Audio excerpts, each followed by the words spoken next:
Thank you. Good morning, welcome everyone. I'm Councillor Chris Atwell, Chair of the Planning Committee. Limited public seating has been made available. However, this meeting is also being webcast to allow the public to attend remotely if they so wish. The public seating area is not in view of the camera used to webcast this meeting. If the continuous fire alarm sounds, please evacuate the room and public gallery by the stairwells. Do not attempt to use the lifts and assemble at Queen Victoria's statue in Guildhall Square. In order to comply with the Guildhall Trust's fire marshal regulations, anyone who signed in at the Guildhall reception desk should sign out when leaving the building at the end of today's meeting. So the meeting will be live streamed, and everyone speaking via a microphone will be on camera, including those making deputations. Members of the press and public are also permitted to record the meeting on the understanding that it neither disrupts the meeting nor records those explicitly stating that they do not wish to be recorded. Please, can everyone use the microphones, and remember to switch them off when you have finished, otherwise the camera will remain on you. And if there is any voting, please can members keep their hands raised clearly until the number of votes have been stated. Okay, some introductions around the room. Members, if we start with the Vice Chair. Judith Smythe, St Jude Ward. Thank you, Judith. Russell Simpson, Hillsey Ward. Linda Symes, Eastney and Craneswater. Thank you. Good morning, Chair. John Smith, Eastney and Craneswater. Thank you, John. Good morning, Chair. George Fielding, Central Southsea Ward. Thank you, George. Good morning, Chris. Darren Sanders, Baffins Ward. Thank you, Darren. Good morning, Hugh Mason, St Jude Ward. Thank you, Hugh. Gerald Van Jackson, Milton Ward. Thank you, Gerald. Robert Newcopner Ward. Thank you, Robert. And officers? Good morning, my name's Kieran Laven. I'm one of the Council's planning solicitors. Morning, my name's Simon Turner. I'm the Acting Head of Development Management. I'm Jane Didino, the Local Democracy Officer. Thank you very much. And those giving deputations, if you could just introduce yourselves, please. Should we start over here? Yep, my name's Ruth Emery and I currently live on Margate Road. Thank you very much. My name's Matthew Kivell. I live on Wincliffe Road in Southsea. Thank you. Morning, Carrie-Anne Wells, and I'm the agent for Applecore PDM Limited. Thank you. Morning, my name's Simon Hill and I've got 5 applications in today. Thank you very much. So welcome everyone. Apologies, I have apologies from Councillor Hugh Mason, but you're very much here. Are you here for the duration, or do you have to go off and do some other things? It depends whether you go on beyond 5 o'clock this afternoon. I think we all hope that we won't be here at 5 o'clock this afternoon. Good to have you here. Thank you very much. Members, any declarations of interest for today's meeting? No? Okay. Darren? It's not a declaration of interest as such, however, as I've called the St Pyramid's Avenue application, I will not be determining it and instead will make a deputation on behalf of my residents. Okay, yes, and I'll come to that in a moment. Judith? There's an application in Victoria Road South, but I'm satisfied, and I've talked to Kieran, that it's far enough away not to be something I have any interest in, and I certainly don't know anything about the scheme. Thank you for making us aware of that. Any other declarations before we move on? Minutes of the previous meeting, pages 5 to 12 in the pack. Are we happy that they're an accurate reflection? We've got a, propose a second. Okay. Judith? Thank you very much. Okay, so there is an extra item on the agenda. We've got quite a lot of business to get through to today. There is an extra item, 729 St Piran's Avenue, at the request of Councillor Sanders, and there is an explanation on the papers as to why it's here. So we will come to that later on, before 5 o'clock. Councillor Mason? Okay, shall we get to today's business? Item 4 on the agenda, 56 Margate Road. Simon, are you ready? Thank you, Chair.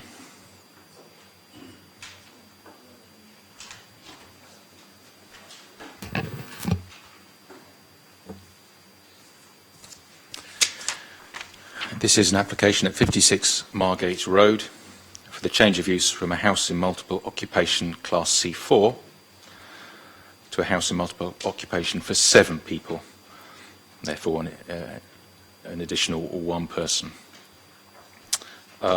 We have some SMAT items to follow, and as we've just heard, the neighbour or a neighbour and the agent to make their deputations as well.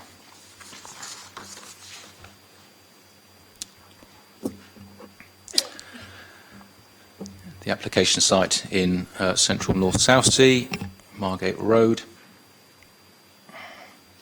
Terrace properties in the area, quite a high concentration of HMOs in the area. That's the application site in the middle.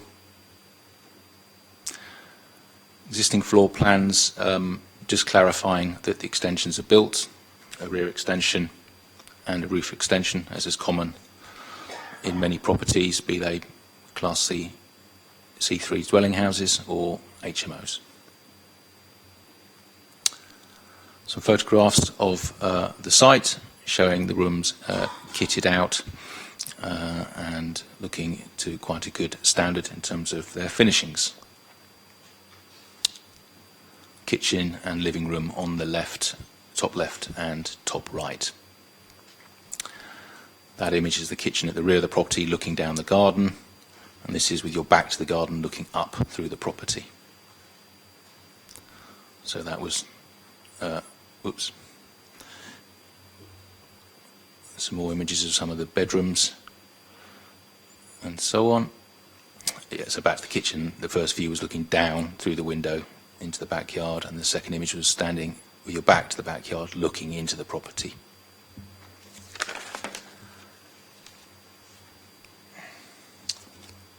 As members are familiar, following the Campbell's property appeal decisions of 2 years ago now, nearly 2 years ago,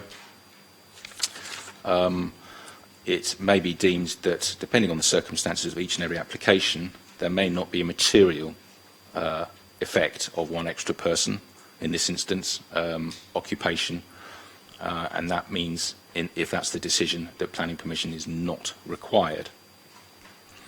And this is what is the first consideration, whether or not permission is required. In the officer's opinion, in this instance, it is not required. Should members go on to decide that it is required, we would look at the 2 principal factors, the local community balance and the standard of accommodation.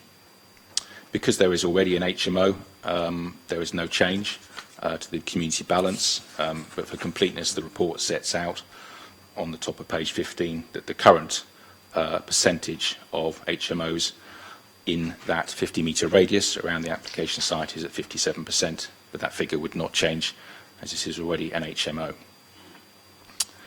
Moving on to the occupancy of the development, the bedrooms all exceed the minimum size standards, excuse me, which means that the combined living space requirement is the lower of the 2 figures, 22.5, but actually they happen to provide more than that, the 35.64 larger figure. So we're satisfied that the combination of size and arrangement of the rooms and the overall property is satisfactory and would provide a suitable living environment.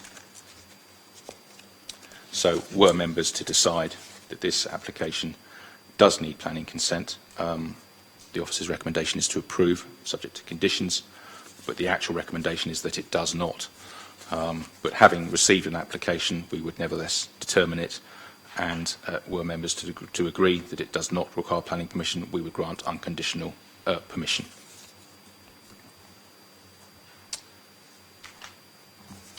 With respect to the supplementary matters report, which we call the SMAT, we've had some updates set out in front of you.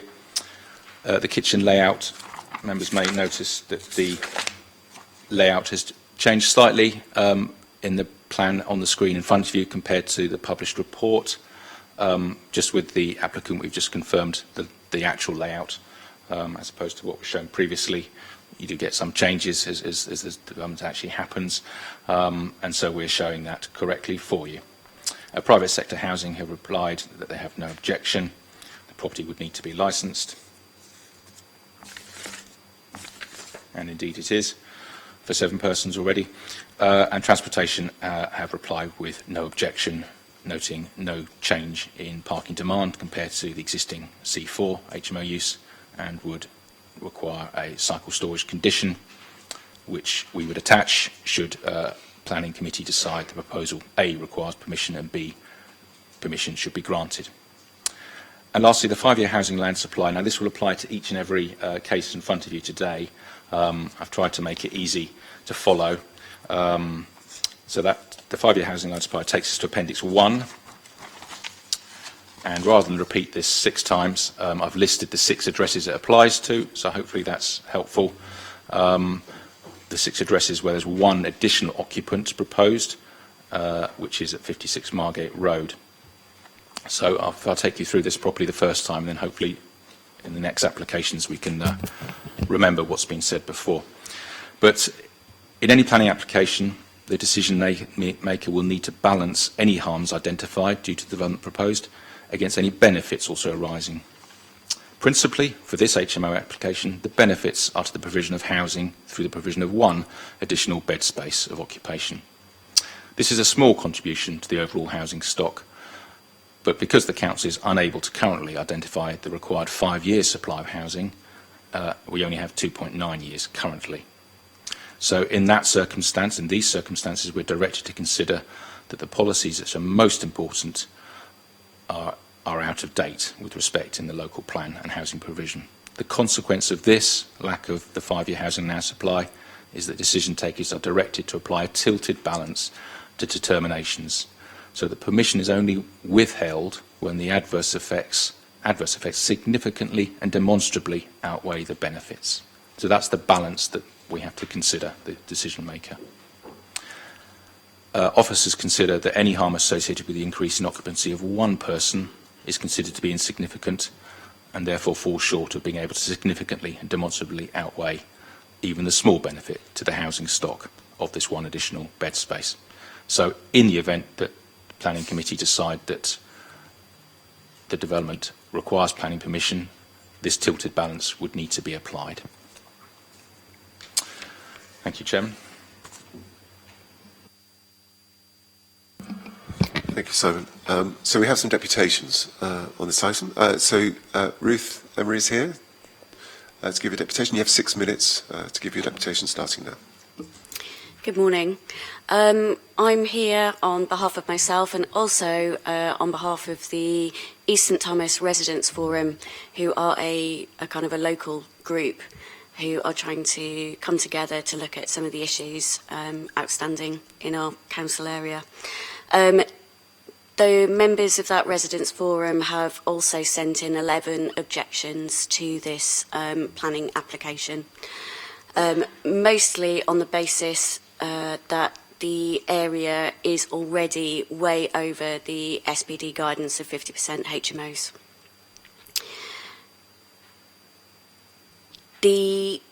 There is also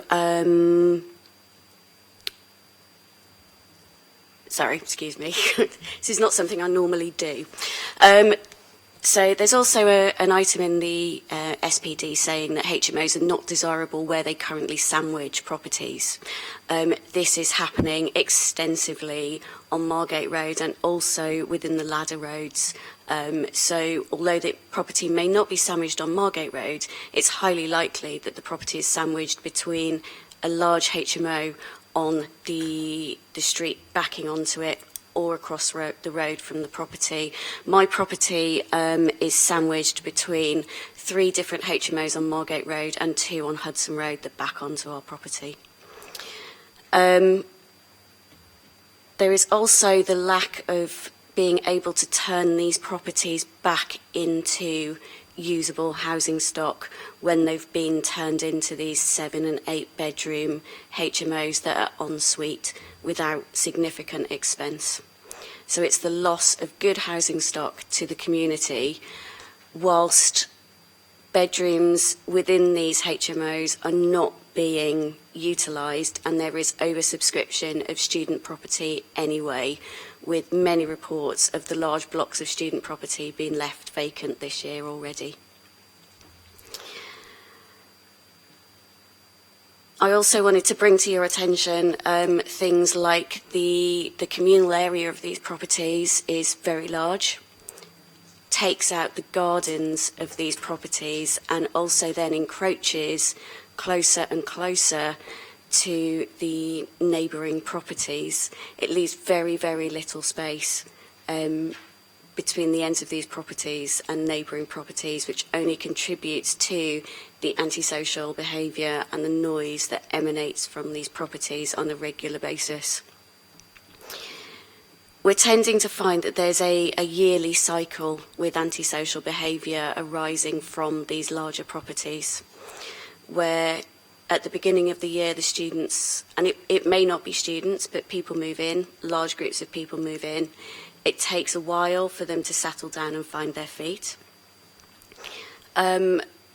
which also includes noise and rubbish and the constant failure of people to understand how the bin system in this city works.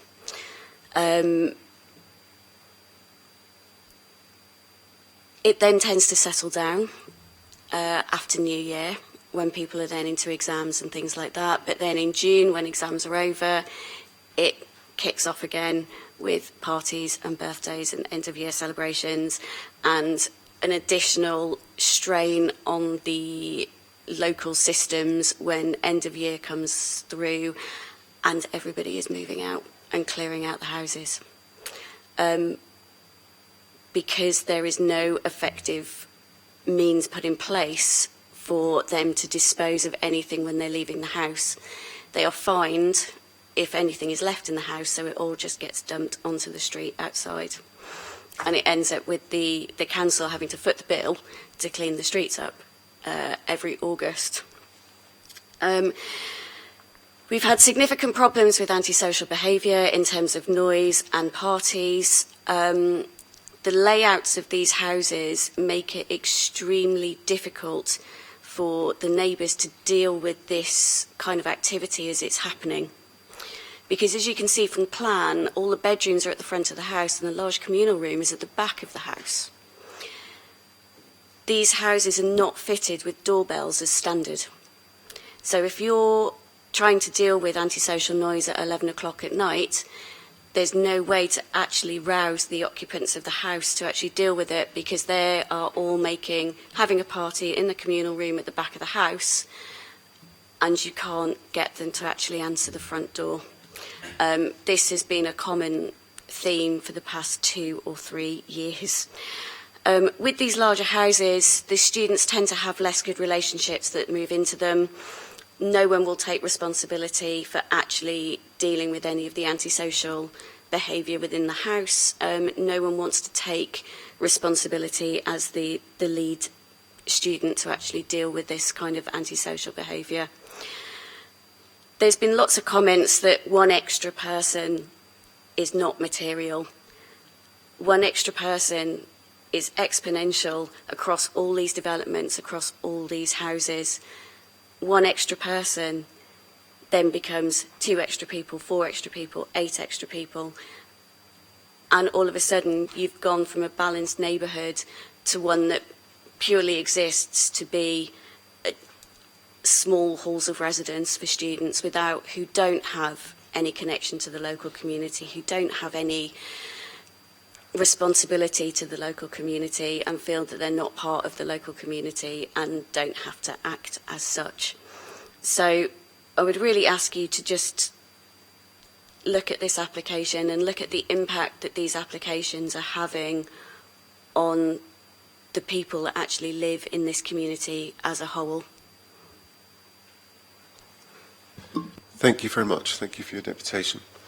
Carrie-Anne Wells, if you could give us your deputation, 6 minutes, starting now. Thank you. So, as most of you already know, at Apical we are passionate designing high-quality shared homes for the benefit of your constituents. The clients I represent today share that passion. All of the applications today meet or exceed the high standards set in place by Portsmouth City Council. As you'll be aware, Portsmouth size standards for shared homes demand some of the large size standards in the UK. At Apical, we always strive to exceed that. We design shared homes for both students and professionals who cannot afford to get on the property ladder, and also for professionals who work within the city and are in need of accommodation. There is a huge need in the city for high-quality housing, and as noted previously, PCC cannot currently demonstrate a 5-year housing supply. With limited potential to build within such a densely populated city, expanding current properties will add homes for those in need. I have been working with HMO clients in Portsmouth for 7 years now, and during that time the quality of HMO properties in Portsmouth has hugely increased, in part down to standards introduced by PCC, and in parts down to clients I represent today and the money they've invested both in these properties and in the city to provide high-quality spaces for people to live in. This has only driven up the standards for other landlords within the city. There is a clear need for HMO properties at this price point, which is shown by the ease at which these properties are let. All of the applications presented by Apical today have been designed to the highest standards and provide good quality accommodation for the occupants. I urge you to fully consider the schemes presented to you today while keeping in mind the clear need for housing within the city. I would also like to extend to you all an invite to see a selection of HMO properties so you can fully appreciate the effort and cost our clients put into these properties and appreciate why it would not be in the interest of any of our clients to not ensure the property is maintained and managed to a high standard also. Margate Road specifically complies with all relevant Portsmouth planning policies, PCS 17, PCS 20 and PCS 23, and complies with the Housing and Multiple Occupation Supplementary Planning Document 2019. The application is for a change of use from a C4 HMO to a sui generis HMO.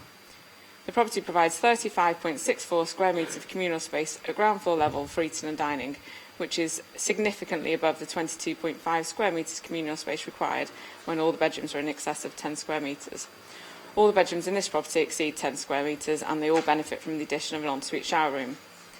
As this application is fully compliant and will provide all 7 occupants with a good standard of living, I respectfully request you approve this application today. Thank you. Thank you. Thank you for your deputation. Members, so the first question we have to consider is whether this application requires planning permission. George? Can I suggest that due to the intensity of the use of the accommodation, the impact on parking waste, amenity impact on neighbouring residents, and the impact on the Solent Special Protection Area, the changes considered in this case on its own individual merits amount to development requiring planning permission? Would anybody like to second? Okay, Councillor Sanders. Okay, so members, questions? Councillor Vernon-Jackson. Chair, you need to vote on that first. Sorry? You need to vote on that first. Oh, sorry, yes, we did vote. Okay. We have a president and a seconder. Anybody up for that? Are we up for doing that? Chair, I think as we do, could we formally ask for those in favour? Those in favour of this application requiring planning permission. Okay. And against? And any abstentions? Okay. 8 in favour, 0 against. Thank you. 2 abstentions. Members, any questions? Councillor Vernon-Jackson. Thank you. Simon, could I ask, through the Chair, it says in paragraph 1.5 that planning permission was approved in 2018. We've got the 10% limit, so and this road is at this area is at 57%. How could that have been approved of a change of use to an HMO in 2018, where it would clearly have already exceeded the 10% limit? The simple answer is I don't know off the top of my head, I'm afraid, Councillor. We can dig up the application for that and just check on the reasoning behind that if you can give us a little bit of time while perhaps some other questions are being asked. I'm sorry. So the lady who came for deputation is concerned about the distance of the rear that's being developed under permitted development rights. Could you walk us through what the government allows people to do without asking for planning permission in terms of permitted development rights, and whether this property has fulfilled that or broken it? Thank you, Chairman. As far as we're aware, the development has been built in accordance with regulations, i.e. permitted development. What happens is that whether it is a sui generis, so a C4 HMO or a Class C3 family dwelling house, there are permitted development rights for extending at the rear of a property. And if that has, the property has a fairly limited rear garden or yard, as is often the case in parts of Portsmouth, depending on the orientation of roads, etc., you may well end up without any control over how close and how much of the garden is lost. So it can happen, but it's usually outside of the local authority's control in determination. So, Simon, how far, there's a distance that they can't go up to, as I understand it, close to the back wall within permitted development right. You just looked on this one as if it was very, very close to the back wall. Much closer than normal.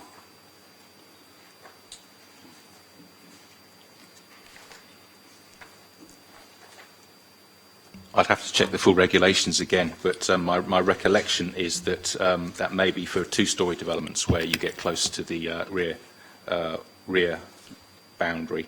But in the case of single-storey, that distance doesn't come into play. That's my recollection before I actually check through for you.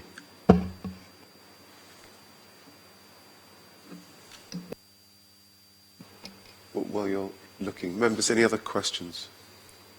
Councillor Mason.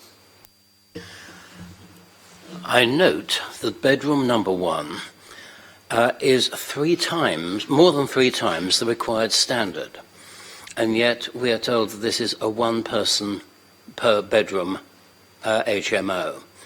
Is there any way in which we can ensure that this very large bedroom does not become a two-person bedroom and thus increase the number of people in this property from the 6 which it has at present, we believe, to 8?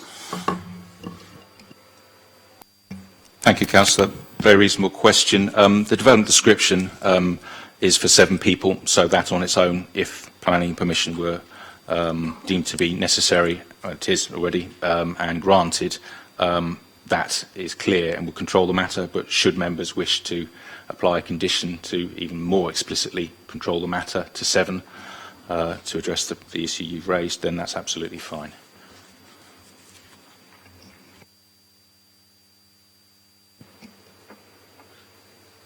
Members, anything else while Simon is looking to answer the previous questions? Councillor Sanders. Yeah, I think this would affect certainly how I would view this application, because I can't find anything on a planning committee from February or March 2018. I've looked through what's on the planning portal, and there's a decision notice and a site notice and a layout of 4 bedrooms. This was done under a previous regime. I appreciate that, so no one in the current planning department is responsible for this. This was decided on 28th of March 2018 as a HMO, when, unless we can prove to ourselves that this was below the 10% threshold at the time, which I have to say, knowing that road, is a bit of a struggle. I agree with Councillor Vernon Jackson. I have significant concerns, not about this application, because I think this application, in my view, will go through. But the original application, it is not clear whether that actually satisfied our policies or not. That concerns me a lot. I realise that's a comment and not a question. I'm sorry, Chris. So any clarification from Mr. Turner would be hugely, hugely helpful. Thank you, Councillor. Yes, colleagues just confirmed for me. Yes, the history of HMOs in this area is long, and members will recall the Article 4 direction for other people's benefit, which came into force in 2012, which altered the previous position that change of use from C3 dwelling house to C4 small HMO did not require planning permission. Many councils have decided for certain parts of their areas, or indeed for the whole city, like Portsmouth, to actually change that permitted development and to make it require planning permission. We introduced that in 2012. But for properties that were already demonstrably, and we went through this process in 2012, at the time already in HMO use, there was a sweep of the landlords and properties to establish at that time, and that was the case in this instance. We believe it was already an HMO. So there was no further increase. So it's like the issue we're talking about today, and with many items, when it's already an HMO, we generally will not resist further intensification. So they were seeking to regularise the matter, I think, in 2018, and that's how that was achieved with respect to the local balance. With respect to the other question, I just wanted to confirm, Councillor Vernon-Jackson, the distance between the rear of an extended property and the rear garden wall, as I recalled, it is correct. That only applies for two-storey development, not for single-storey developments. So in 2018, was it under or over the 10% threshold? Yes. Yes, it was over.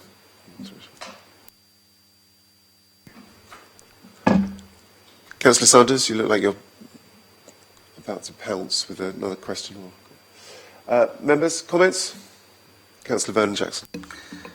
It would appear that the decision to allow this to be an HMO in 2018 broke our planning rules, and that this should not be an HMO.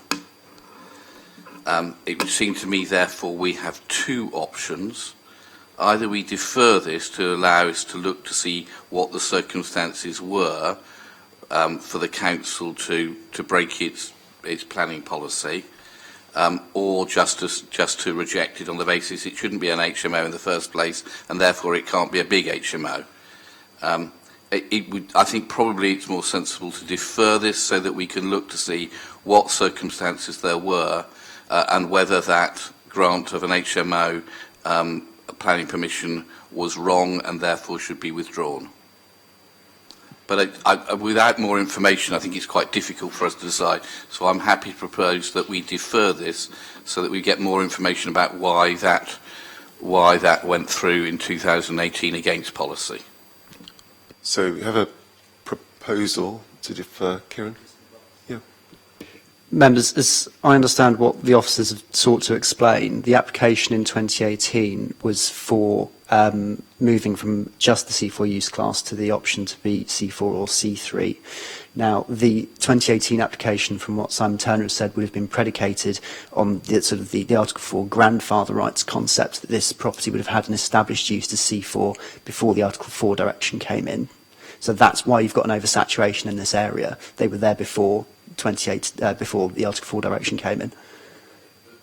But Kieran, Simon said that the new rules came in 2012, sorry, and this planning application for change of use to be an HMO was in 2018, 6 years later. After Simon has said we'd done a big trawl of landlords to make sure that everything was up to date.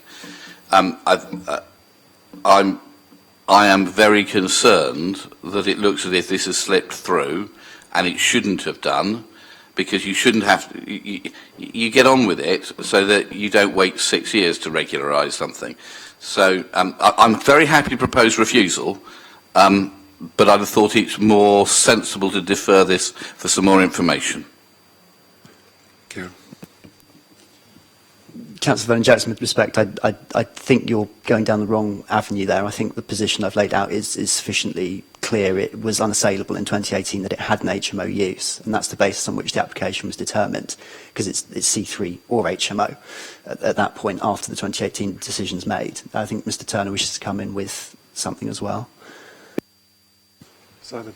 Thank you. I'm sorry for the confusion. I think the confusion arises principally because we haven't described in full in the planning history what the application was actually for, and that would help.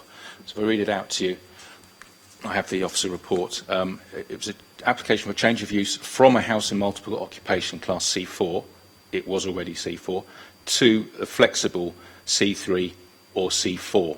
So unfortunately, the reporting in the officer report in front of you wasn't sufficiently clear. So they had the phalanx of tenancy agreements, etc., to demonstrate to us that it was already in C4 use, and they wanted the flexible use that members are familiar with now. Since it was already in C4 use, there was no reason to withhold planning consent for the flexibility to move between C3 and C4 should they want to for that 10-year period. Sorry for the lack of clarity originally. What would you like to do? Thank you, that's helpful. Is your motion still on the table? No, it would just have been helpful if that had been in the papers. Yeah, okay. Any other comments on this application? Councillor Mason. If it is proposed that we approve this, I would like something to be written in to ensure that bedroom number 1 is not used for more than one person. Can we do that? Yep, we could do that. In which case, I'd like it written in. Okay. Any other comments before we get Councillor Vernon Jackson? Well, I think what we've done in recent meetings, Councillor Mason, is to say that it's limited to 7 people using the house. We are regularly told by the lawyers we're not allowed to do that, and we regularly do it. Okay. Are there any other comments, any other views? I thought we should be turning this down on the basis that it shouldn't have been an HMO, but if it has been an HMO for some time, we then have to look at what powers we have to say no. I think the Appendix 1 is very, very helpful in that it looks at about a balance, even though the balance needs to be struck between the benefits and the disbenefits. I think it is absolutely clear that in an area where there is 57% of houses that are already HMOs, an over-intensification of this,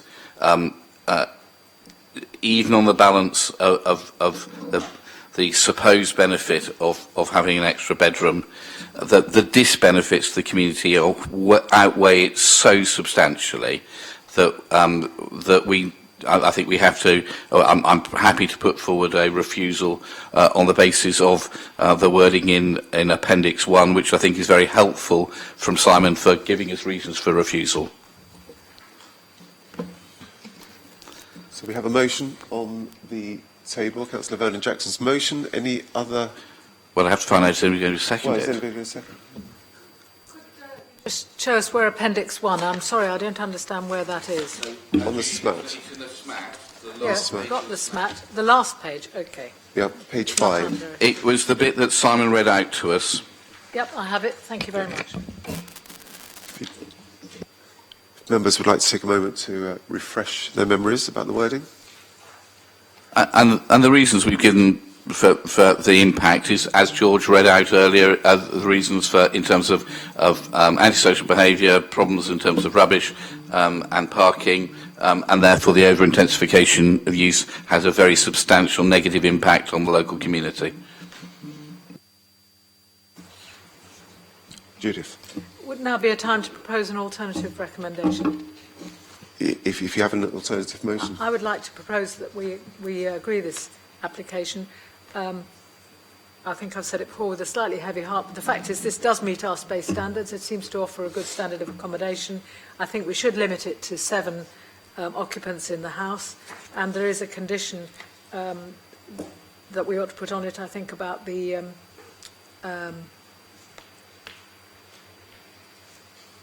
what does it say here? About the scheme of mitigation submitted to mitigate any impact on the special protection area, and I would propose that we gave permission with the subject conditions. to those conditions. Yeah. Okay, so we have 2 proposals, 2 motions, both requiring the seconding.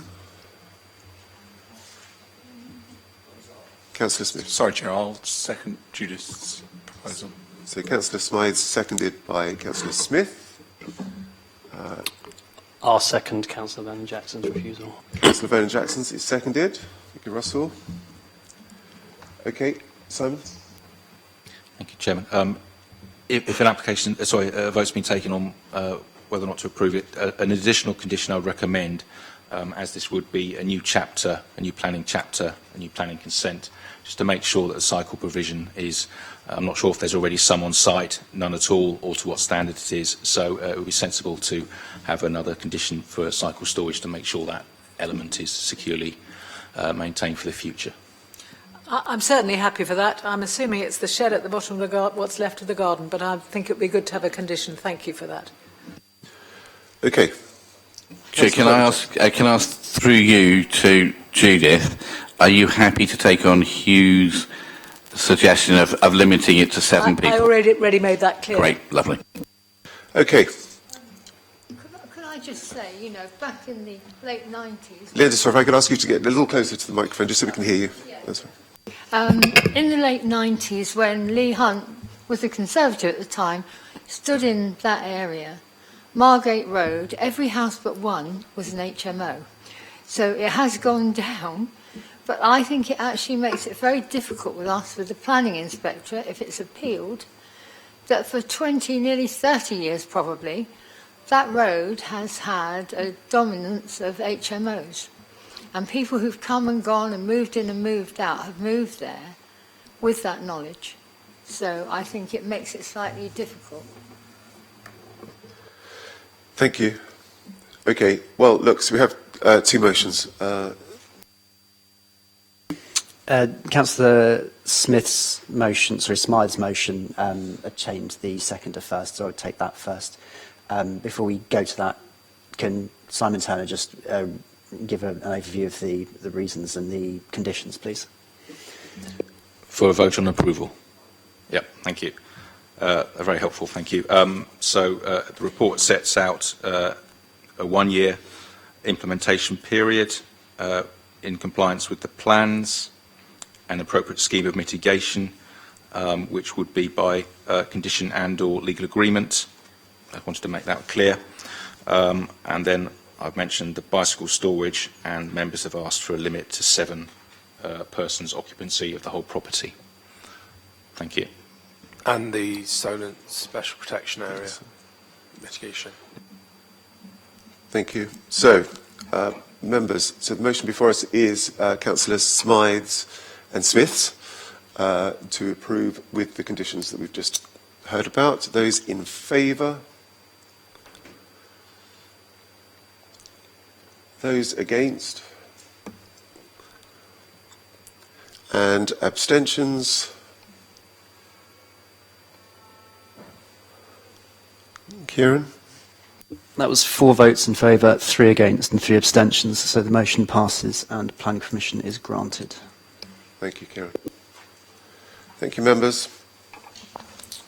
We move on to the next item, 41 Margate Road.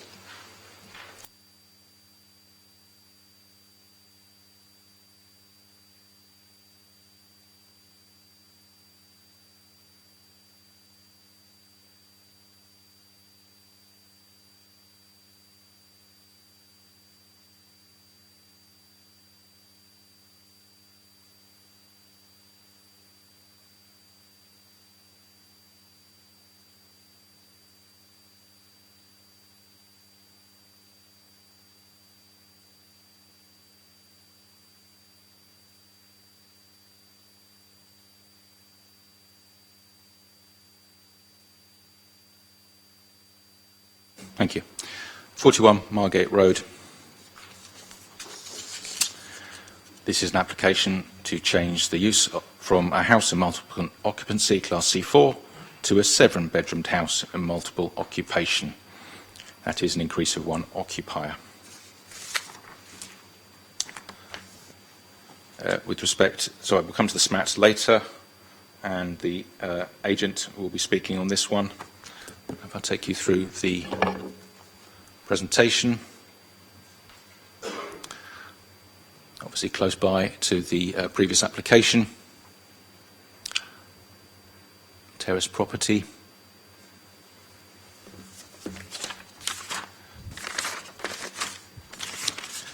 using 3 stories.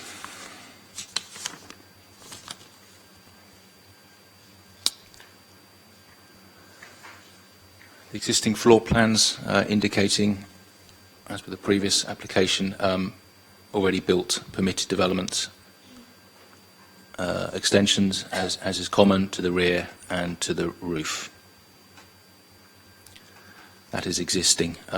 You'll note that the roof extension does not extend to the full footprint of the property at the back. Photographs of the property as existing, including the kitchen, living room at the back. Not surprisingly, a similar layout to the previous application and many others, with the rear extension providing a long single communal living dining room. Pictures of the various rooms across the site, including in the roof there on the right, bottom right. Now, there's some planning history to the site. Previous applications have sought to achieve extension of the property in terms of occupation. Members can see that on page 20. There was a non-determination appeal for the 2019 application. That was dismissed by the inspector due to living conditions. A next application in 2020 sought to resolve that, but as you can see in paragraph 1.8, one of the bedrooms was still underneath the recommended standard, so that was refused at the planning committee. So the applicant has submitted again to try and address the issues of occupation. And principally, there is some rejigging of internal arrangements across the site, but the principal change is the further roof extension under the permitted development makes the difference and enables, in the end, in this current application, all the standards to be met. So if you can check down on the right-hand side, 6.51 for bedrooms. Here they are all 10 square metres and above, which means that the combined living space, communal space, should be 22.5 or larger, and here it is 28.8, so that continues to comply. So it was the bedroom 5 that was the problem before, below the 10 square metres. Here it's above now. So a rearrangement and an physical extension on the permitted development of the property has now brought the property up to standards purely in numerical terms, and then in terms of a judgment around the usability and adequacy of the property, also officers believe that is acceptable and will provide reasonable living conditions. So back to the overall scenario, which the Campbell Properties situation found that an increase in occupancy of one extra occupant, in this case from C4 to 7-person sui generis HMO, was not material, and so planning consent was not needed. In this instance, officers agree that is the case, and so the recommendation is that planning permission is not required, but since an application is made, the recommendation is to have an unconditional permission. However, should members decide that there is a material change of use and planning permission is required, then moving on to the merits of the case, we have some local objections, raising some of the same points as last time. But the site is already as an HMO in the area, so there is no change there, albeit with a minor increase of 1 person. And then you've just seen the room standards are all met. So officers would recommend, if members do decide planning permission is required, that it is approved, subject to the usual conditions, including the provision of the extra accommodation in the roof. And in this case, the development description does not say 7-person house, it says 7-bedroom house. So for clarity, we would positively encourage, in the event of a consent being granted, an occupancy condition to clarify that no more than 7 persons should occupy this 7-bedroom house.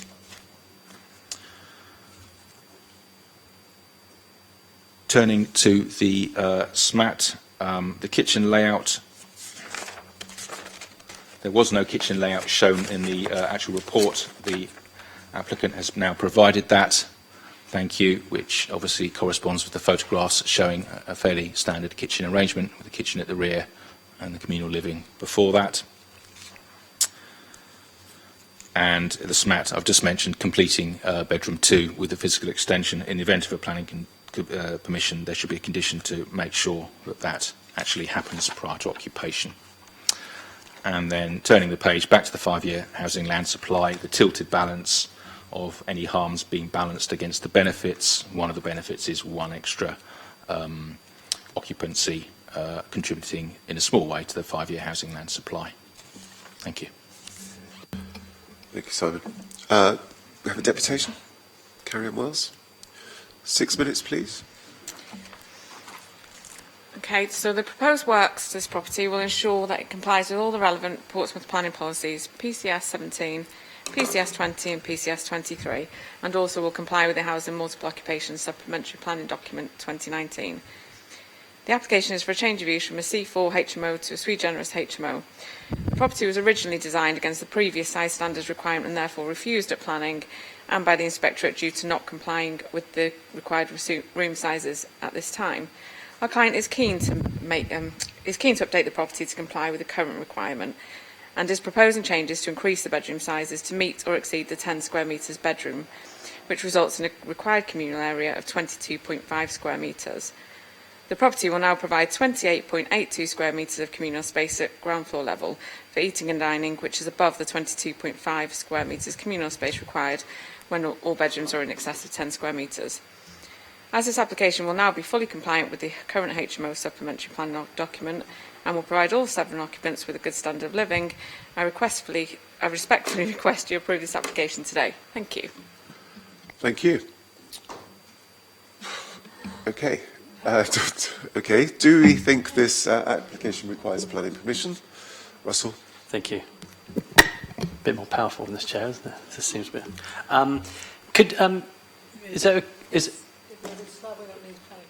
Oh, yes. Yes, that's a good point. We have to have the word. To George. The George word. George. I believe the wording is, due to the intensity of the use of the accommodation, the impact on parking, waste, amenity impact on neighbouring residents, and the impact on the Solent Special Protection Area, the changes considered in this case, on its own merits, amount to development requiring planning permission. Thank you, Councillor Fielding. Okay, so we believe it requires. Anybody want to? Russell? I'll second that. You want to second that? Okay. Those in favour? Against? Abstentions? Kieran? We're going to... It was unanimously in favour. Thank you. Okay, members, questions? May I please have the plans of the 2 previous rejections?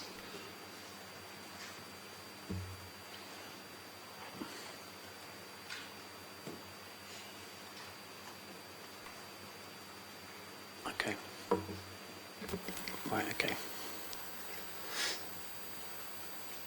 Just a question. Am I right to believe now that 5 bedrooms have to share 1 toilet and shower from the previous applications that were refused? I mean, the answer is yes, but I wanted to ask. Sorry, no, yes, but what I mean is the first floor and second floor alone have to share. Sorry, Councillor, which... So the previous plans had a shower and a toilet for the first 2 rooms, then another shower and toilet for the 3 rooms. So we have 2 previous plans. So we had the 2019 application or the 2020 application. Well, I think they're both near enough identical, aren't they? Okay. Well, perhaps shall I look at the last one, which was the one that was refused last, where bedroom 5 failed? Yeah. Perhaps do that one.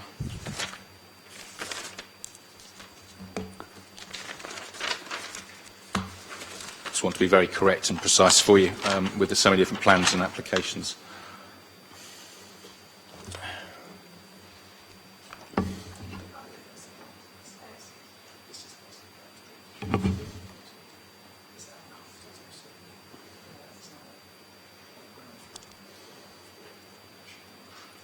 So we're talking about so if you can see this scheme. That's the one, that was the previous one that was refused. Yeah. Bedroom 5 was just a metre short of the 10 square metres required. Okay. But essentially the shower has gone, hasn't it? I'm sorry, yes, right. What they've done, on yes, the ground floor. Yes, On the they've ground got floor. rid of that and had some slight rejigging of the stairs, which I mentioned in passing, but yeah, that is specifically what will be happening. And then the larger bedroom 5 being provided. I mean, essentially, we talk about good standard of living and for people, and in this case, professionals. And I feel that 5 bedrooms, so that's 5 individual people are sharing 1 toilet and 1 shower. I know there's another one on the top floor, but the first 2 floors will essentially have that. So if they're all getting up to go in the morning to go to work, they've all used that shower. That's just not good. That's not good standard of living to share that many bedrooms. As a supplement to that, can we have, as the plans we've been given to us, it looks as if there's no WC in the 2 showers that are provided. So my worry was they're all going to have to share 1 WC on the top floor. Could you first of all reassure us that there are WCs in the shower rooms? I think one of your plans you showed that, on the first floor and the second floor. Then the second question is that enough? And that's a perfectly legitimate question on its own. But certainly the plans we've got only shows 1 WC for a house, the whole house. Thank you. Chair, Thank you, Councillor, yes. Let me just check I'm on the correct scheme.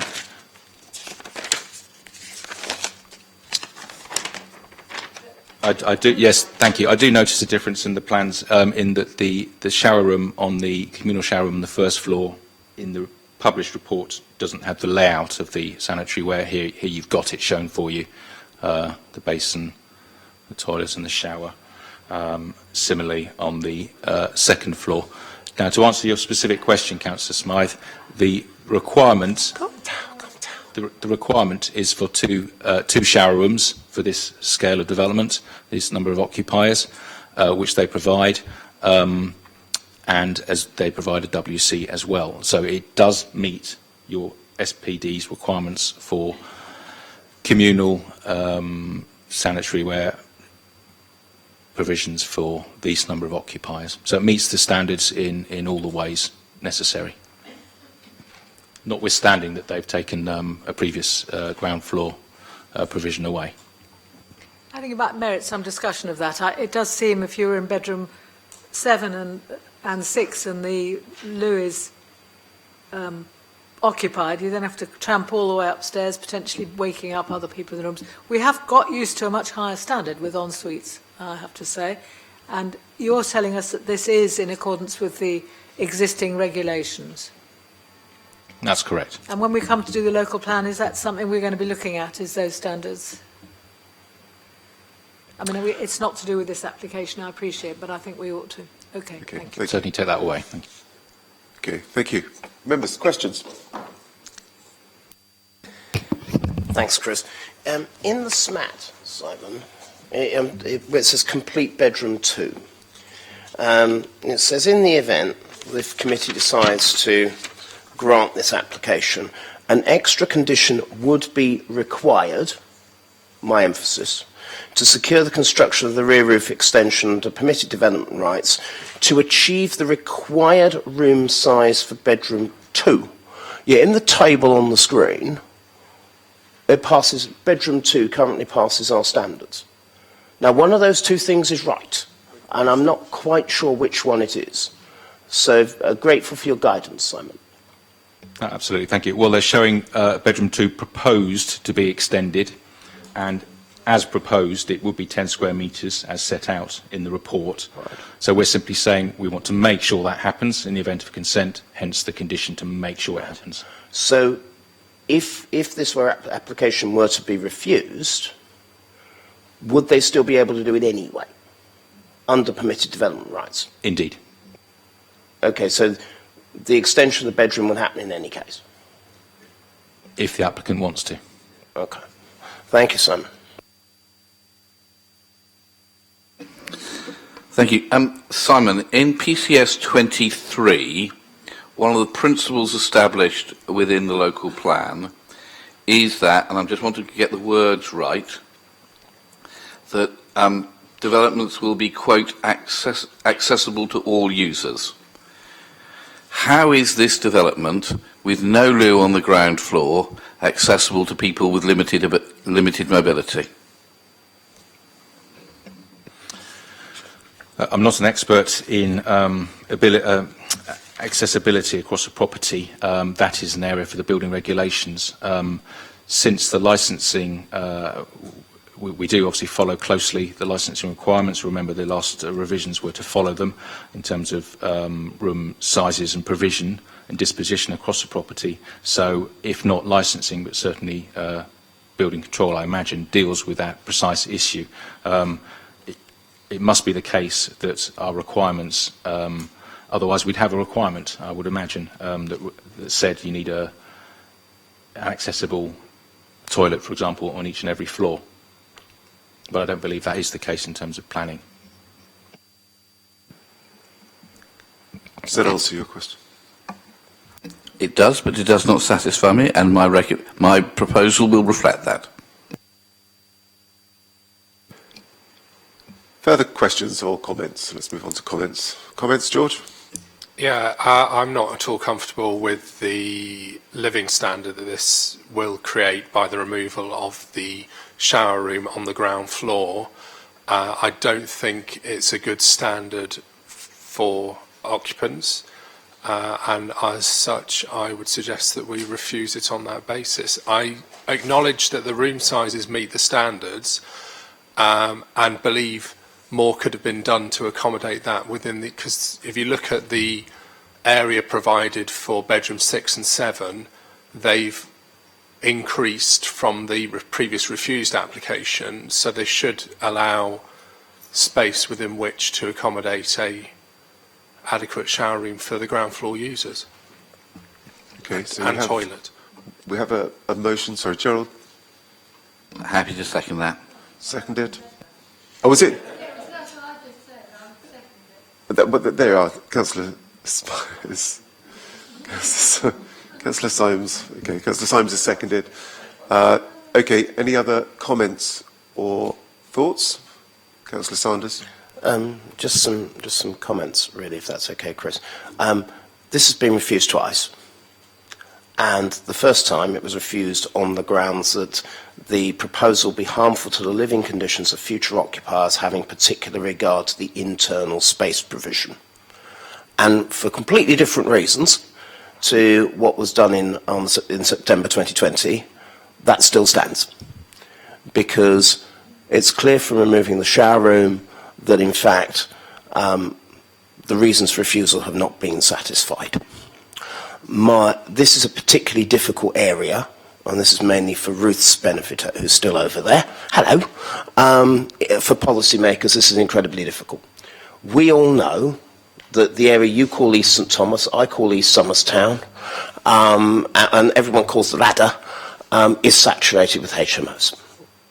That's not down to either of the developers who are here. That's a historic thing that's been put forward. And policymakers of all groups, all parties, have been trying to deal with what to do with it ever since.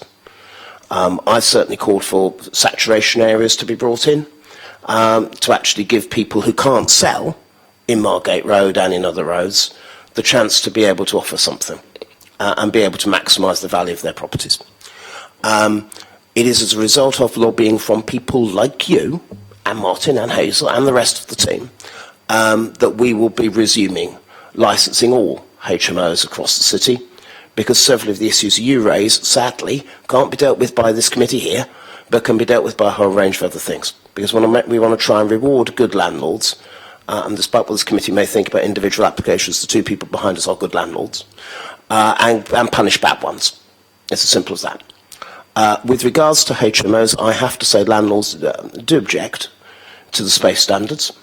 They believe that the policies that Chris, Gerald and I agreed a few months ago to extend licensing will cut the number of HMOs in this city. I don't believe a word of it personally, but they do, and they say by more than 300.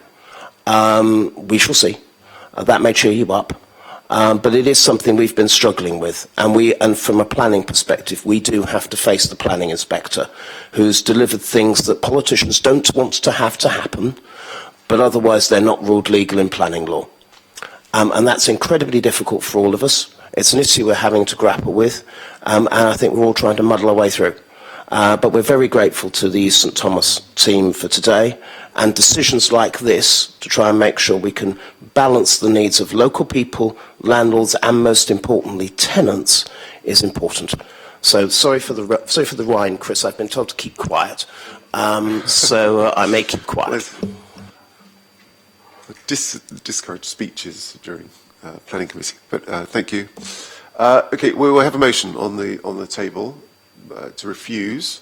That's been put forward and seconded. Any other thoughts, ideas? No? Simon, is there anything you want to summarise on that?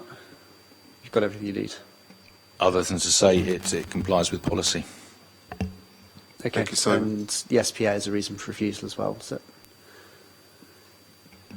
Thank you, indeed, yes. So would it be helpful just to clarify the exact reason for refusal, including the mitigate? Yeah. Sharon's got some wording. This committee finds that the proposal will be harmful to the living conditions of future occupiers, having particular regard to the internal space provision. As such, the proposal will be contrary to PCS 23 of the CS, Section 12 of the framework and guidance in the SPD. Darren, I think if we can specifically say the removal of the ground floor loo and shower room in that. I'm happy to, I mean, it's not my motion, Gerald, but I'm sure Linda and George would include that. George, are you happy with that? Very happy with that, yes. Thank you, Chairman. I was going to say earlier, and I will say now, I don't know whether or not that provision has ever actually been there, and whether or not it has actually been there. It's not being removed from this application. It's not there in this application. So I would respectfully direct members to say whether or not they think, shall we say not to say whether it's been removed. Yeah. Are you happy with the standard of accommodation in terms of bedrooms, living space? Councillor Smythe's got an alternative. I propose we say lack of downstairs loo and shower. Lack of a downstairs loo and shower. Okay. Are we there? Are you happy with that, George? It's your motion. Okay, so we have some wording, we have the motion. Those in favour of Councillor Fielding and Syme's motion to refuse?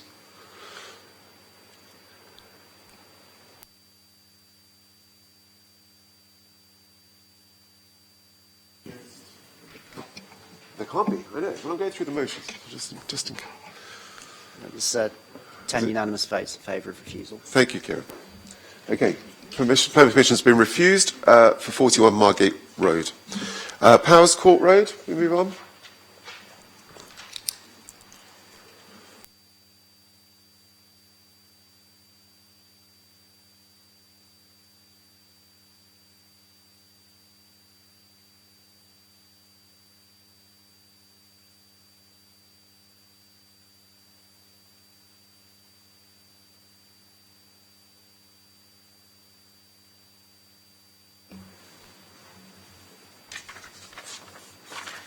Thank you, Chairman.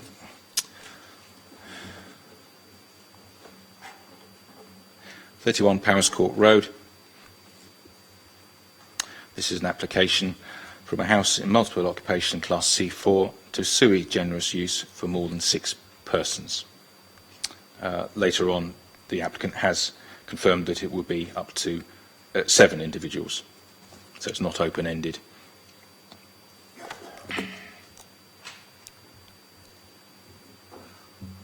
Powers Court Road is up more in the middle of Portsea Island, second to the end of the terrace there, with the scaffolding built across 3 stories with the roof conversion. And the unusual scenario with this site is that it has a basement as well. That's the HMO count.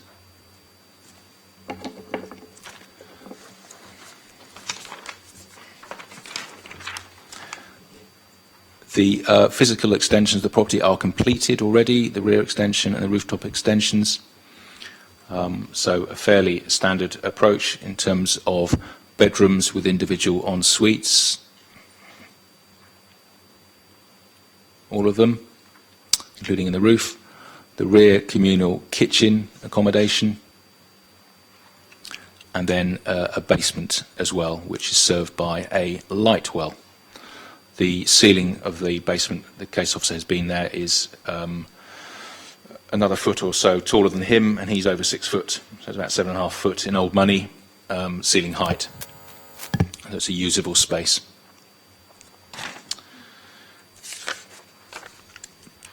So the proposition of officers that looking at the Campbell principle, does the change of use, is it material effect in terms of the occupancy in being increased by one person? Officers conclude in this instance that it would not, and therefore we would recommend an unconditional planning permission for the proposed development. Should members decide that it does require planning permission, we move on to the merits of the case, which principally are the two matters of community balance and internal accommodation. As the site is already a Class C4 house, it makes no difference to the local community balance, which, as it happens, is 4.22% in the 50-metre radius, below the 10% guidance. With respect to the internal living accommodation, not all of the rooms, I'll scoot through there. Oh, we don't have the table, I'm afraid, sorry. It's in the report on page 29. Not all of the rooms exceed the 10 square metres, but they do meet the normal 6.51 square metre for single occupancy of a bedroom. Therefore, the combined living space should be 34 square metres. At the bottom of that table, members will see they're slightly below it at 30.28. But with the basement, there is an entertainment room, a large entertainment room, at a further 34.86. So should members decide that planning permission is required, and they move on to the merits of the proposal in front of them, officers are noting that although the ground level combined living space is 3.72 square metres below the standards, that is more than compensated for by the large entertainment room downstairs, albeit in a basement, so no real outlook and limited light from the light well. Nevertheless, this clearly was labelled entertainment room. You can imagine this being a space for sofas and TVs and any other activities the occupiers may want to use, and being such a large area and of decent head height, notwithstanding lack of outlook and limited light, officers feel that the combination of the two living rooms would more than adequately provide good living accommodation for the occupiers. So, were members to agree that planning consent should be granted, we would have the range of conditions, the 1-year implementation, in accordance with the plans, the SPA mitigation condition. We would recommend that, since the development description says more than 6 persons, we'd like to confirm that solidly and have an occupancy condition to confirm that being 7. That's what's actually been applied for. And we would have a condition to require the basement to be completed and made habitable, because it's still in a state of refurbishment. You can't really see it. It's difficult to see here. There are some internal walls and it needs refurbishment, basically. So clearly that would need to happen in order for the accommodation to provide the necessary amenity for the occupiers. So that would be that recommendation should members decide planning permission is required. With respect to any updates,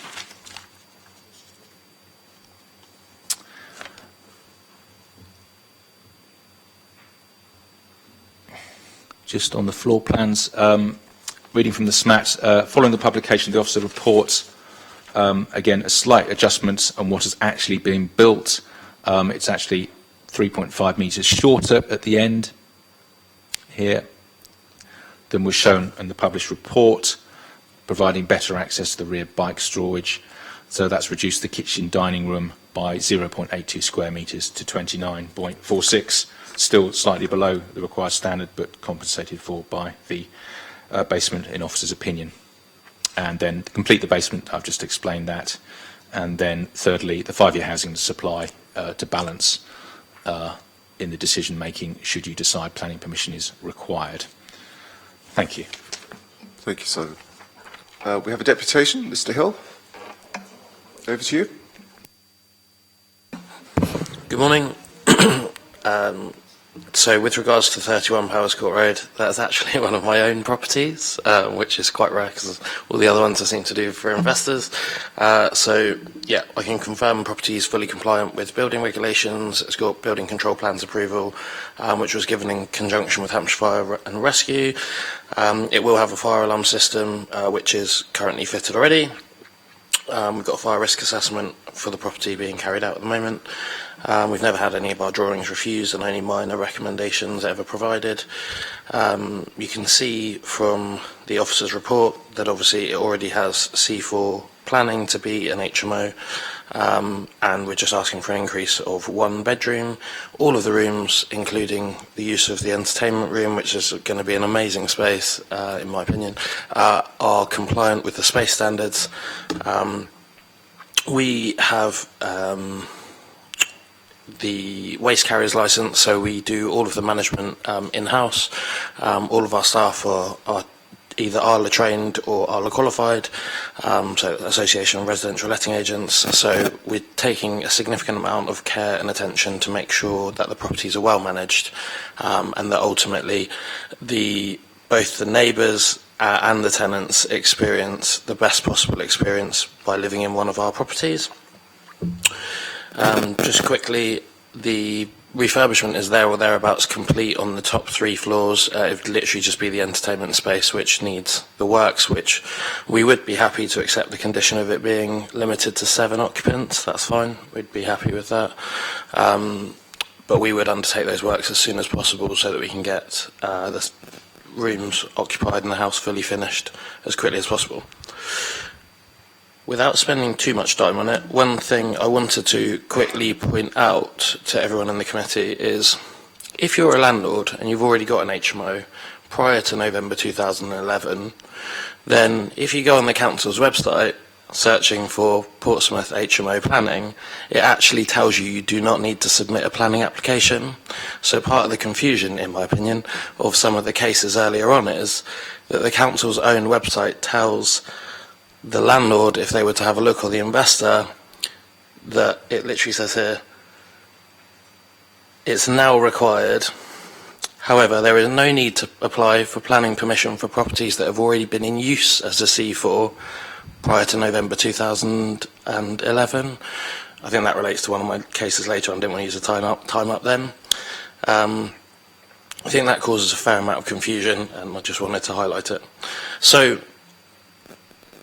it also says, if you would like your property to be included in the register of HMOs, please click this link.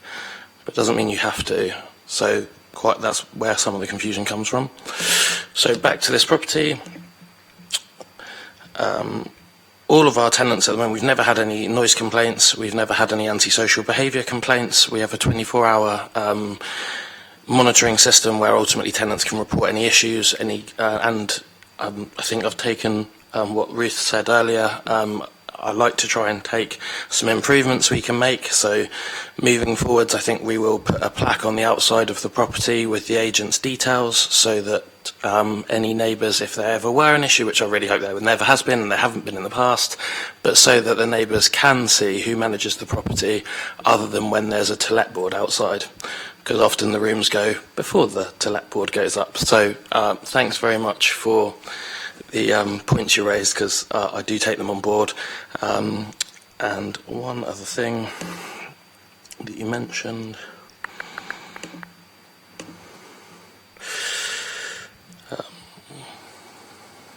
we'll also make sure there's a doorbell fitted to each property as well, because you highlighted that too.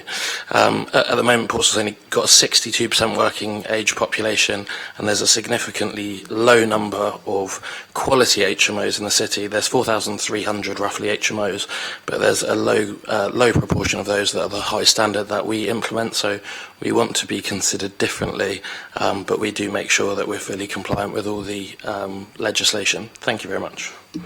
Thank you, Mr. Hill. You covered a lot of ground in your deputation. Members, do we think this planning... No, sorry, yes, no. I'll second whatever George says, but then can I ask a question? Well, do we believe this requires planning permission?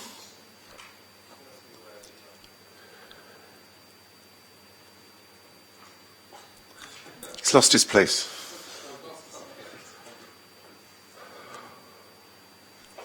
Can't get the lawyers nowadays.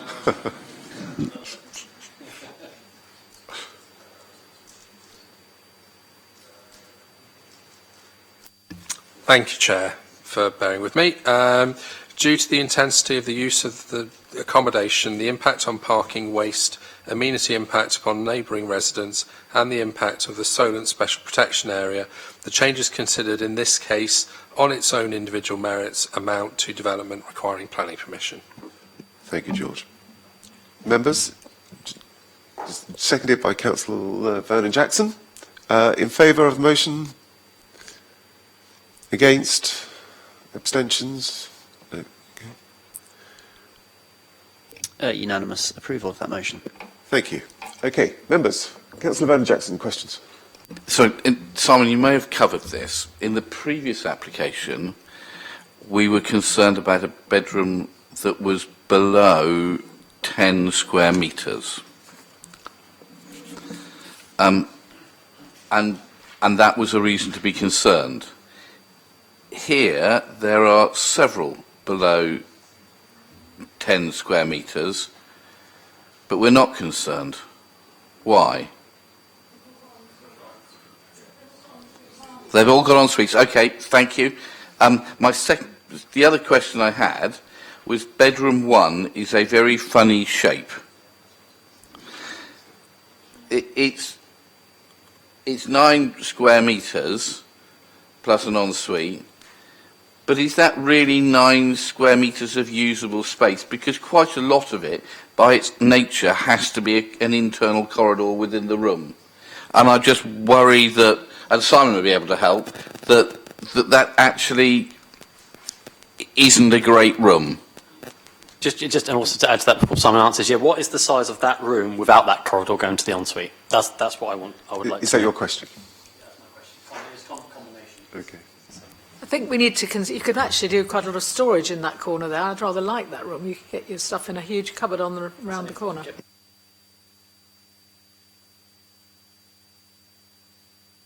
Thank you.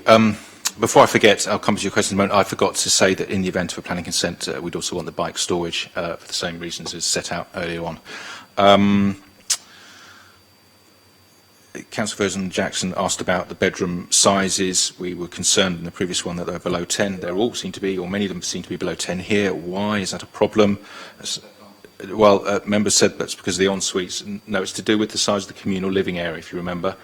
So, if it's below the normal standard of 34, but all of the bedrooms are more than 10, we're likely to be able to grant planning permissions subject to the layout of each one as well as the size. In this instance, they're not all above the 10, so we move to the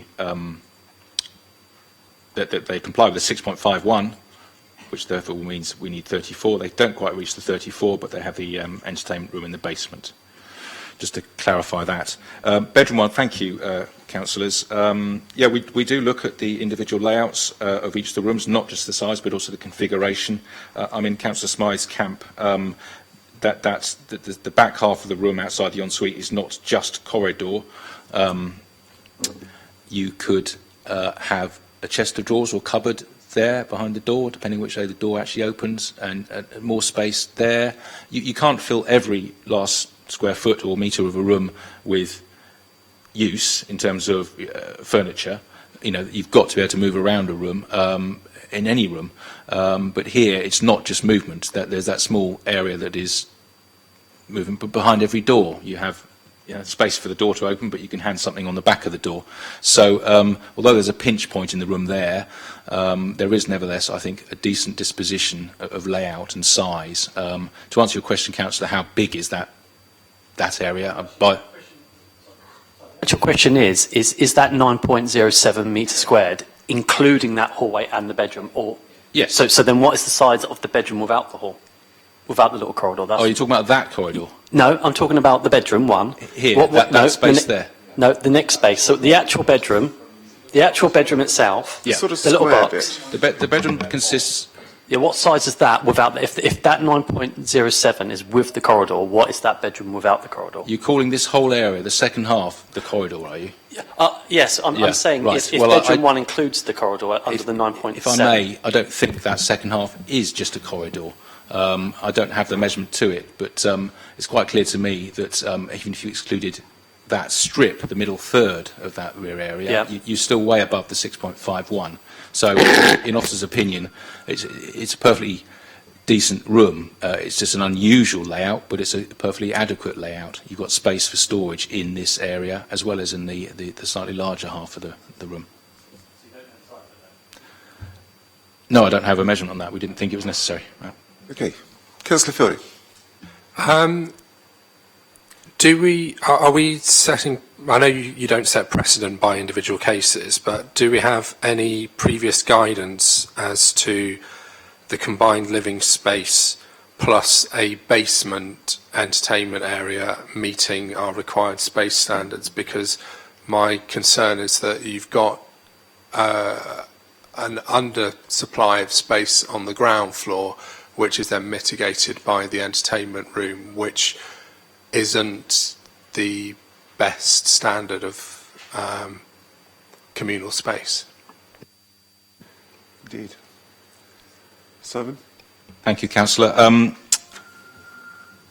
I do recall a previous example, but I can't think of the address, and I wouldn't like to necessarily want to compare one site with another, each on their own merits. So I'd simply go back to the merits of this particular one. The ground floor combined living space is just 3.7, was it, below? But in mitigation, more than mitigation, you've got a large basement, not brilliant in terms of light and outlook, but a big space for which the occupants could have a good standard of accommodation. Does that satisfy you? Thank you. Your question. John? Chair, I think on merit, I think the scheme looks good. I think it also hangs on the basement, that it brings it up to the level. And Simon's already said that they're going to check it to make sure that it's not damp. From the pictures and what's been seen before, I'm sure it's going to. As long as that's checked, I think it would stand on that. Thank you. Councillor Mason. I assume this basement was actually the cellar of the house. How is it lit apart from that very small window in the front? It's a question of whether this does provide adequate light to be a living space. Because the window at the front would appear to only be very small and the room itself very big. Yes, Councillor, there's a light well at the front that would allow limited light in. I don't think anyone would pretend it's going to be an airy, light room. It would need natural lighting, whether day or night, I'm sure. So it's acknowledged that it doesn't have an outlook and much natural light at all, but it's the space that is provided that is the great benefit in officers' opinion. Judith?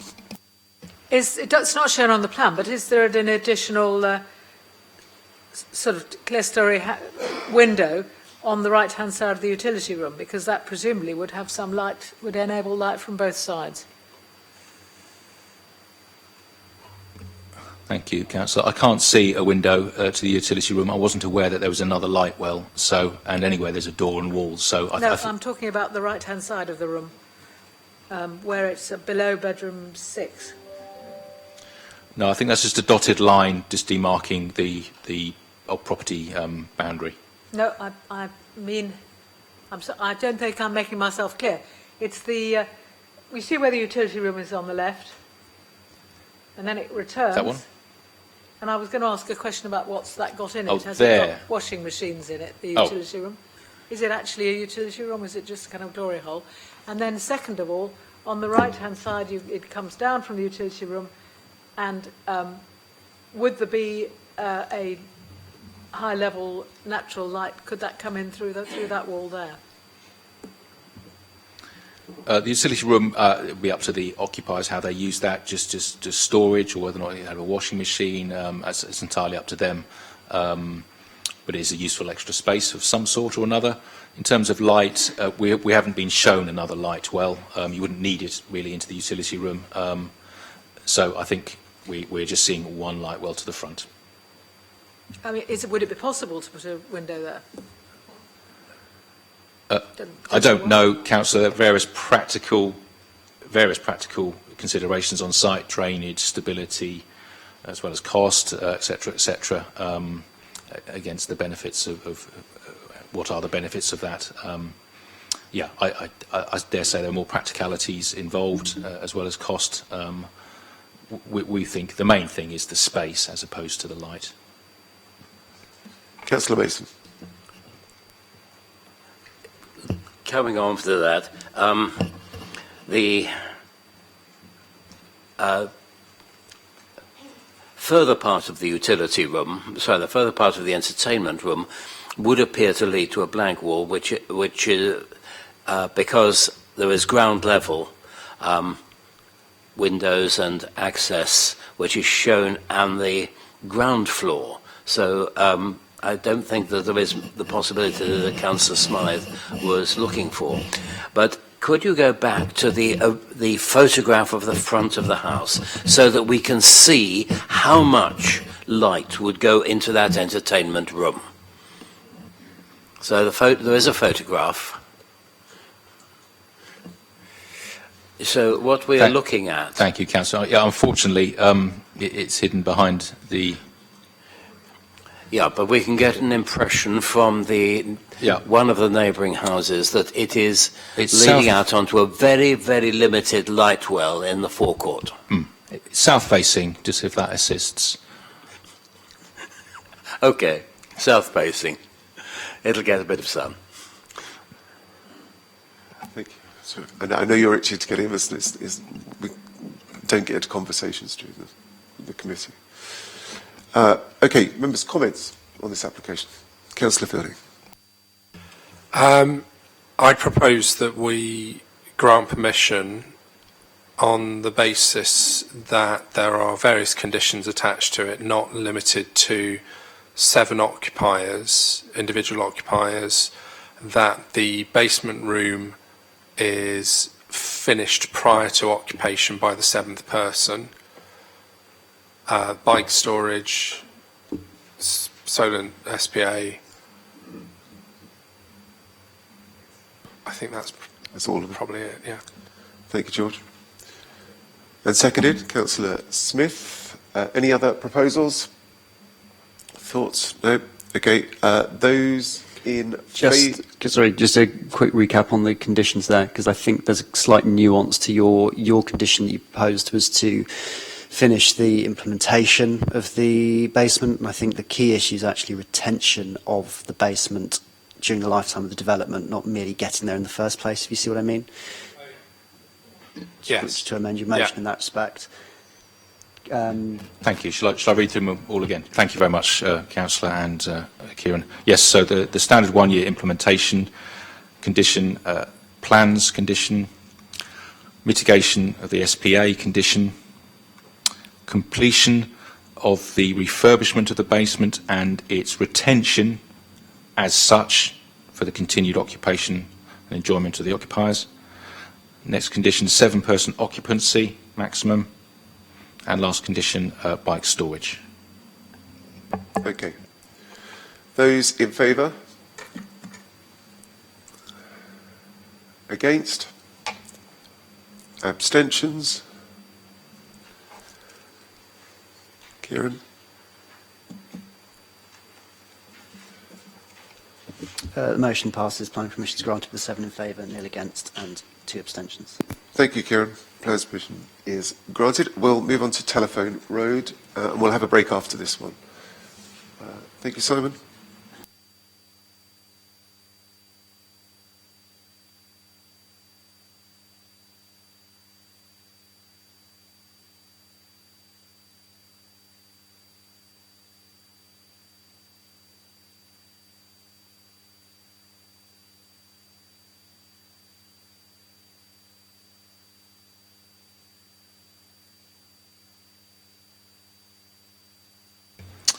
Thank you, Chairman.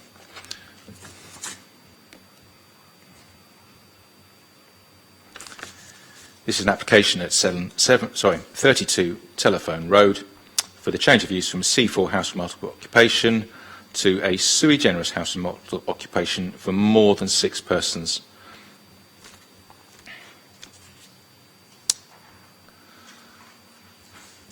Central Portsmouth location, Terrace Street. Property in the middle there in grey, built across 3 floors with the roof accommodation in the loft. A 2019 permission achieved a Class C3 or C4 use, and extensions have already been built.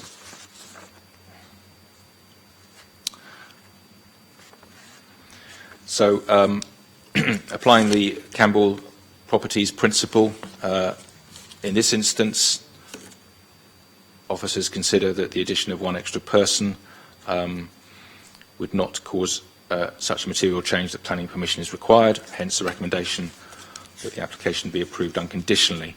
However, should members decide that planning permission is actually required, because there is a material effect, then officers would move on to the merits of the case, principally the local balance of community and the standard of living accommodation proposed. As the property is already in HMO use as a Class C4, its movement into the sui generis use class with 1 more person would not change that local balance in the 50-metre radius. This property has effectively 3 individual rooms. Let's check them on the right one.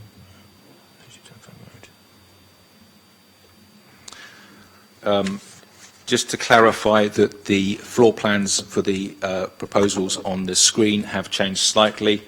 It's one of these applications that's due to the time taken between submission and coming to decision.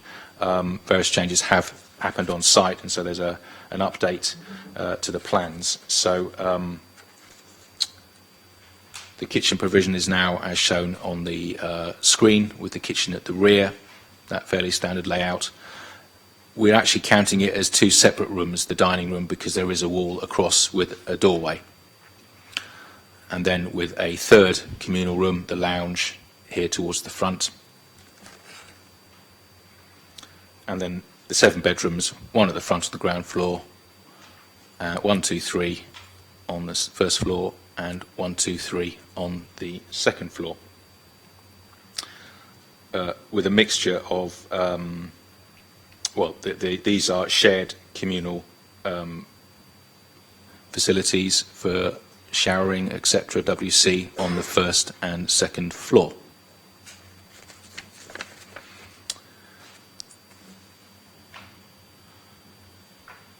I don't have the table on the slide, but if I can take you to the reports on page 35, the right-hand side column, the bedrooms should be 6.51 for single occupancy. They all exceed that by some distance.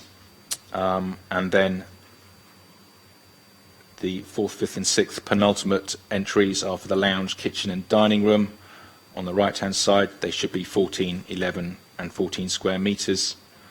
And they exceed those limits. There has, for completeness, been a slight change with the amended plans. The kitchen is now 11.07 square metres, slightly smaller than stipulated in the report, still complies or exceeds the standard. And the dining room has grown to 15.07, so still exceeds the 14 square metres requested. So on the two main policy tests, in terms of the local balance and the standard of living accommodation, should members decide that planning permission is required, officers would recommend that it is granted with the range of conditions, which would be the 1-year implementation, the plans condition, the SPA mitigation condition, bike storage condition, and as the development description refers to more than 6 persons, we'd like to nail that down to a maximum 7 persons occupancy condition, to be absolutely clear. Moving to the supplementary matters report, page 2, amended floor plans. I think I've just mentioned that already. An updated plan has been received showing the amended kitchen diner as actually in situ and as per the photographs.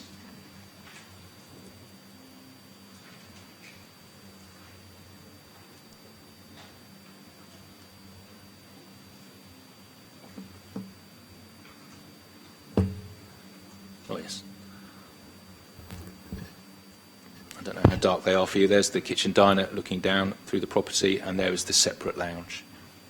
And another picture of part of the kitchen dining.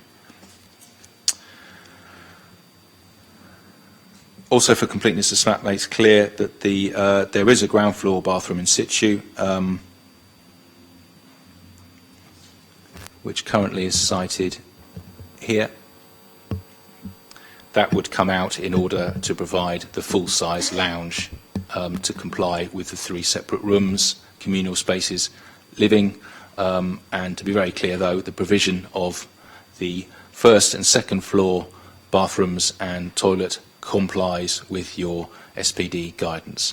So officers are satisfied that, if approved in accordance with the plans, your guidance will be met. We're happy with the size and the disposition of the rooms as well. Lastly, the last SMAT update is the 5-year housing land supply to consider in the planning balance. Thank you. Thank you, Simon. Members, do we believe this planning application requires permission? Can we refer to the words George has given for previous applications? We've done this before. I think we need to hear them. We need to hear them. Sorry. Yeah. Due to the intensity of the use of the... Oh, yes, sorry. Oh, sorry, yes. Deputation, sorry. Thank you. I know, it's terrible. Thank you. Can't get the chairs. This application is for a change of use from a C4 HMO to a sui generis HMO. This property was designed to meet the previous HMO supplementary document and was submitted in July 2020, so it's been in the system 2.5 years. Internal works are now required in order to meet the current supplementary plan requirements. The proposed works will provide a lounge at 15.07, a dining room over the minimum and a kitchen at 11.07. This will then meet the required size standards for 7 persons. On your previous application, you refused, or the previous one that I did, you refused based on the shower rooms.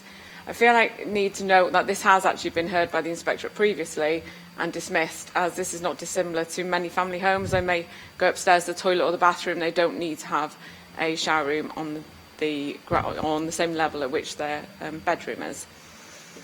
I don't believe the applicant should be penalised by refusing today when all he's doing is proposing to spend additional money to comply with the current regulations due to the time that this application has been in the system. The application will now be fully compliant with your SPD, which was put in place to protect residents of Portsmouth, and I believe that you should recommend this for approval today. Thank you. Thank you. Apologies. I got the order wrong. Okay. Do we believe this application requires permission? George? Thank you, Chair. Due to the intensity of the use of the accommodation, the impact on parking, waste, amenity impact upon neighbouring residents, and the impact on the Solent Special Protection Area, the changes considered in this case on its own individual merits amount to development requiring planning permission. Thank you, Councillor Fielding. Seconded by Councillor Simpson. Those in favour? Unanimously in favour of that motion. Thank you, Kieran. Questions, Councillor Simpson? If there wasn't a wall between the kitchen and the dining room, and that was a kitchen diner, would the requirements then be 34 metres squared?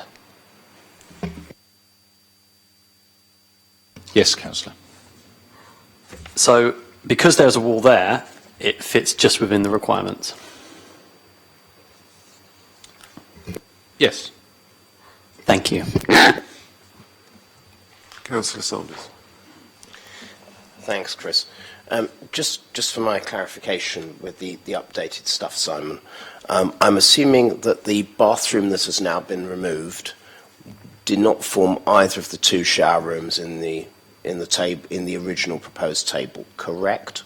So still two shower rooms, that is correct? Correct. Okay. And what amenities exist on the ground floor? Is there a toilet on the ground floor? Because there's now no bathroom. No. So the provision is as per the presentation, a first floor bathroom or shower room and a separate WC and toilet. Actually, 3 different toilets and 3 different rooms, and 2 showers. So it's above and beyond the requirements of your SPD. And it was a good point that the agent made that most houses don't have a ground floor sanitary provision either, or many don't. So, and it's not the requirement of your policy either. Okay. Just want to clarify another point within the SMAT, Simon, if I may. The applicants confirm that the ground floor bathroom in situ would be removed in order to comply with the SPD space standards for the lounge. Yet, in the table, they already complied with the space standards by 0.06 square metres. Did they or did they not comply? Because those two statements, again, you can have one and the other, but you can't have both. Yeah, no, absolutely. It's a bit like whichever one it was earlier with the that extension, one, yes. that the plans proposed tally with the measurements given in the table. And so just for absolute completeness, we noted that there is currently a ground floor bathroom. We didn't have to mention that up front, but that is shown removed. As it's shown removed, the lounge shown is indeed the lounge at 14.06 square metres, which complies. Does that answer? Yeah. Yes, sort of. It's just in order to comply, it already complied. So they didn't have to do this in order to comply. That is correct. Well, they would need to remove the existing shower room in order to provide the proposed lounge. I get it. It's now a bigger lounge. Yeah. I get that. But it was already 0.06. No. It wasn't. No. So the proposed plans show 14.06, and which means requiring moving the current bathroom. Okay. Forgive me. I'm looking at a table, and as opposed to the plans, lounge for area provided 14.06 metres squared. Required standard 14 metres squared. Therefore, it already complied. Correct?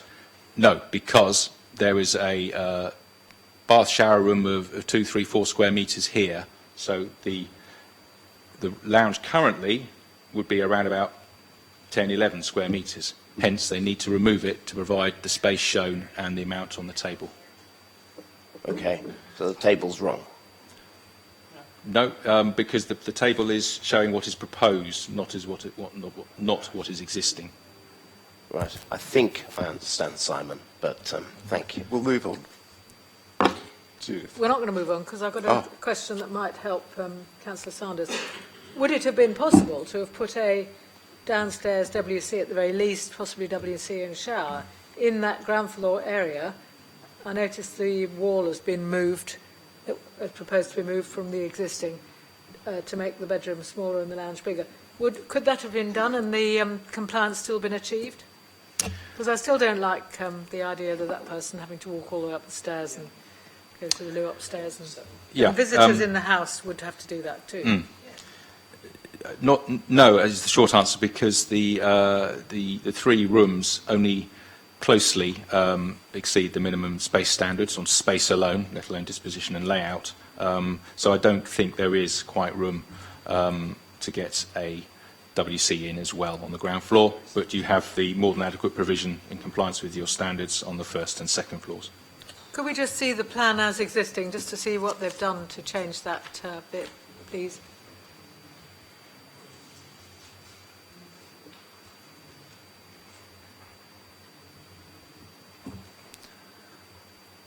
So what does the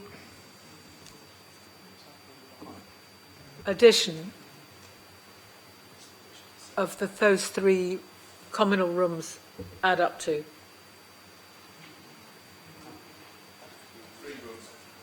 The 3 rooms in total size, if bearing in mind that, as I explained earlier, the kitchen and dining room have changed slightly, 25, 35, 40, just over 40 square metres in total. That does add up all right, including the... Well, yeah, the sum total of the 3 rooms, the sum total of the 3 communal rooms would exceed just the communal I'm not interested in kitchen that. dining. Please, could you go back to the existing plan? Is the sum total of the three communal rooms, the communal spaces, what's that?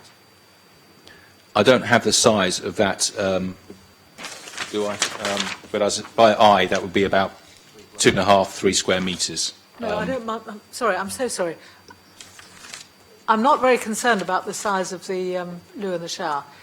I'm asking the question about how big would the communal area be if it was one of those 2 rooms and the 2 in the back extension. How much? What would that be?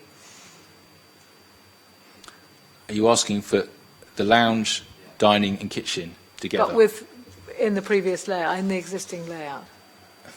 Well, in the current layout, my mental arithmetic says, as I said a moment ago, 40 square metres.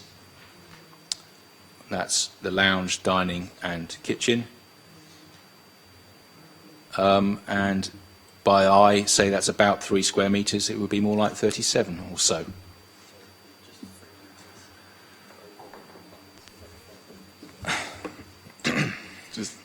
I mean, I'm just questioning in my mind. 3 rooms is and it will be 37 metres squared, so 2 metres squared under the required standard of 39.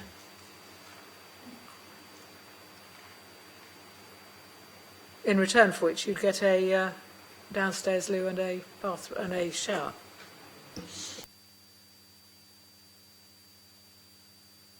George? It's more of a comment to be helpful to Judith. Were it not for the increase to a 7th bedroom, the existing shower room could have been retained under the existing space standards for communal parts. So whilst I heard the deputation and that the planning inspectorate is happy with having a isolated bedroom on a ground floor with no access to toilets or shower facilities on that floor, I believe it's over-intensifying the development because you've got 3 bedrooms on the first floor with access to a shower room. You've got 3 bedrooms on the second floor with access to a shower room. I think adding a 7th bedroom over-intensifies the development, and as such we should refuse the application. Thank you, George. So we have a proposal and a seconder. Councillor Symes. Councillor Mason? I disagree. I think what we have here is a very imaginative use of quite a small property, which is providing, almost uniquely in the ones we have seen over recent months, a dining room, a kitchen, and a lounge.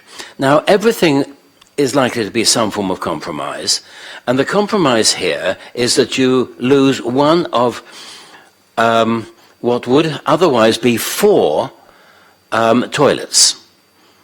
And I think that is a reasonable compromise, that we managed to produce a very good standard of communal living with 3 separate rooms for people. And the compromise on that is that we lose one of the toilets. And I think it's quite reasonable, since what we have meets our standards, that we should accept this. And provided that we put the limitation for 7, that is only for 7 people, I would propose the officer's recommendation. Thank you, Councillor Mason. Anybody want to second? No, not second. No, I've got another comment. I think the reason I asked about the kitchen and the dining room and with the wall is that I feel like the wall's been added there to meet the requirements, but in reality, a lot of the properties that come through here are kitchen diners. They're open, and if the wall wasn't there, it would be 26 metres squared, so it would be well under the requirements that the standard of the required standards that we have. So my concern really is that the wall's kind of been there to tick the box, but really we expect bigger for 7 people. Okay. Well, we have a motion on the table to refuse. Simon? Thank you. Just on that last point, though, there is, even if the kitchen dining 2 rooms were opened out into one normal, often seen, true communal kitchen dining 1 room, you've still got the proposed lounge. So either way you slice it, it complies with the guidance and provides, yeah, in my opinion. Okay. Councillor Mason's proposal to move the officer's recommendation hasn't been seconded yet. Councillor Van Jackson seconded Councillor Mason's proposal. Okay. Shall we, if there's anything, unless there's anything else, shall we, Simon? Shall I read out the proposed conditions just to be clear? Yep. If members vote to approve the application, following conditions: 1-year implementation, plans condition, SPA mitigation condition, bike storage condition,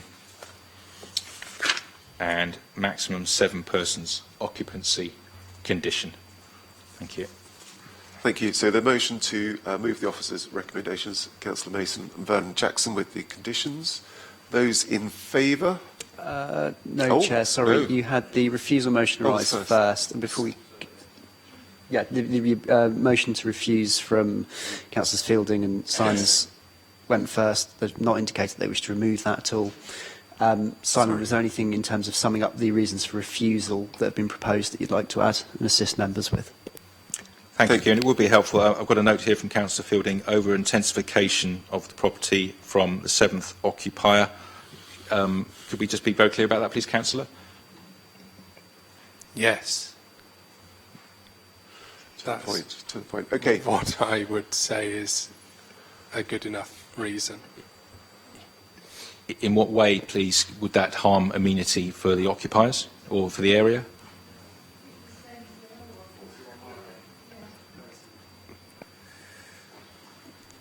Yes, referred to 41 Margate Road. For the wording we use for 41 Margate would apply in this instance. Simon, do you want the wording for that?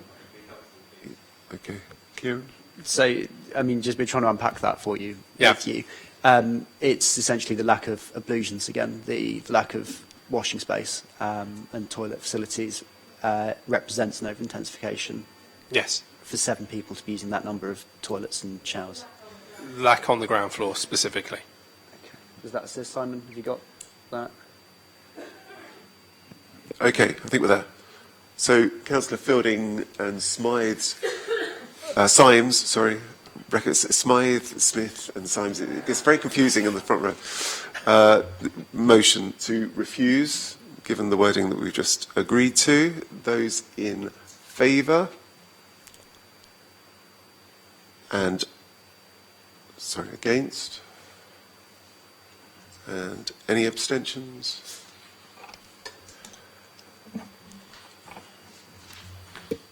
Planning permission was refused 8-2. Thank you, Kieran. We'll have a 10-minute leg stretch, if that's okay with members.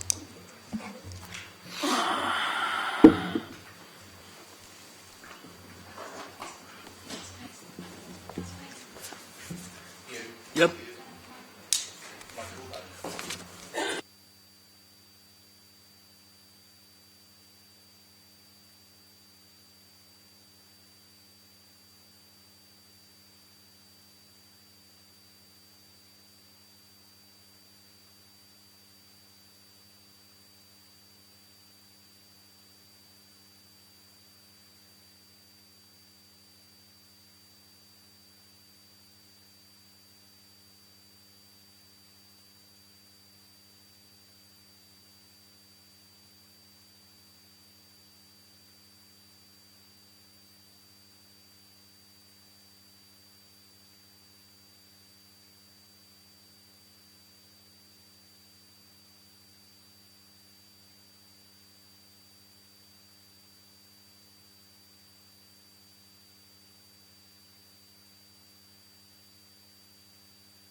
It's serious. You're on iron brew. Is it the low sugar? I don't know. I'm doing the microphone just to let everybody know. Just let everybody know you're.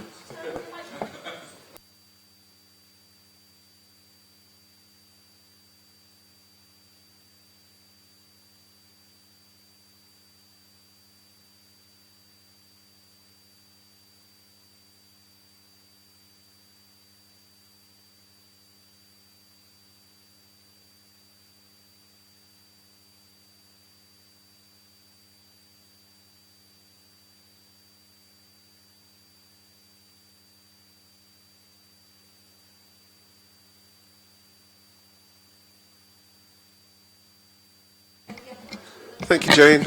Welcome back, everyone. Okay.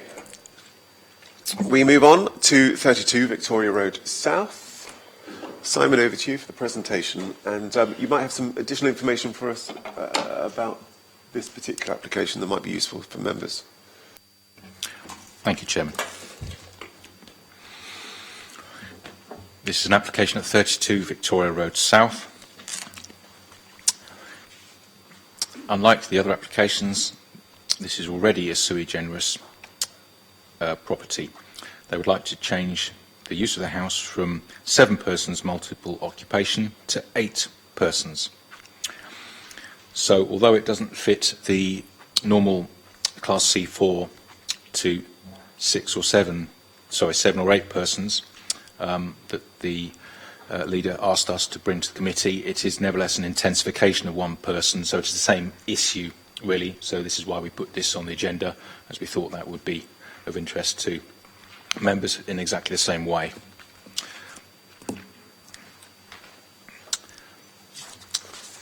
It's the issue of intensification as per the Campbell Properties principles, and in this particular instance, officers consider that the intensification of 1 extra person would not result in a material change of use that requires planning consent. Hence, the recommendation is for unconditional permission.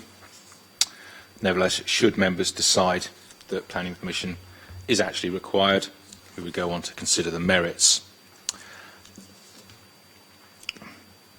So on Victoria Road South, it's a 3-storey property, as you can see. It's been an HMO for some years, as made official by the Lawful Development Certificate granted in 2021. So there is no change to floor plans, and I'll take you through them. On the ground floor, we have a single occupancy bedroom with ensuite, another bedroom and ensuite, and a communal WC, and then a kitchen diner at the rear. On the first floor, bedroom and ensuite, bedroom and ensuite at the rear, communal bedroom and shower, but that perhaps might be most used by the separate bedroom at the rear. And then on the third floor, we have 2 bedrooms and an ensuite each. So the top bedroom, the largest one, facing the street, this is one of the 7 rooms. This is the bedroom that is proposed for double occupancy to bring the occupancy up to 8. So on the first question of whether or not members think there's a material change of use that requires planning permission, members would need to clearly articulate why 1 extra person in the same numbers of bedrooms and the same size of property using the same room as another person would constitute a material change of use. If members could bear that in mind, please. Should members decide that planning permission is required, the existing balance of HMOs in the area, it is already an HMO, so there'll be no change. As it happens, the percentage is 7.95%. In terms of the adequacy of the living accommodation,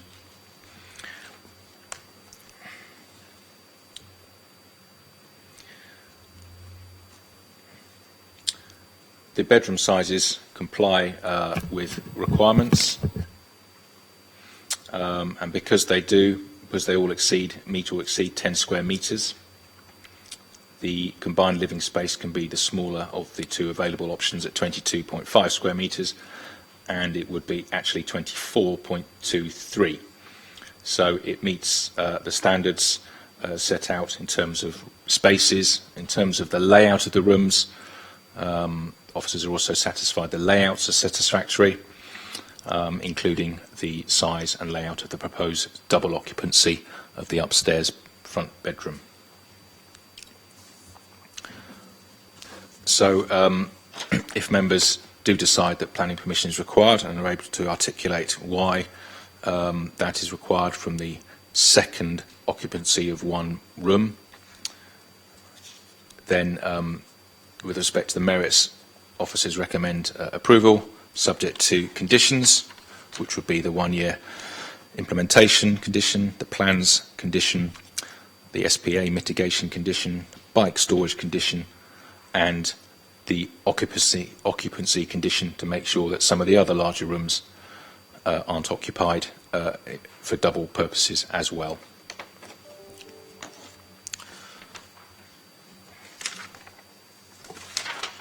Take you through the supplementary matters. It is just the 5-year housing land supply matter in this instance. It's still an increase of 1, so that's the balance we're asking you to apply as set out in Appendix 1.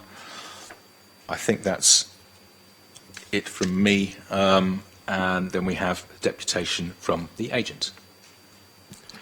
Thank you, Simon. Over to you. This application for 32 Victoria Road South is for a change of use from a sui generis for 7 persons to a sui generis HMO for 8 persons. Unlike my previous applications today, this property is let to professionals. The property provides bedrooms which are significantly larger than requirement, ranging from 11.42 square metres to 19.29 square metres. The communal area provided is 24.29, which exceeds the required standard of 22.5. The application is to allow the applicant to provide accommodation for a couple instead of a single occupant within the largest bedroom of 19.29 square metres. Due to the rise in the cost of living, there have been increasingly higher inquiries to letting agents in Portsmouth for HMO accommodation for couples. The applicant would like to be able to make this offer to a couple for whom shared living would be a more affordable option for an all-bills-included living package. As the application is fully compliant with the size standards required for occupation by 8 persons and will provide all the tenants with an excellent standard of accommodation, I respectfully request you approve this application today. Thank you. Thank you. So members, bearing in mind what we've heard from Simon Turner, do we believe this application requires planning permission? I mean, think... Can we ask George to do his formal words? Thank you, Chair. Due to the intensity of the use of the accommodation, the impact on parking, waste, amenity impact on neighbouring residents, and the impact on the Solent Special Protection Area, the changes considered in this case on its own individual merits amount to development requiring planning permission. That's what I propose. Okay, thank you. Seconded by... Formally. Councillor Sanders. In favour? Against? Abstain?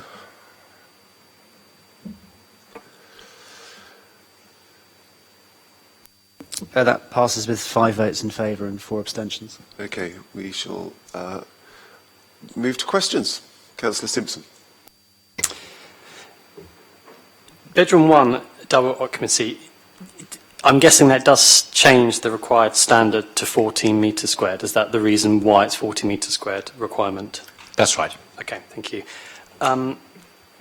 Just out of curiosity, if this was passed today and say the couple, I'm talking hypothetically a little bit, but say the couple at bedroom 1 break up, but then whoever's in bedroom 5, which is the smallest of the rooms, decide actually I want my girlfriend to move in, would that still be acceptable because of the fact that they've got up to 8 people as permission?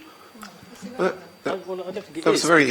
Because if the required standard is 14 metres squared and the smallest one and the other is not 14 metres squared, then technically the room's not big enough, is it, to the standard?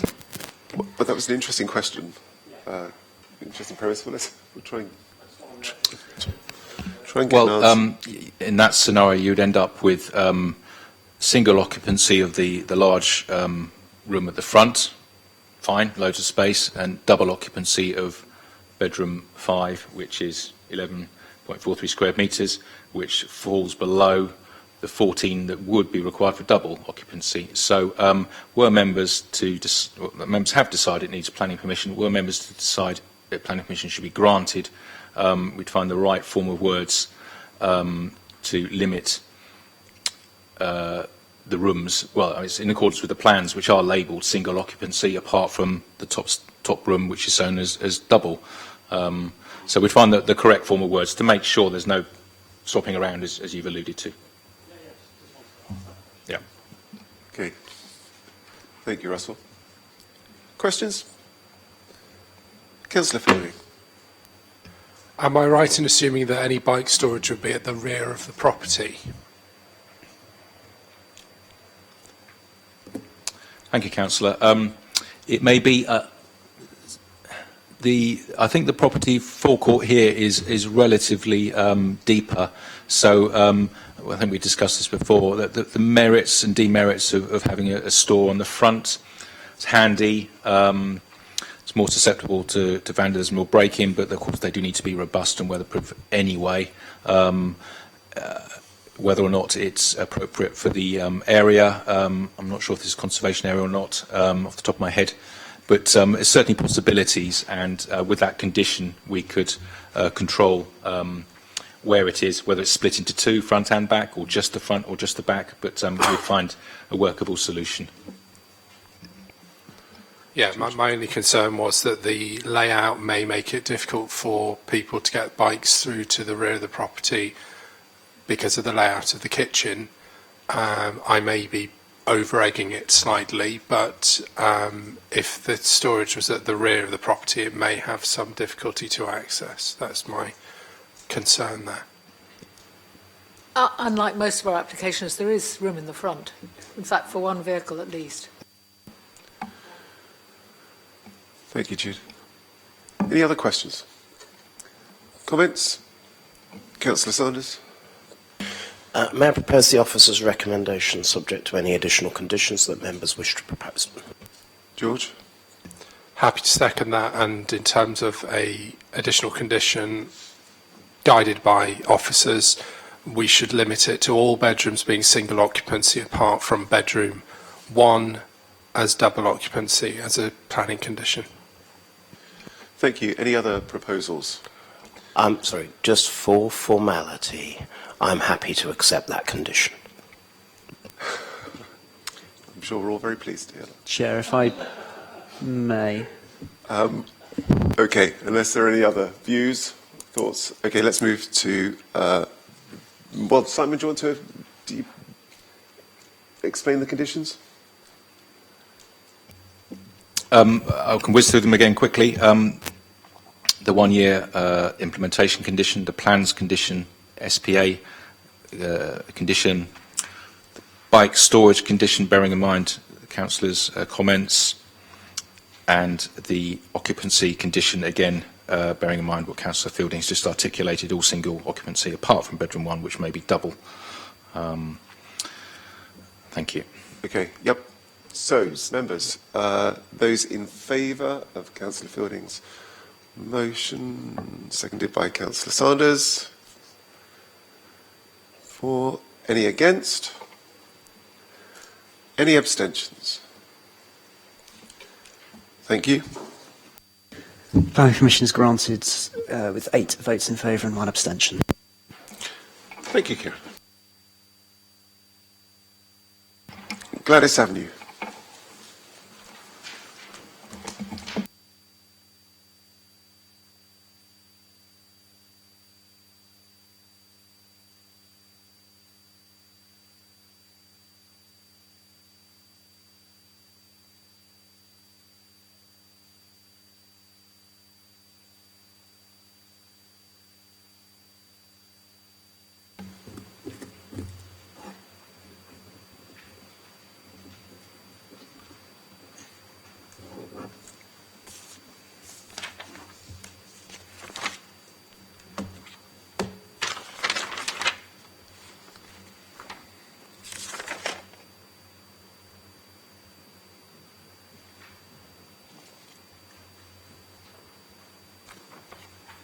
Thank you, Chairman. This is an application at 58 Gladys Avenue, up in northwest part of the city. It's an application for change of use from a house in multiple occupation, class C4, to an 8-bedroom house in multiple occupation. So that would be an increase of 2 occupiers.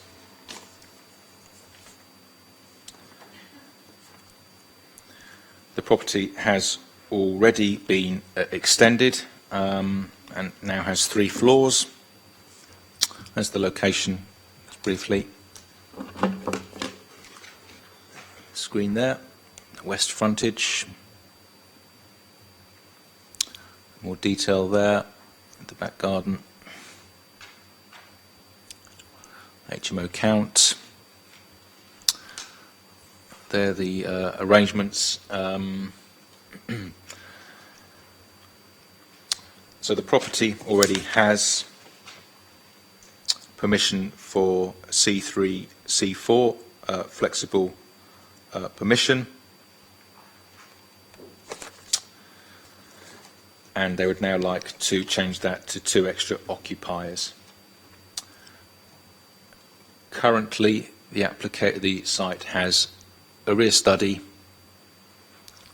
a kitchen, dining room, and a lounge, so 3 separate habitable rooms. The proposal is to change the lounge there in the middle to a bedroom with an ensuite, and to change the rear study into a bedroom with an ensuite. So the application, in officer's opinion, following the Campbell's principle, in this particular case, it is also considered that there would not be a material change of use that would require planning permission, and so the officer's recommendation is to grant unconditional consent should members decide that the increase in occupancy would amount to a material change in use that requires planning permission. We'd invite them to go on to consider its merits, of course. The 2 principal strands are local community balance and standard of accommodation.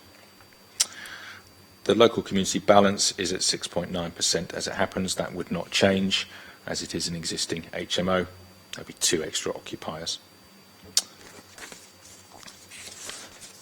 In terms of the living accommodation, the bedrooms all exceed 6.51 square metres.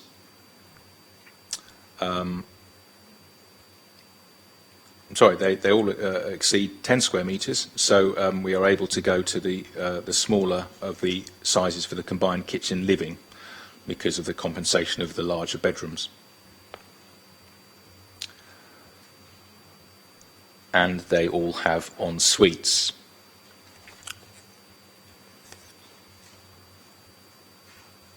So the property, you can see an ensuite for each of the bedrooms throughout the property, and then the combined kitchen living room would still comply with the space standard by a clear 3 or so metres. Apart from the pure size calculations, officers are also happy with the layout and usability of the rooms. I'd also point out a utility stroke tank room on the first floor as some extra space of some sort, possibly for storage, along with any tank that may be in there.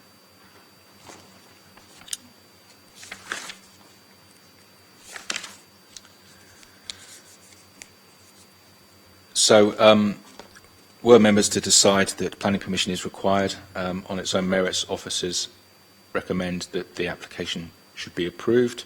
In that instance, it would be with 1-year condition, plans condition, SPA mitigation condition, bike storage, and sensible to confirm 8-person occupancy, not least as the development description refers to 8 bedrooms. So we would like to make sure that was 8 persons by way of condition.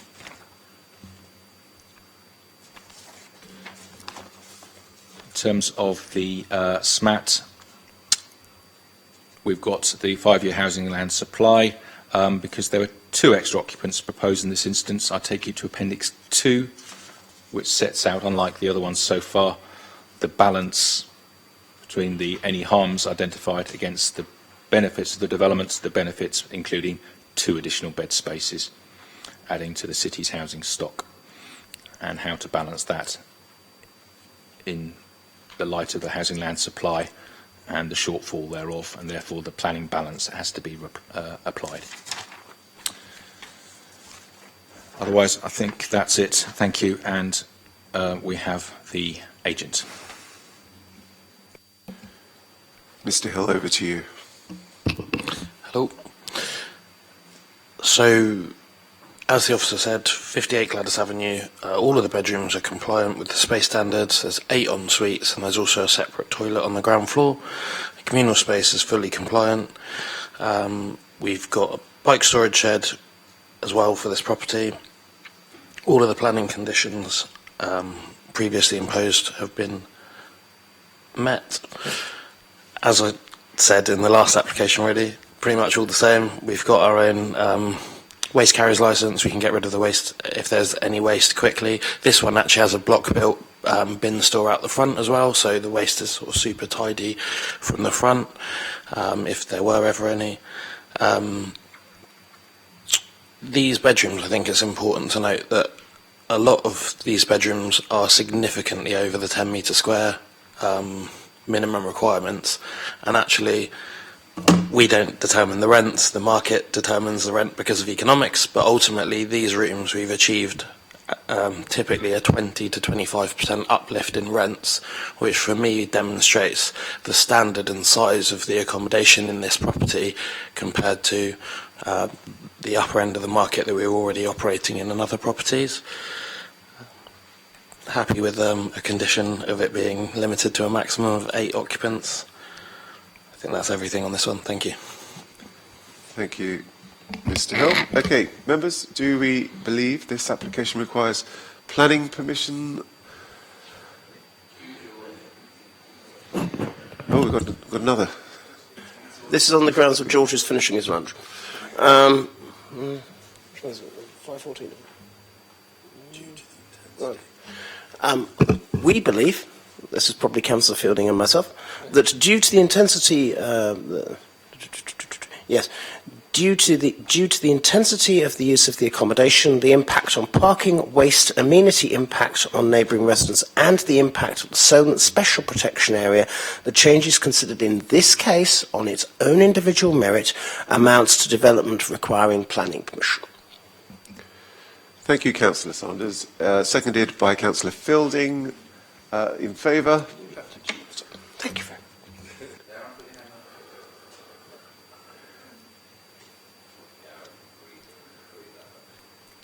Against? Abstentions?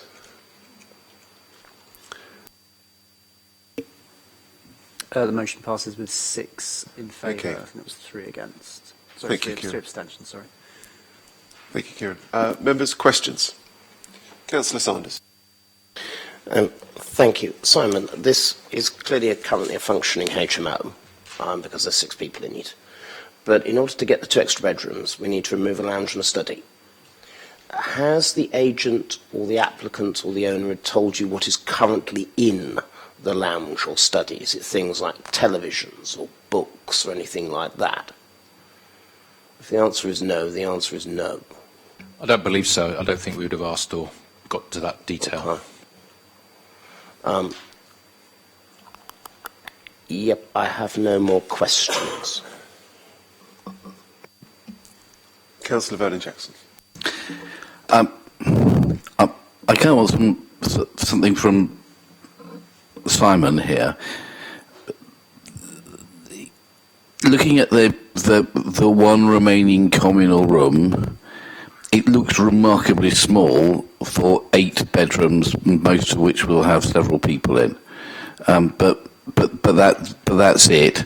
My concern is that the usable space is restricted on the basis there are 3 doors going in and out of this room, and therefore the amount of usable space available is small. It you clearly couldn't get both a dining room table and sofas in there because you've lost two rooms of shared accommodation. Simon, is there anything in terms of the openings causing restriction in the amount of space available? Thank you, Councillor. It's a wider and shorter communal room than many that we see.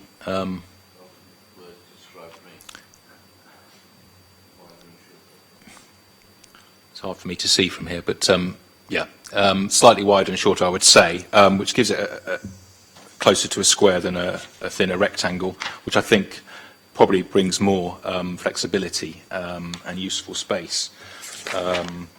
It is at 25.79, so that's over 3 metres clear of the minimum. The premise of having the lower standard when you've got the big bedrooms is that some of the sort of communal sitting facilities, can also take place in your bedroom. You can, you've got space for a couple of friends in there, or from the house, from the group. And a lot of those rooms are also some way over the 10 square metres by some distance. So a lot of the bedrooms have a good standard of size and indeed configuration. As to the doors, Councillor, yes, there are 3 doors. I think, again, with the space availability and the rectilinear, more simple, wider form, I think there's good flexibility there for breakfast bar, whether or not you have a breakfast bar extended and don't have a dining table and you have perhaps more sofas and so on, or whether you go more for the dining. I think I can see space between the doors in certain areas where you can have bars and benches and independent dining table, and probably more of the sort of sofas and TVs are in the bigger bedrooms, I would imagine. But so we're satisfied that in numerical standards and space and configuration, this should provide a good standard of accommodation. Thank you, Simon. Any further questions? Comments? Councillor Sanders. I haven't made up my mind on this one, so these are just observations at this stage. I'll listen to everyone else. I am concerned about the loss of the lounge and the study and what that will mean for the existing occupiers. If it means, for instance, the lounge has a television, then that means that they don't have access to a television unless they put it in their rooms, which will require internal plugging, internal aerials and all that sort of stuff. So I'm concerned about the future amenity of current occupiers of the new regime. That's what concerns me. That's the first thing. Secondly, for those who've been up and down Gladys Avenue, you'll know that not only is there an extensive amount of cars being parked, but also there's the 18 bus, God rest it, North Hussein in it, unless First wants to get rid of it. That is also a problem, and it's difficult for the 18 bus to get up there now. So any increase in this road will lead to an increased impact on the transport infrastructure. A couple of other observations, if I may. I'm interested some of the objectors want to include flat conversions as part of HMOs. This is something that we've had before, but now the quiet part has been said out loud in this one. And I think that's a bit of an education approach that I think we as councillors may have to do in that area. And this separate issue around 75 Wadham Road is one I'll go and take away, because I can't believe that a licence has been given on the basis of government rules for something that ain't a HMO. So I'll take that away, but I'm open-minded at the moment. I don't think there's any reasons yet to refuse it in planning, but I'll listen to other colleagues. Thank you. Russell. Just to add to what Councillor Sanders, I mean, insufficient parking is a great understatement for this area. As we're well aware, it's next to other, been very contested, Oriel Road, Shadwell Road, Wadham Road, and if you go down Gladys Avenue, not just with the bus stops that are there and the buses' difficulty of going past, but also there's a lot of double yellow lines. Essentially, I would say there's next to no parking. So even though I always get told, well, there's no guarantee they'll bring cars, well, there's no guarantee they won't bring cars. Just to go back also to the HMO, I've on a number of times questioned how many HMOs do we actually have in this area. I know that we're waiting for the census, I think, last time to get a general consistent, actually know how many there is, but the fact that the neighbours, the residents have actually said, well, actually there's one here, and we'll say, well, it's not registered, that doesn't mean that it's not acting as an HMO illegally. So I do feel that, while the representations don't always have material change, I think this increase is not very useful or very ideal for the area that's already very, very, very packed. Thank you. Any further views on this application, members? Councillor Fielding. I'm minded to grant permission on this one. Yes, I acknowledge that the removal of 2 communal rooms would have potentially an adverse effect on the existing occupiers of the property, but in terms of our space standards and the general amenity for people, everybody's got their own ensuite bathroom, for example. One thing I was concerned about is the fact that there's now going to be 9 toilets in a property. That is something that we need to be aware of, that the amount of... Your words. Yes, indeed, I'm trying to be quite careful. The effluent output of the property would be quite considerable on the local sewage network. But notwithstanding that, I don't think that's grounds to refuse planning permission on this one. And I would also ask that we specifically state that we limit it to 8 persons on a single room occupancy basis, but the usual conditions would apply. Happy to be proven wrong. Thank you, George. So I have a motion on the table to accept the officer's recommendations with the conditions. Any other views? Anybody want to second? Councillor Symes has seconded that proposal. Any other views? Okay. Unless there's anything else. So we've got one motion on the table. We move to the vote. Those in favour to move the officer's recommendations with the conditions? And those against?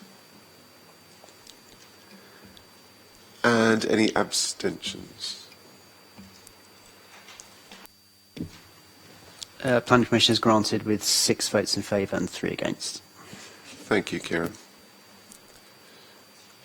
Okay. Wallington Road is the next application.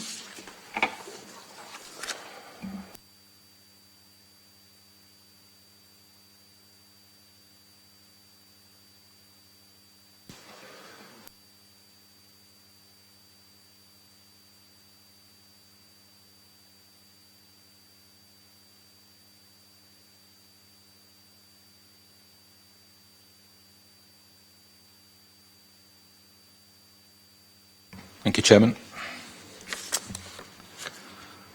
It's an application of 48 Wallington Road up in Copner.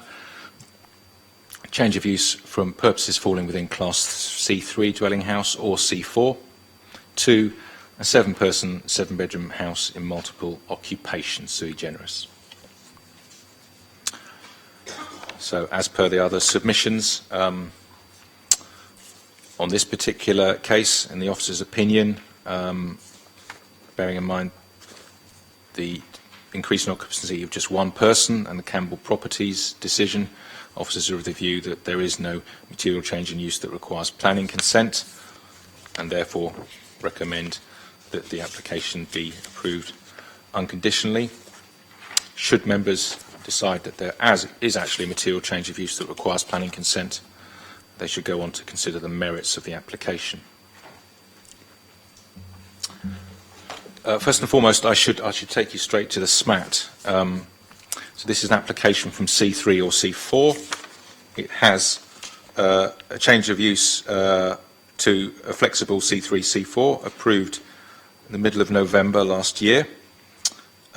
We asked for the state of progression of the works. We wanted to know, is it still Class C3, or have those works completed, and has it become a C4? Because it has to be one or the other, as a matter of fact, and also for the consideration of the application. So looking at the SMAT, Supplementary Matters Report, the applicant reports that the works to convert the premises from a Class C3 dwelling house to a Class C4 are substantially complete. They have stated there is interest from future tenants, and they have stated the property may already be engaged with marketing.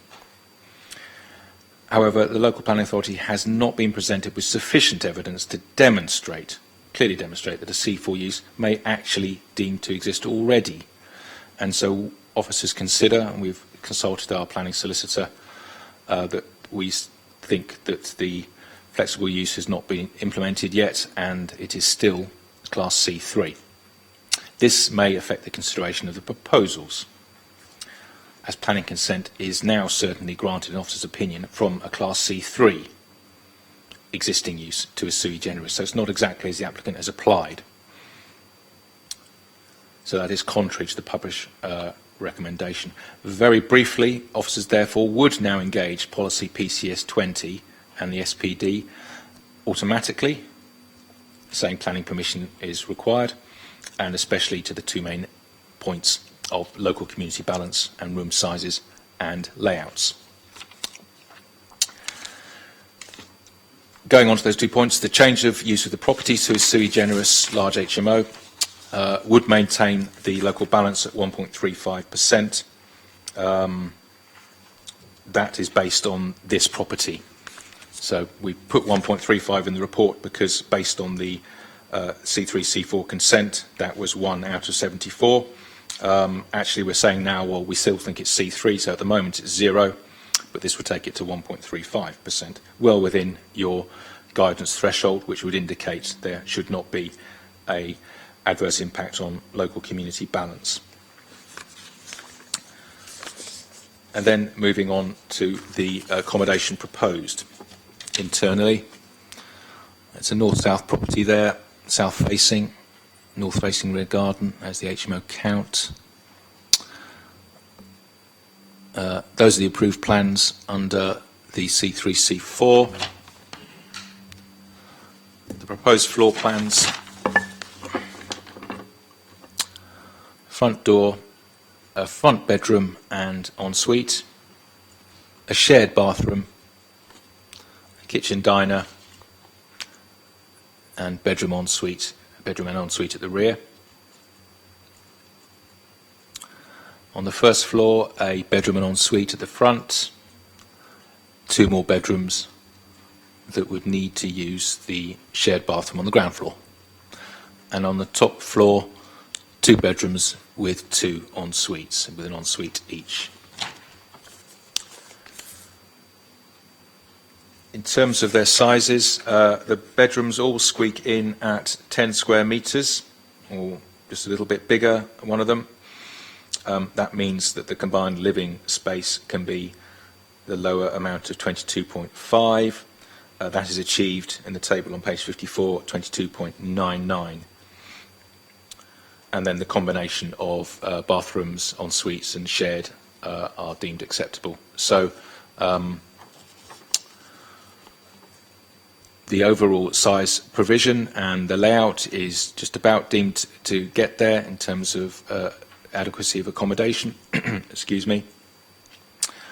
And so on those grounds also officers would recommend the application positively, with the range of conditions which would be from C3 to sui generis, so that would be a 1-year approval implementation period, plans condition, SPA mitigation condition, bike storage condition.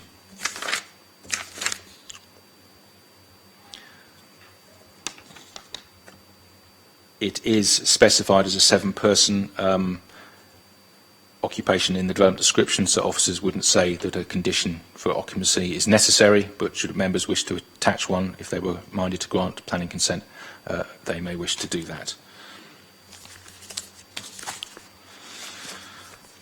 Otherwise, back to this SMAT, we have the 5-year housing land supply. This takes you to Appendix 3 because it's a slightly different equation here in the officer's opinion. If it's C3, that's 2.4 persons average is the standard taken in planning. Take that up to 7-person HMO, you've got 4.6 additional occupiers. So the balance weighs more heavily in favour of granting planning consent because of the additional bed spaces contributing to the housing land supply. I think that is all for the moment, and we have a deputation from the agent. Mr. Hill. Hello again. So, with specific regard to this property,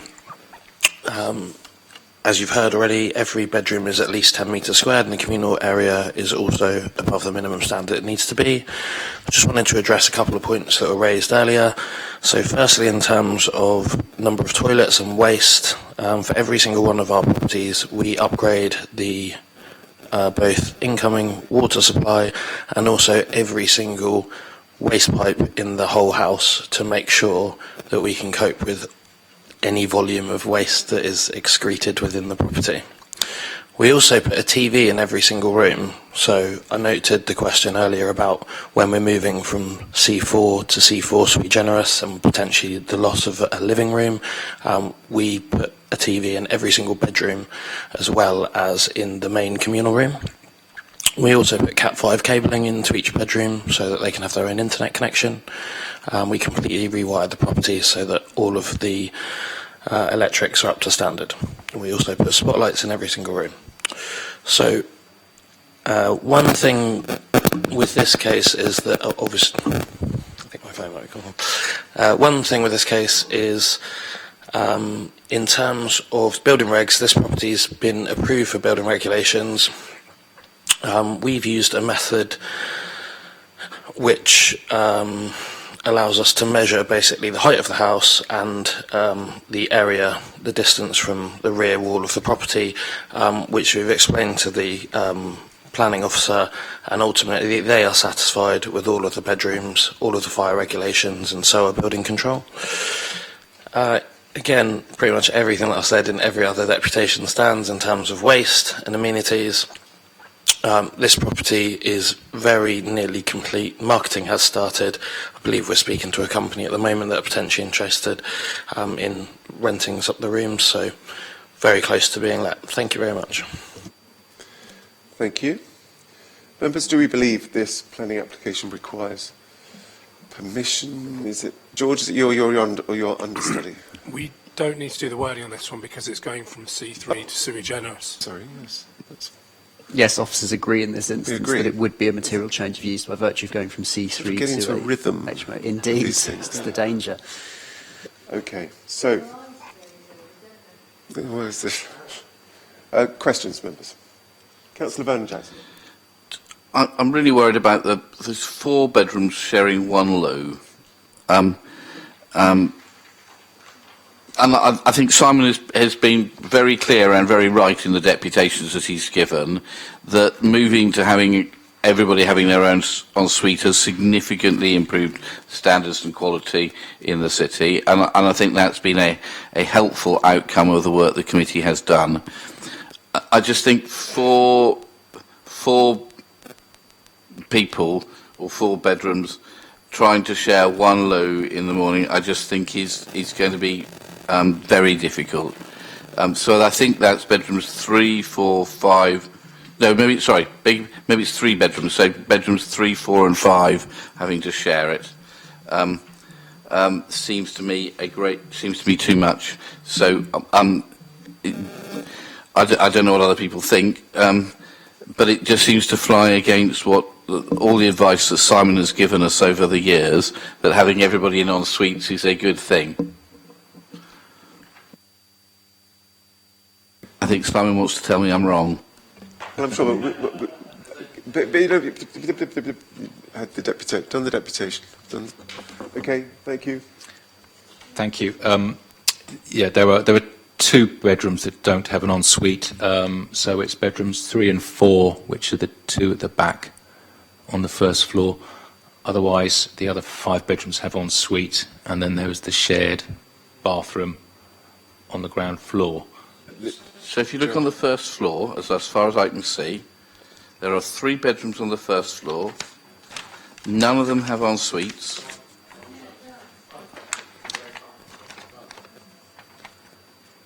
The front one there, that's the ensuite. Oh, beg your pardon. All right, sorry, my apology. Okay. So here it's a combination. No, it's all right. I'm thinking. Yes. Okay. My apologies. Okay. Questions? Comments? Councillor Mason. I'm not happy with this in that, for the reason which Councillor Byrne-Jackson has laid out, bedrooms 3 and 4, being on the first floor, that they have to go downstairs for a single one. If this were a house where there was adequate room and people had space, then perhaps we could see this as a compromise. But this is really tight all the way round. If we look at the combined kitchen living space, it is only just under 0.5 of a metre, and I think what 0.5 of a metre is above the absolute minimum standard. The other comment I would make at this stage is that the time space between this being granted permission to be a house in multiple occupation for 6 and the application to make it a house in multiple occupation for 7 was 11 days. I cannot help but think that the first application was a Trojan horse and that the whole application was from the very start intended to go to 8. So to 7 people living. I think it's an abuse of the planning system we see here. Thank you, Councillor Mason. Councillor Simpson. I've been told this has been said many times, but I think it's just this real worry, really, that we're getting these continuous extensions from Class C3, which then makes it into seven persons, essentially making super HMOs, when really, you know, obviously one could say you could do whatever you want with an extension, but it's just the kind of, I think, really what Councillor Mason's, there's just the dishonesty of it, really, you know, to make so many super HMOs in areas that are not really characteristic for it. So, yes. Okay. You're stopping short of... okay, all right. George. Sorry, Councillor Mason, if I ask you to turn your microphone off. Okay. One thing I struggle to square on this one is the fact that we're going straight from a C3 dwelling house to a sui generis C4.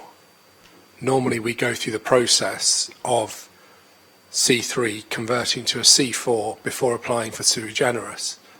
No?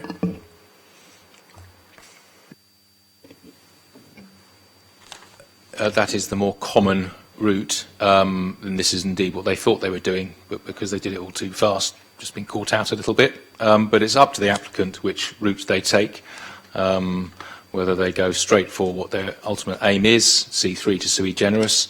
There are reasons for going the stepped approach to do with finance and extensions and so on, but ultimately it's up to the applicant. Darren.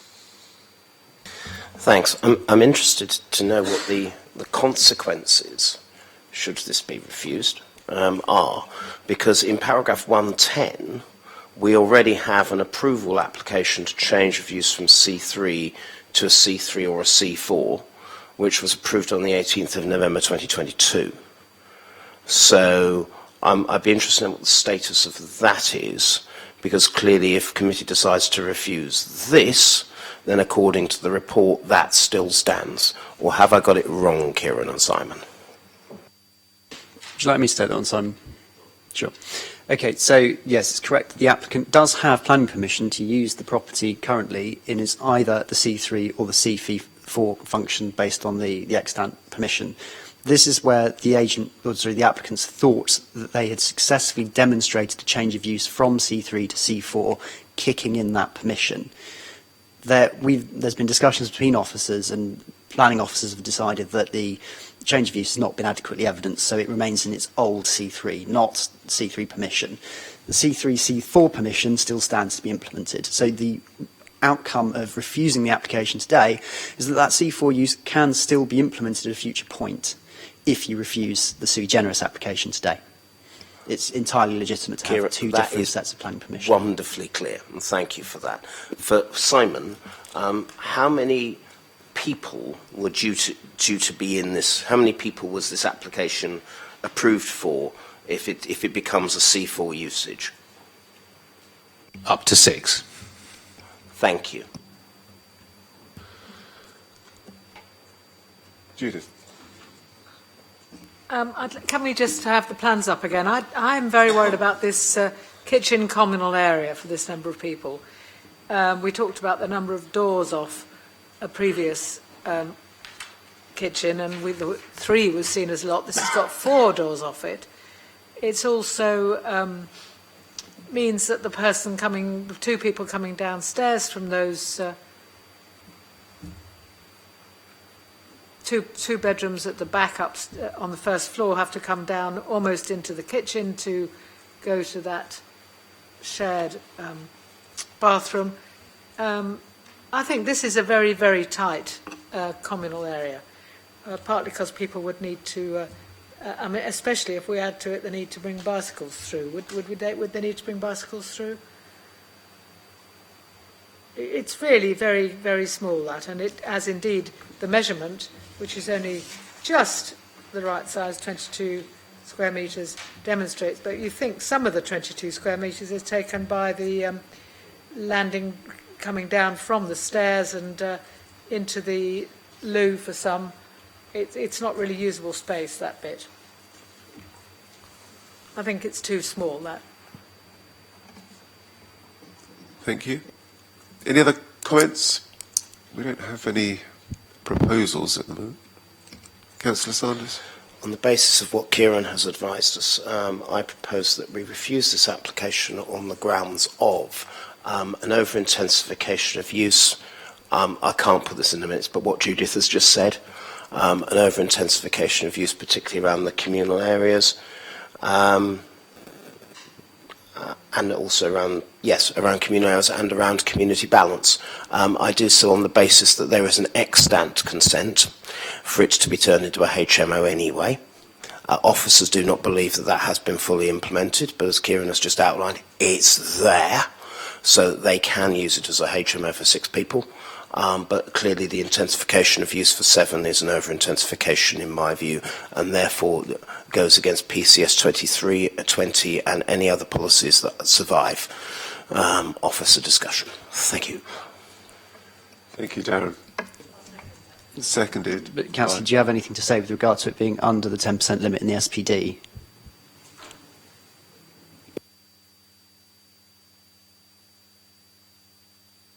I will have when I get to that bit, Kieran.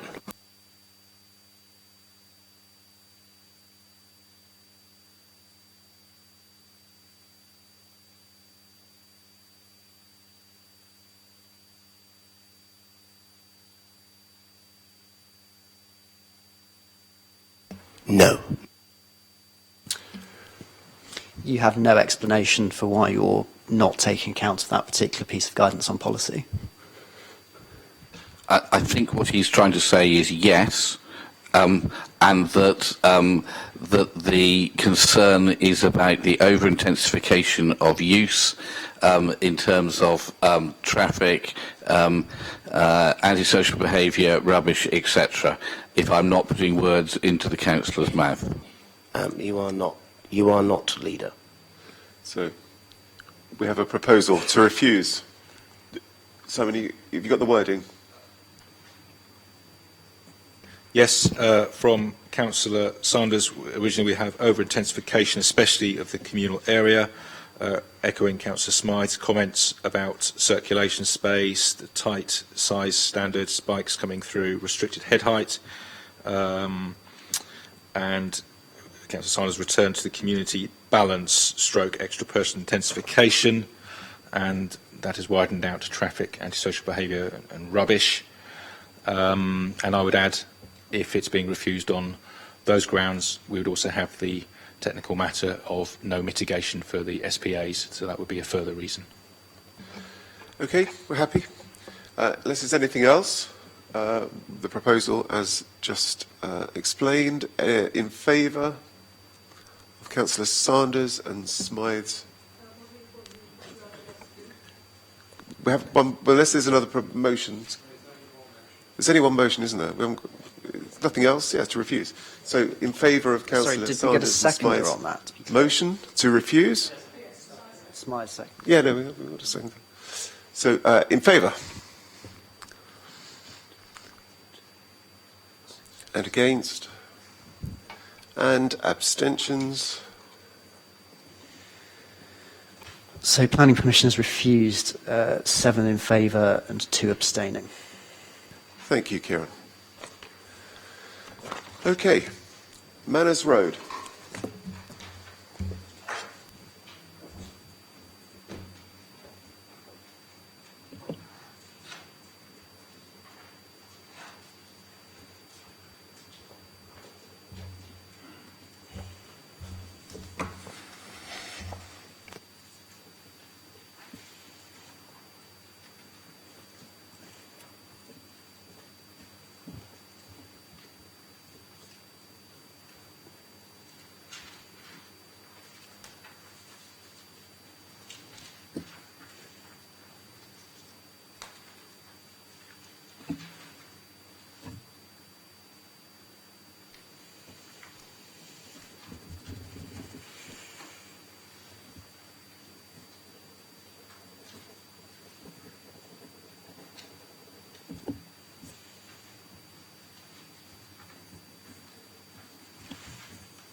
Thank you, Chairman.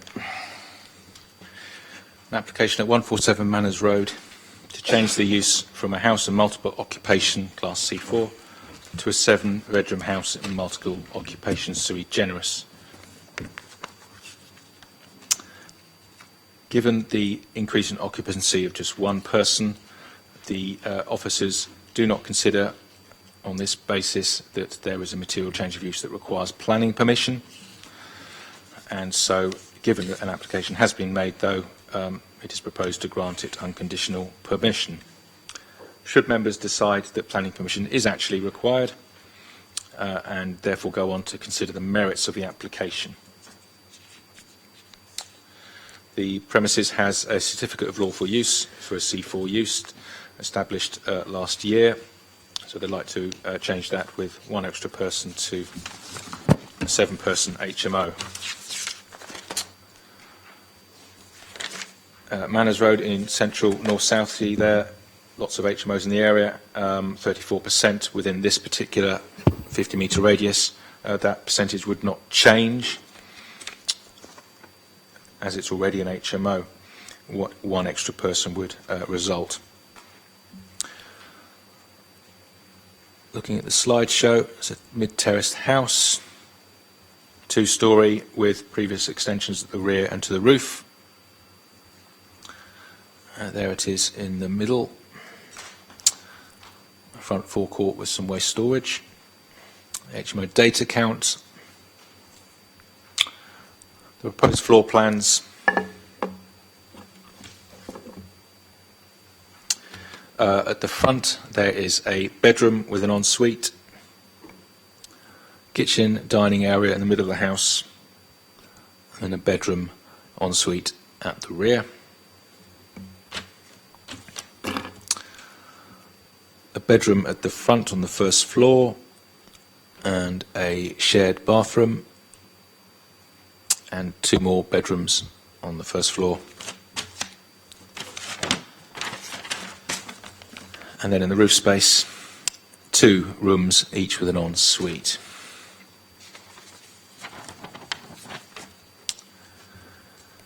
Each of the rooms squeak past the 10 square metres. Bedroom 7 is rather more at nearly 13.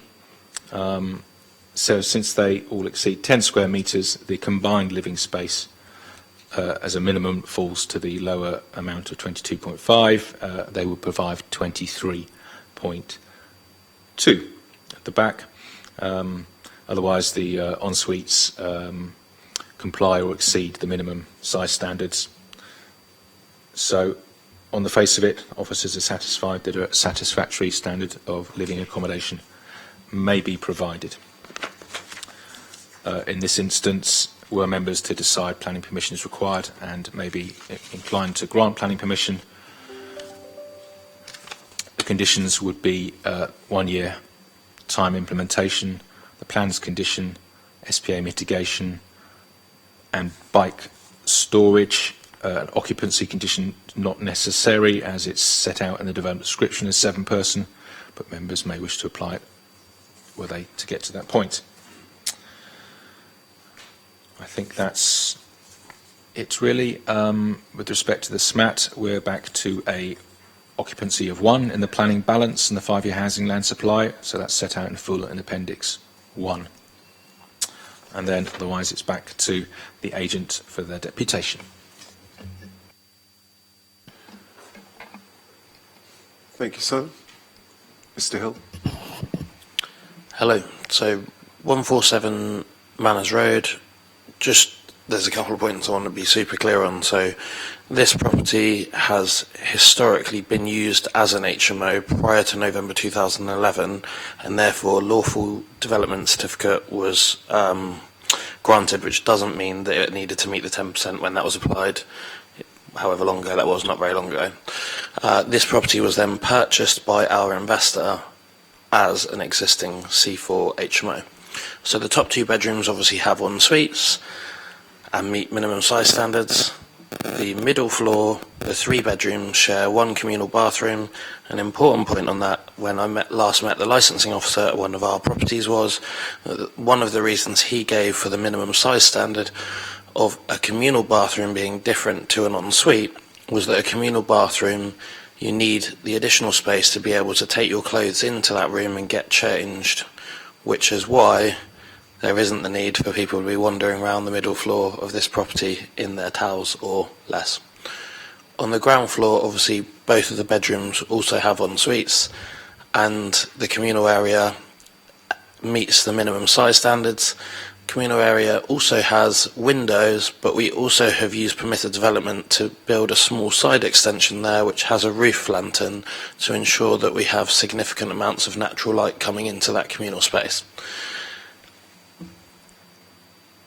I understand obviously the reason for the minimum requirements. This property meets all of those, and again all of the other points pretty much related to the other applications all apply in terms of waste management, in terms of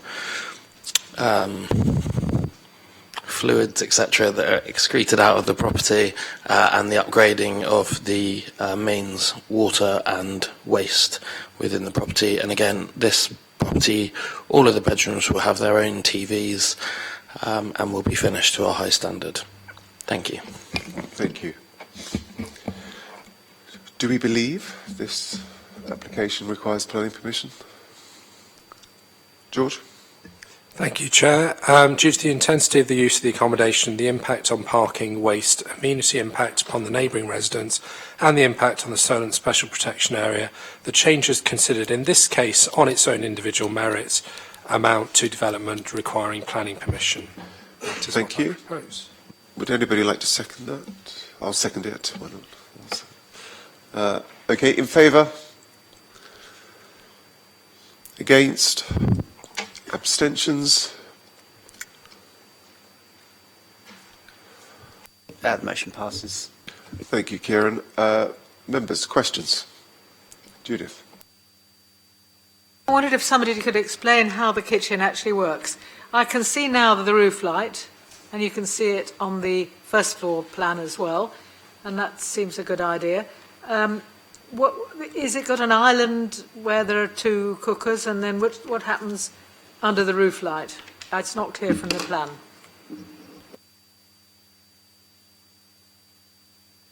Thank you, Councillor. Sometimes the plans can be a little bit confusing because previous structural elements are sort of ghosted on and so on.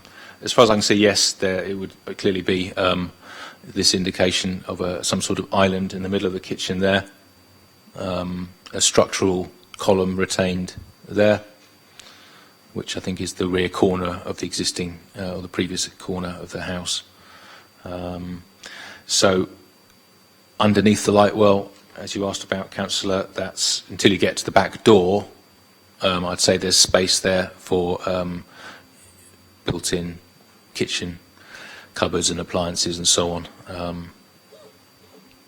Yeah, so that seems like a workable kitchen dining layout, I would say. I think it does too. Thank you for that explanation. Questions? Comments? Councillor Bowler-Jackson. Sorry, I'm again concerned that bedrooms on the first floor all share one loo, which is also the loo that people will use if they're in the communal area as well. And I see that there's a little bit more room to be able to put clothes, but I don't think you could actually even put a chair in there to put clothes on because the walls just don't allow it. So I'm sorry, I am concerned by that, and that's not a good use of space. I think it doesn't provide the amenity that people expect, and that Simon has told us is good to expect. Stopping short of a motion. Can I just ask a further question? Yeah. I'm assuming that bathroom narrows down and the shower is alongside the stairs. Is that correct? So it is quite big, and you could have hooks on the wall quite easily, I think. The first floor communal bathroom, I think, yes. So if you come in, you turn left to the WC and the hand basin, and you turn right. I don't know if that's just a big shower pan that's rectangular in form, or whether it's a proper bath tub.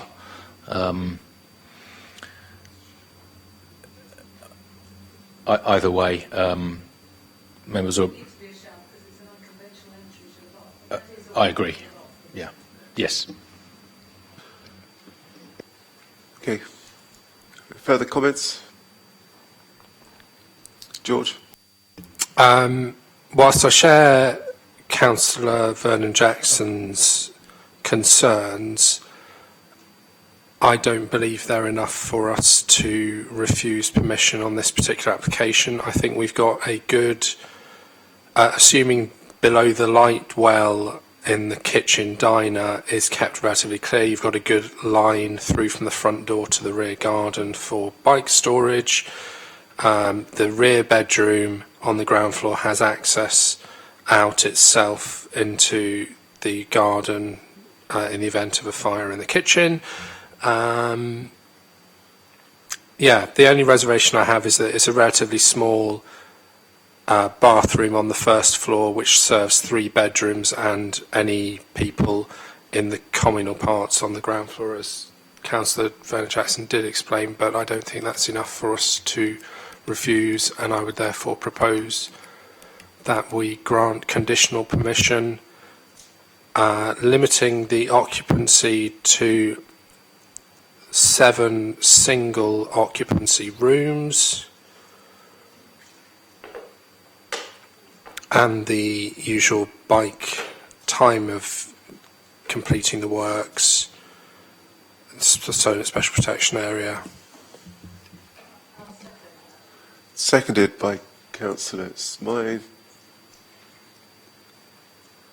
Any other thoughts, ideas? Okay, so we've got one motion on the table. Councillor Fielding, Councillor Smythe. Those in favour? Those against? Sorry, quick. Those against? Those against? Abstentions?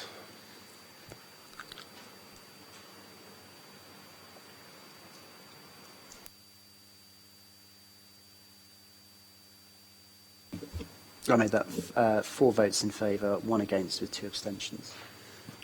Planning Commission is Planning granted? Commission is granted, yeah. Okay, thank you very much. Twyford Avenue.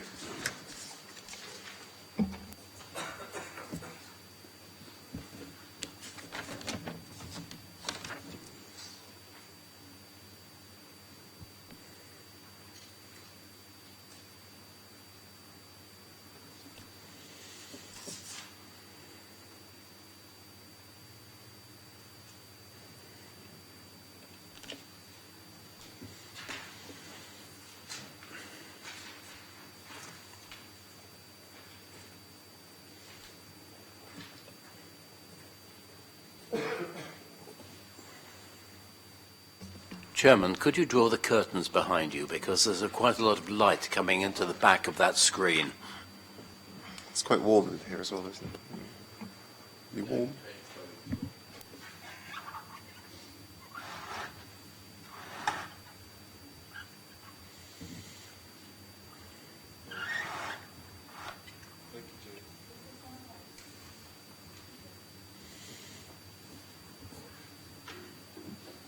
Thank you.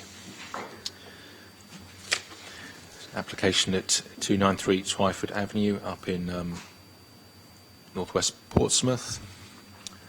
It's an application to change the use from a C3 or C4 dwelling house or multiple occupation to an 8-person house and multiple occupation. So this is an increase of 2 persons beyond a C4, 6 persons. The increase of 2 persons, officers would judge in this instance would not be so material as to constitute development that requires planning permission. Hence the recommendation that although an application is made, unconditional permission is granted. Should members decide that planning permission is actually required and go on to consider the merits, we would look at the community balance in the area, which has a current percentage of 2%, which would not change as this already has a C3, C4 permission. And then moving on to the merits of the living conditions.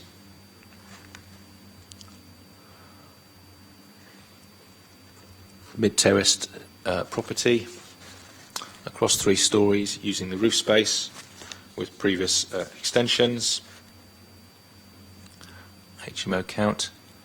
Here are the proposed floor plans. It's probably easiest for you to see in the actual report. They're quite big here, but up on the screen here we have a front bedroom and ensuite and a second bedroom and ensuite. Communal kitchen dining and a rear bedroom and ensuite. At the first floor, all the bedrooms actually across the whole property have en suites, a 4th and a 5th and a 6th bedroom, and then 2 more bedrooms with en suites in the roof space. So the bathroom facilities are more than adequate and meet all standards and expectations. The bedrooms all exceed 10 square metres or metre nose on. There's a couple that are a bit bigger, which means in turn that the combined living space can be to the lower minimum of 22.5. What is shown is 23.3. Those are the size standards in terms of the disposition, the layout of the rooms. They're pretty regular and appear not only to meet the standards in terms of size, but also to have adequate layout. On that basis, officers, should members decide the proposal does need planning permission, officers would recommend approval with conditions for 1 year time implementation, plans condition, special protection areas mitigation, condition bike storage. The development description has an 8-person house in the development description, so an occupancy condition is not necessary. Members can make their minds up if they get to that position whether or not they'd like to apply a condition. Otherwise, I think that is it succinctly, apart from the SMAT, where we have the 5-year housing supply balance to take into account. In this instance, it's Appendix 2 because this property proposes an additional 2 occupiers. Otherwise, we have the deputation from the applicant's agent. Thank you. Thank you, Simon. Mr. Hill. Afternoon. As you can see from the plans, all of the bedrooms in this property are ensuite bedrooms. All of them meet minimum size and space standards. The property is a really good sized property. It's located on the main road in Twyford Avenue. Pretty much everything I've said before applies to this one in terms of waste, amenity, TVs, cabling, etc. There isn't anything specifically different about this one that I think needs to be spoken about.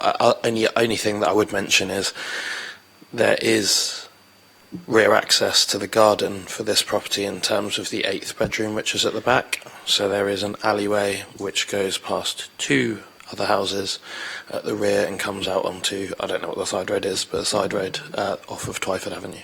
Thank you. Thank you. Members, do we believe this application requires planning permission? George? Yes, I believe we do, on the basis of, due to the intensity of the use of the accommodation, the impact on parking waste, amenity impact upon neighbouring residents and the impact on the Solent Special Protection Area, the changes considered in this case on its own individual merit amount to development requiring planning permission. Thank you. I expect you to do it without notes. Going forward.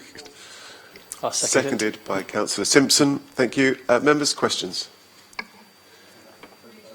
Oh, we need to vote. Those in favour? Against? Abstentions, right, give me that. Abstention? No, questions. Questions. Can we move on? Yes. Yeah. 3 questions. Firstly, when was it approved to use for a C3 to C4 approved? It says here it hasn't got a date on the planning history. It hasn't actually got a date. Sorry, okay. Yeah. I shall find that for you, Councillor, and let you know. Okay, and could you also get the date for when the 6-metre re-extension approval? I know it says not required, but... Oh, okay, that's it. Yeah, okay. The last question really is just to double-check. Where is the rear door of the property? Was that said that it was actually in a bedroom, or is it in that kitchen? So if there was a bike rack in the garden, they would have to take the bikes for a bedroom to get there? Or is there an actual door in the kitchen, living, dining? Perhaps that can help. It doesn't look like there's any door there. Yeah, exactly. That's why I'm asking. Yeah, I've walk around through the back alley, which is I think you'll find these are sliding French doors. Right, okay. A bit hard to see, I appreciate. So that would be the access into the garden. Okay, thank you.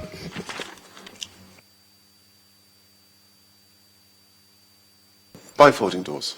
Okay. Judith, did you have a question, or was that covered it? Darren, then George. Thank you. To assist Simon and Russell, it was granted C4 approval on the 29th of July 2022, according to the planning portal. I can't see any of the documents relating to it for reasons with the portal, but there we go. I'm interested to know, given that it's been in the HMF for 8 months, why there hasn't been why there is still no licence, given that it falls within the mandatory licensing scheme. Because I'm concerned that this may not be a proper HMO. This may not be a planning reason, which Simon will no doubt say it's not a planning reason, but I'm interested because this is such a big gap. And either Simon can answer it.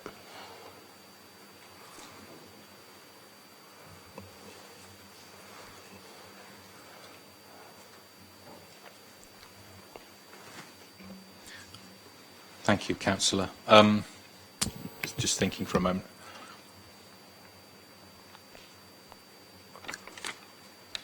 I think because, to go back to one, the flexible permission between C3 and C4 was 29th of July. I think you just said that a moment ago, Councillor. Yeah. Thank you. You were faster.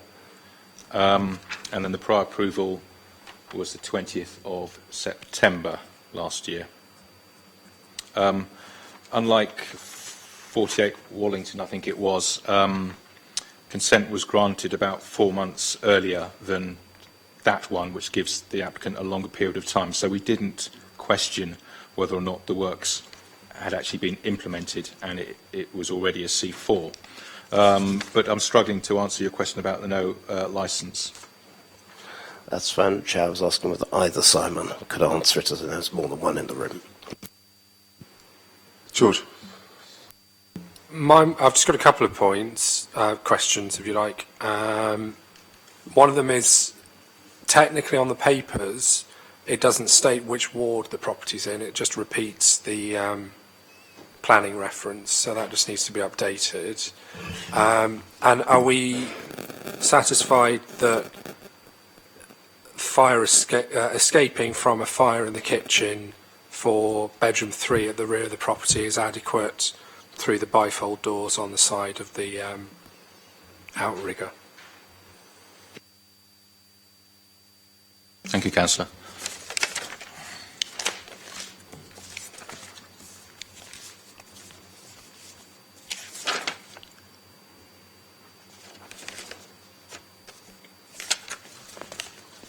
That is a matter for building control. I don't have the answer.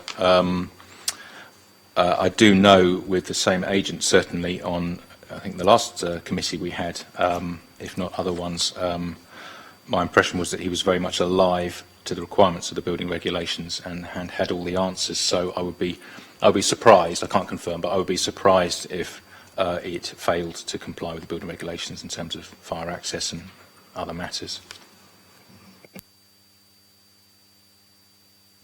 Gerald. Simon, can I ask, on the plan for the top floor, there are 2 sets of dotted lines. I know we use one set where there is where there's a sloping roof and it's not possible to stand up under it. Have we got the heights there in terms of usable space? Thank you, Councillor. Yes, I'll describe them to you. That's very kind, thank you. Yeah, the first dotted line there is the 1.5 height, which is the relevant height for measuring the usable space. And the second one across there, parallel to the edge of the bed, is the ridge height, or underneath the ridge. That's the highest point of the room. So officers would have measured the usable space from the 1.5 metre height, so they've excluded the slightly lower space. So what's in front of you on the table there, bedroom 7, so it's 15.784, is more than double the required size with the appropriate head height. Okay, thanks. Councillor Mason. On a similar vein, the rear first floor bedroom is partially under what appears to be a roof, which is shown on the second floor. Is all the space in that bedroom on the first floor usable space?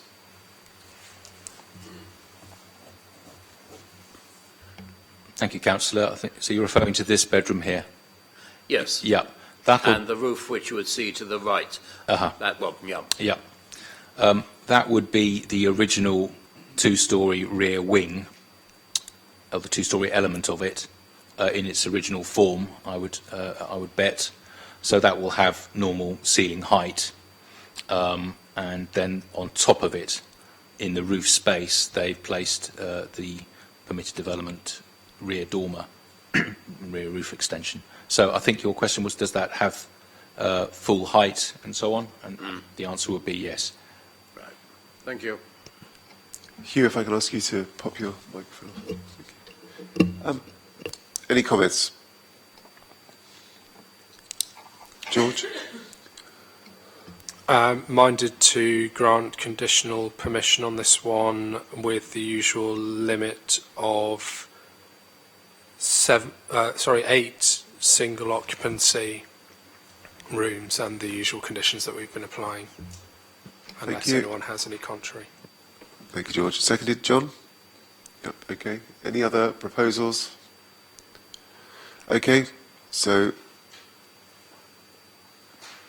Simon, are you able to confirm the conditions? Thank you. Yes, so we have 1 year implementation condition, the plans condition, the special protection area mitigation condition, bike storage condition, and Councillor Fielding has requested maximum 8 occupants, all in single occupancy rooms. Thank you. Those in favour of Councillor Fielding and Councillor Smith's motion? And those against? And abstentions? 7 votes in favour with 1 abstention in favour of the grant of planning permission. Thank you, Kieran. The next one, Windcliffe Road, is slightly different, and there's a long appendix. I don't know if members have had a chance to read. Have you have? People nodding? No? Absolutely, yep. So we'll take 5 to give you time to fully absorb. Appendix 4, and then we'll come back for the last 2 items.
Hope you all had time to read.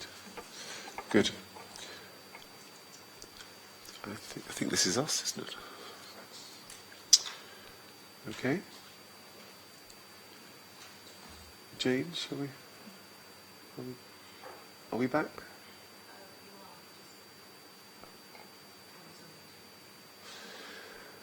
Okay.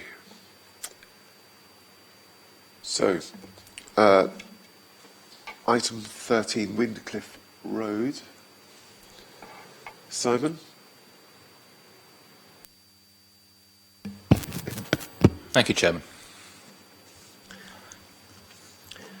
Members, this is clearly a different matter for you, but applying many of the same principles, hence it being on the same agenda for the large HMOs. It's quite complex in some ways, but and there's a lot of information in front of you, but I shall try and boil that down and make it as straightforward as possible with Kieran's assistance where necessary. So I'll come to the SMAT mostly next. I'll take you perhaps through the published report first of all. So 13 Windcliffe Road in central Southsea. There is an alleged breach for the change of use from a property from a Class C4 HMO to a sui generis HMO without planning permission. That's the alleged breach. So this is an enforcement case that we are investigating actively. The first page, or page 69 of the report, perhaps to show you the property, just to give you a feel for the property. So it's the one behind the telegraph pole there. I think I'm right in saying, which uses the roof space for some accommodation, and is a mid-terrace, as you can see. To the rear, you can make out some of the roof extensions, fairly typical for such HMOs. And then the development itself, excuse me,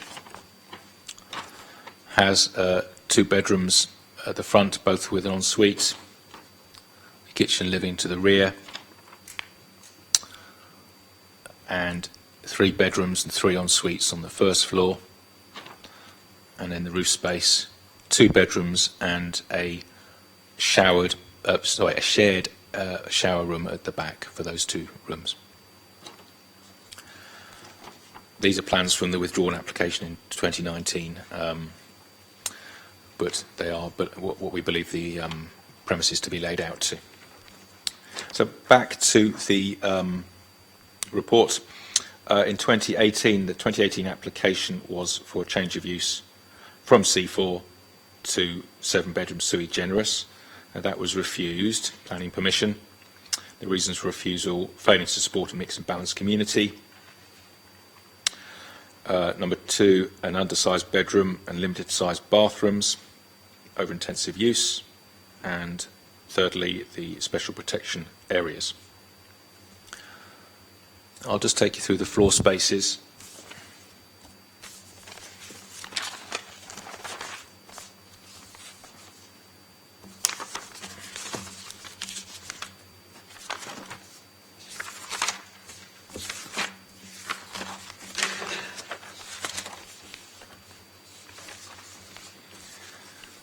I should add that this application was considered under the previous SPD, which had slightly different standards. The principal problem was bedroom 5, 6.58.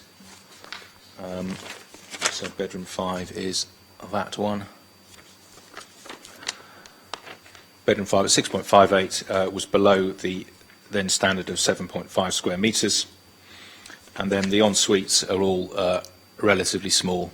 If you think about our current standards, 2.74, they were quite small, and indeed appear relatively small on the plans.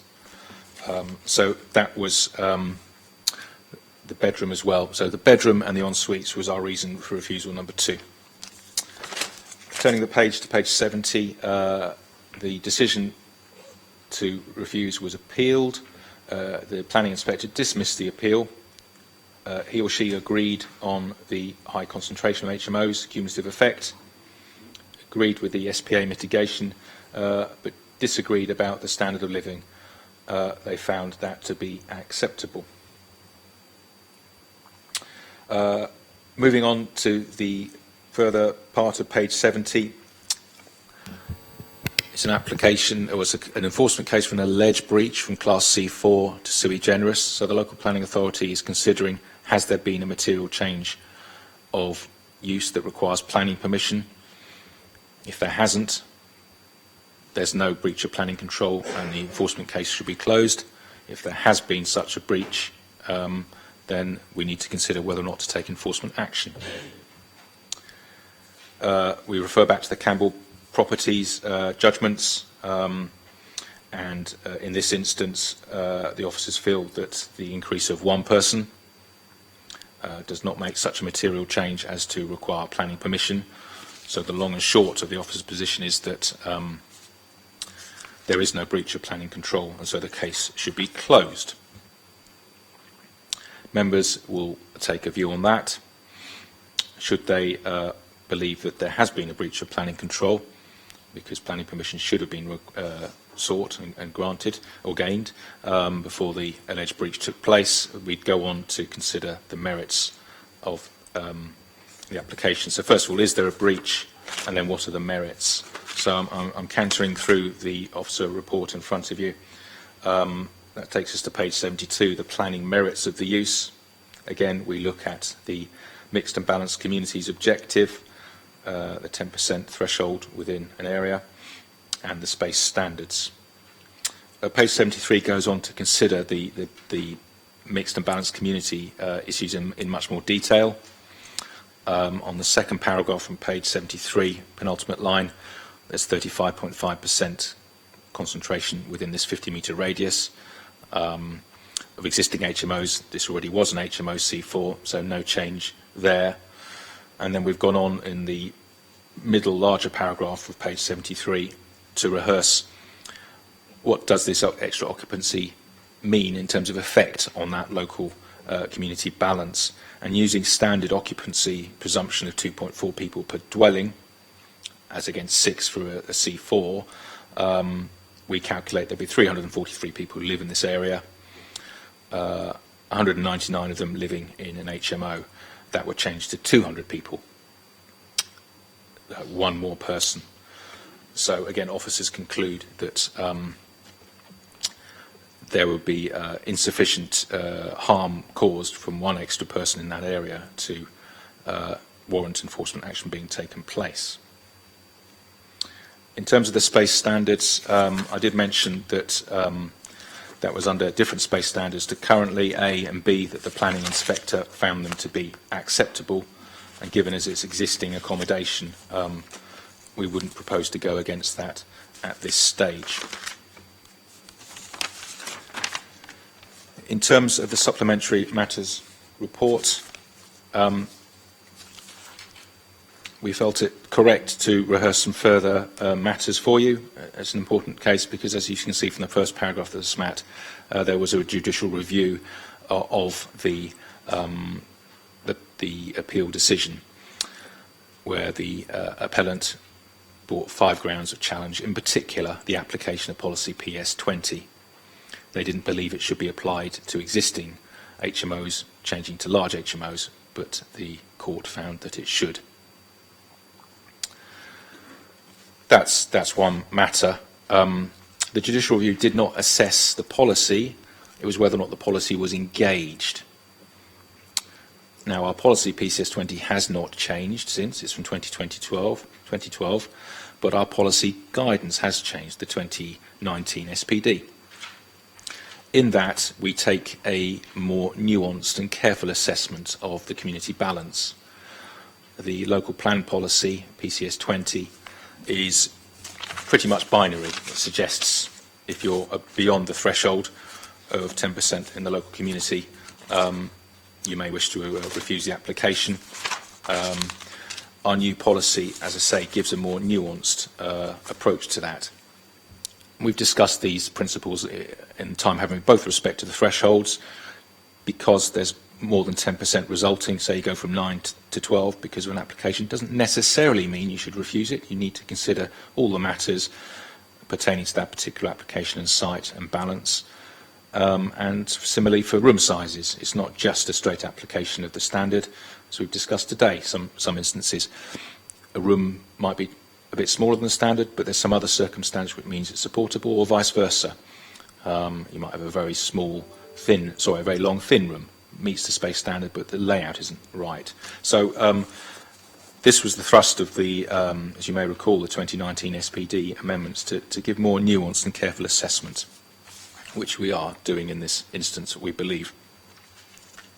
So we wanted to rehearse both for completeness and set out for completeness the judicial review and also the change in policy guidance.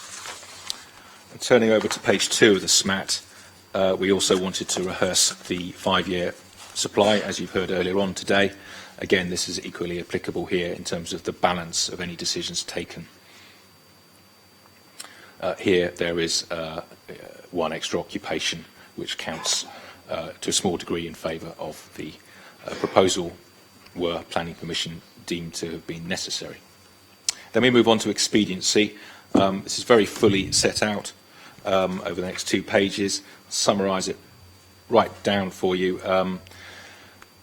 Enforcement powers must be expedient to take enforcement action by a local planning authority.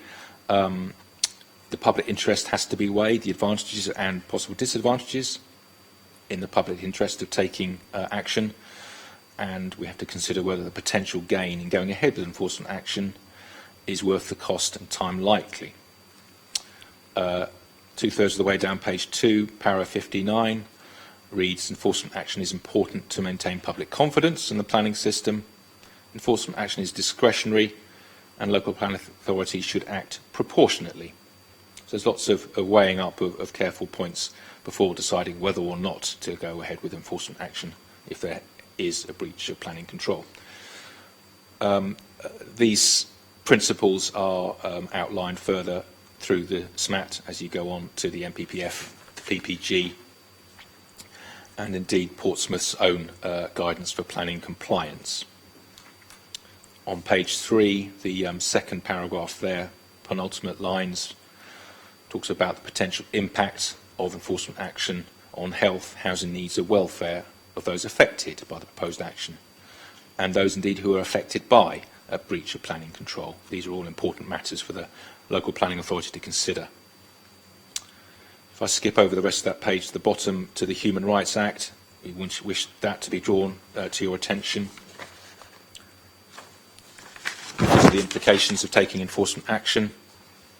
And turning over to page 4, there is a balance to be struck in relation to first bullet point, the right to a fair hearing, Article 8, private and family life, and Article 1 to the first protocol, protection of property. Then moving on to the Equality Act, the Council must also have regard to this Act in order to have regard to the need to eliminate discrimination, harassment or victimisation of persons by reason of their protected characteristics. And there is a right to enjoyment of private and public life. So I've cantered through all the matters that are important considerations, either for completeness for information or for decision making today in terms of the action to be taken on this particular case. So in summary again, the officer's position is that considering the Campbell's properties findings, the change of occupation by just one person from 6 to 7, officers do not consider that is something that requires planning consent, ergo there is no breach of planning control. As such, without a breach of planning control, planning officers would recommend the case is closed, of course. Should members decide that actually planning permission is required, we need to go on to consider whether or not action should be taken, which is based on the merits of the development and the expediency of taking such action. Thank you, Chairman. Thank you, Simon. We have a deputation. Mr. Kivell, hello, welcome. Hello, thank you.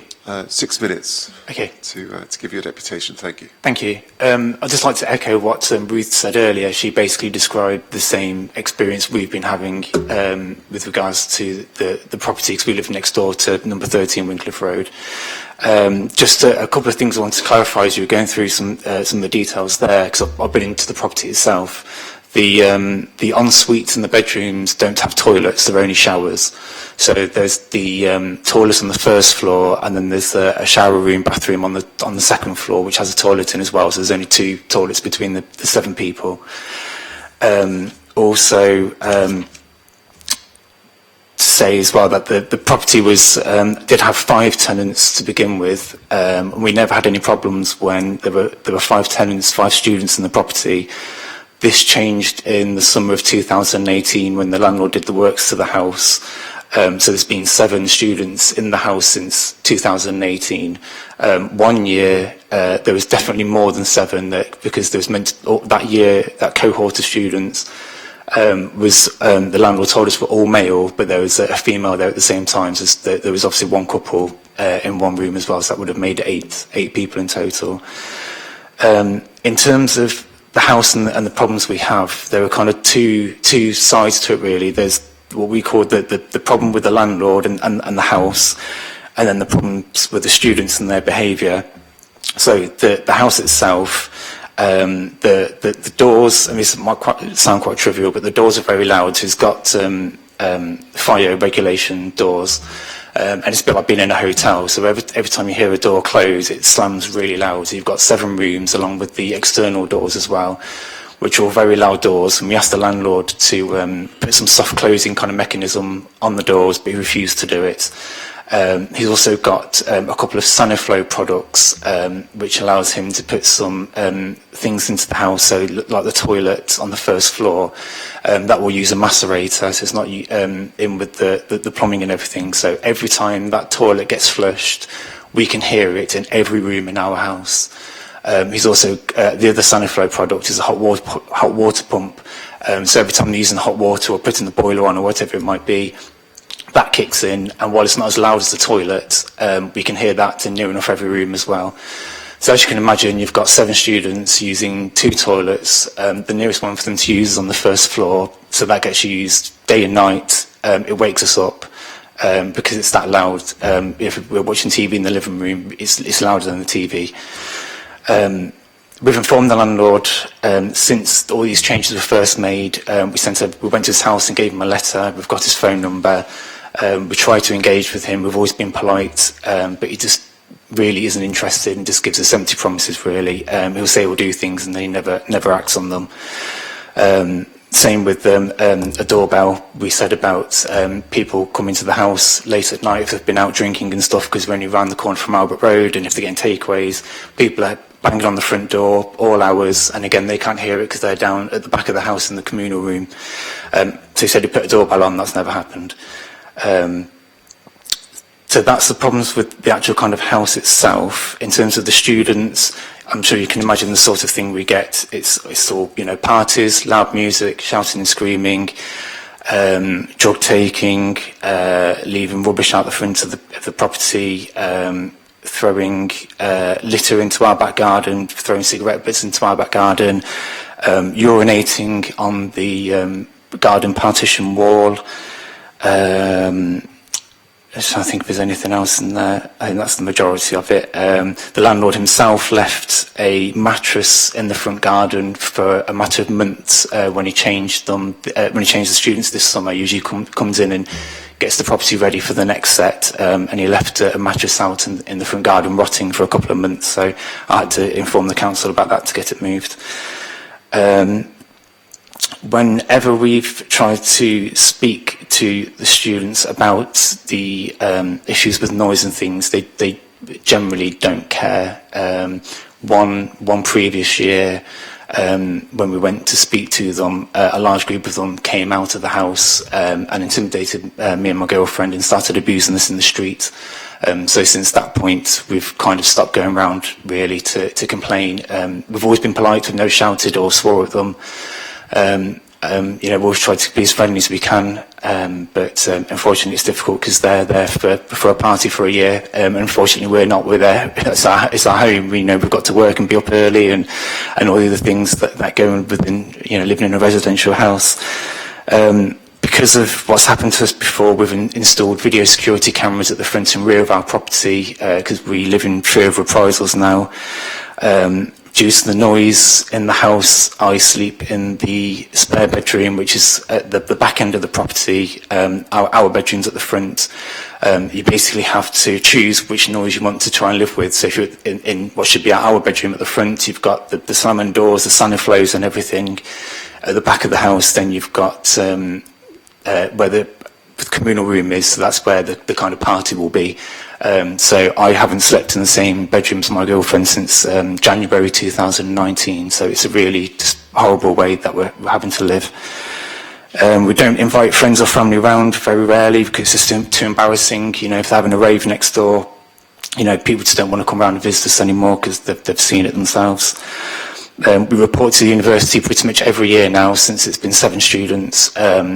The most recent set of students we've got this year, the community tutor has spoken to them recently to try and get their behaviour in order, so we'll have to see what happens for the rest of the year. In terms of this application and things, we're concerned that there are going to be more 7-bedroom properties on our road if this gets approved. Half of our street is already HMO properties, so if they all start to increase, you know, it's just going to be more stress for the actual residents who are living there.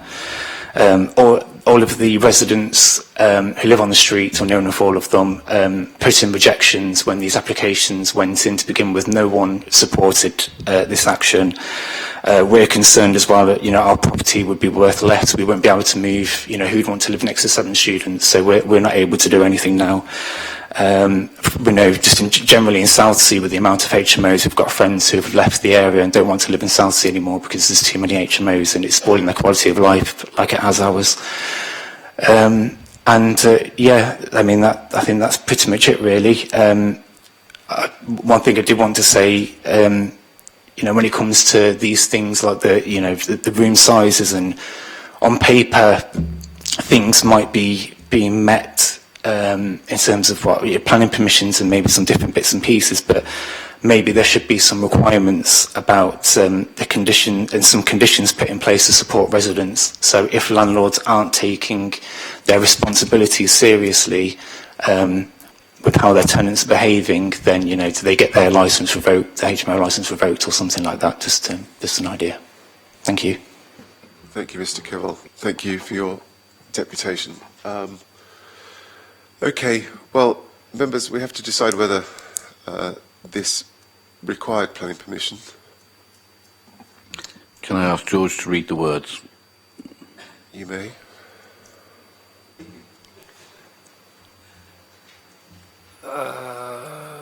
Yes.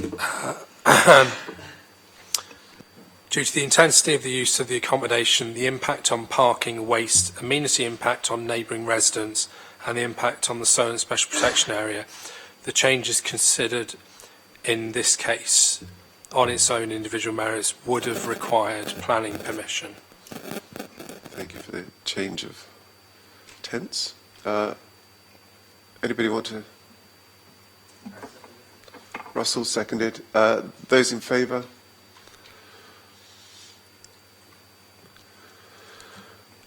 It's unanimous, 8 votes in favour. Okay, Councillor Bowner-Jackson. Sorry, I'm going to have to go in a minute to my next thing. Can I first pick up on what Simon has said? Simon, I think you said in your very helpful run-through that the inspector decided that it was appropriate for the council to be looking at this for planning application, and that the SPD applied. Am I right in that? It's just the bit that they didn't agree with was the space standard on their room. On the first question, whether or not it was appropriate to consider as a planning application, inspectors invariably, almost invariably, will not come to the question of whether or not something in front of them actually needs planning consent, unless it's a lawful development certificate application. Invariably, they don't do that. They will simply determine what's in front of them, in this case, C4 to sui generis. And in terms of the SPD, yes, certainly the inspector had in front of him or her the then SPD, 2018 one, and the local plan policy, PCS 20. But Simon, we get quoted back to us all the time Campbell Properties appeal decision where we're told the inspector said it wasn't right for planning application to be made, which is why we go through all this rigmarole with your advice to us we shouldn't, and which we ignore you and the lawyers on every single occasion and will do for the next 150 years. But it would seem to me that response from the planning inspector did not say the same as the Campbell Properties one, where they said you don't even need planning permission. This inspector did not comment on that, and therefore I think that is really helpful in weakening our dependence upon an erroneous judgment from an inspector about Campbell Properties. So I think we will be able to get rid of all this rigmarole and be able to make sure that we are doing this properly, and I think that's enormously helpful. And I think we will need to look at that outside of this environment, because that's very helpful. Thank you very much for the gentleman who's incredibly patiently sat through all of this meeting. Can I suggest, and I'm sorry to talk through you, to every time there's noise, please phone the police. Every night there's noise, phone 111 or 101, whichever it is. Every single time there's noise, phone the City Council. We have somebody here 24 hours a day, so that we create a log of the complaints that you've got. Every single time, contact the university, because we have to drive people's behaviour to change so that your lives become acceptable. And the police and the council and the university will, but the more times you contact, the better, because that creates a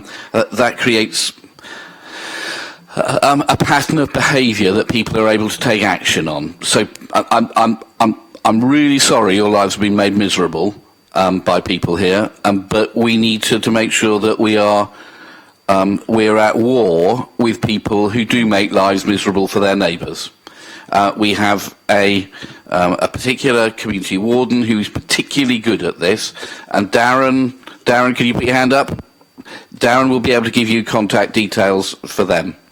It's an experiment we did this year at Susie Horton's request, because we have so many times when there are real problems like this.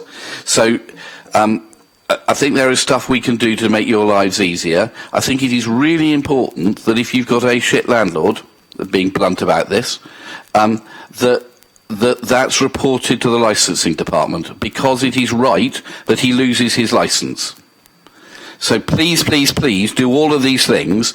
There are ways in which we have to be on the side of good landlords and good tenants, and being absolutely against bad landlords and bad tenants. So I'm sorry, that's probably not to do with the planning. I think on the planning stuff, it is absolutely clear that we need to say no to this planning application.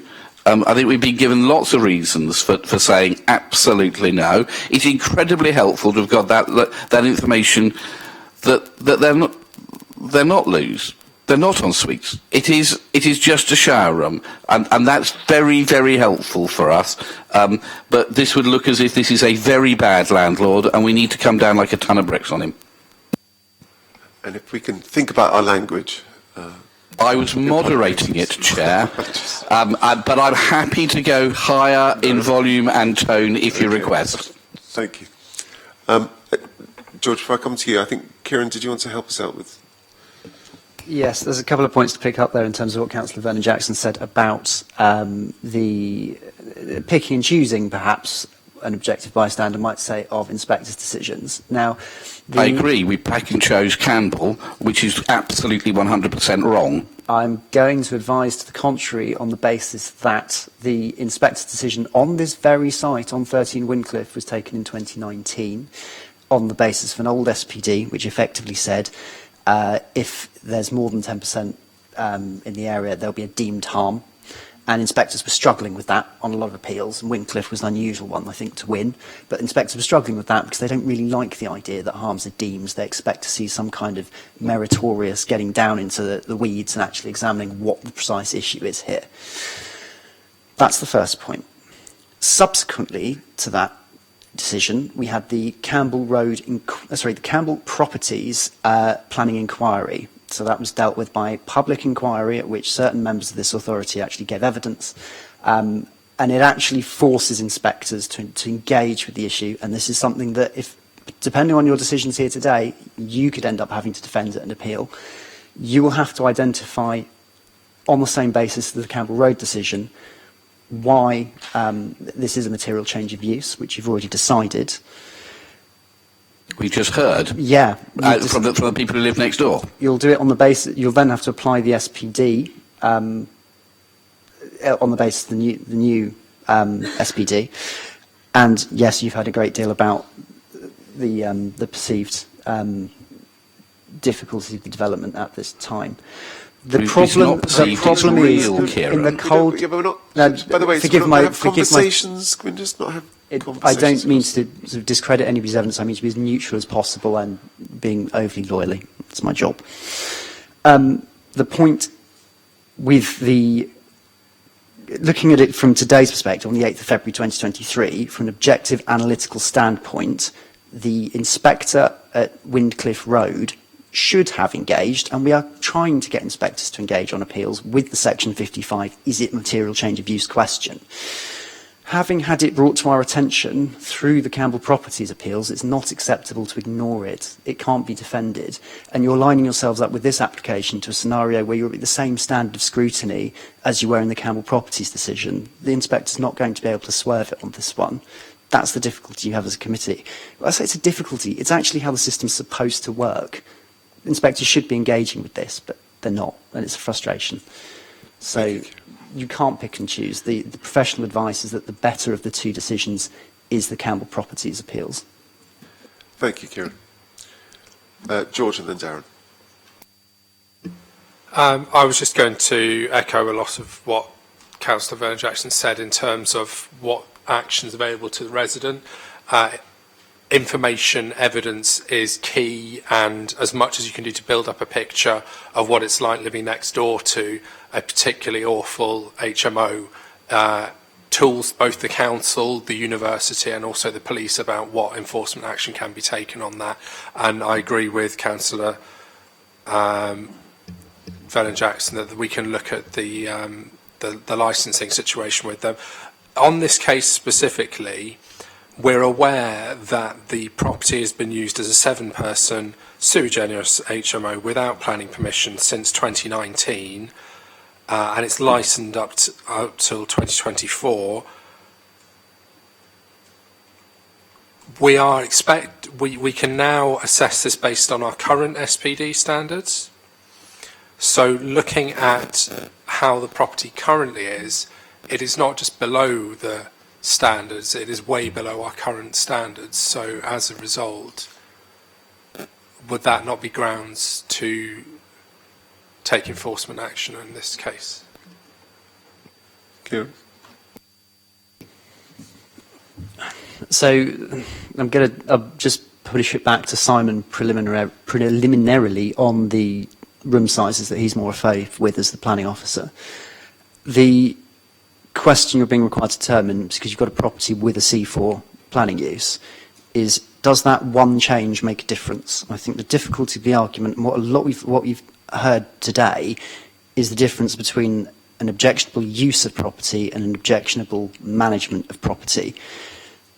Does removing one person change any of the matters? Is it going to be any better with one person less, 6 rather than 7, I'm trying to say. That's the materiality judgment that you're making, yeah? Simon, did you want to come in? Thank you. That's a helpful question, Councillor Fielding.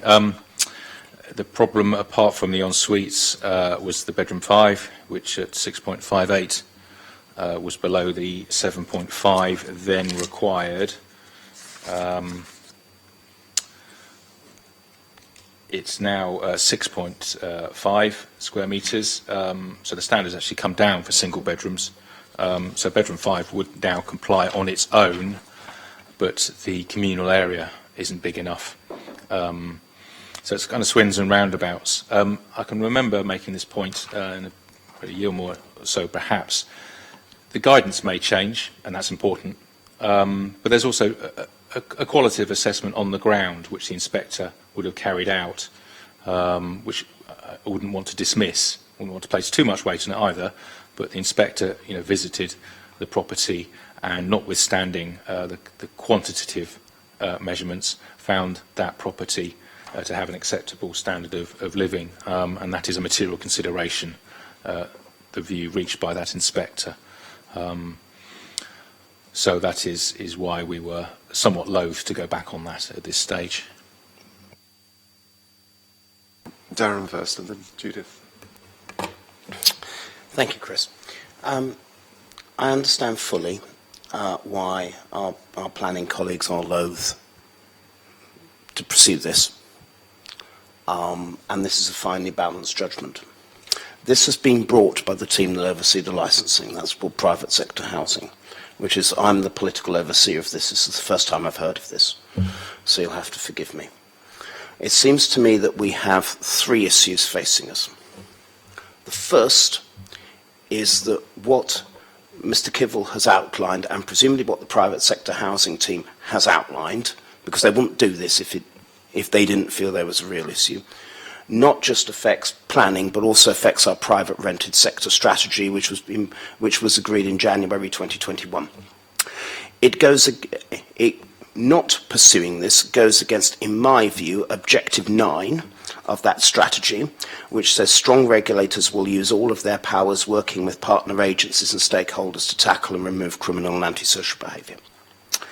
It says, so Objective 5 of the strategy, users of the PRS, in other words, tenants and landlords, will be a stronger part and more integrated with their local community. This will increase inclusion and cohesion with other tenures. Strategic Objective 1. Good landlords will be welcomed, supported and promoted through the use of accreditation, which is effectively what Councillor Vernon Jackson has just said. The idea behind the strategy, I know because I agreed it, is to reward good landlords and punish bad ones. And in my view, Chair, the work that has been required to make this a 7-bedroom HMO goes against those 3 objectives. In particular, the use of a macerator to provide a toilet. For those who don't know, macerators are quite loud. I believe would not be required in a previous HMO, and has a significant negative impact on the amenity of the people who have to use it, because macerators in their very nature are very difficult, and also on the neighbours, as well. So I believe it offends those 3 objectives of the private rented sector strategy, which is an overarching council document.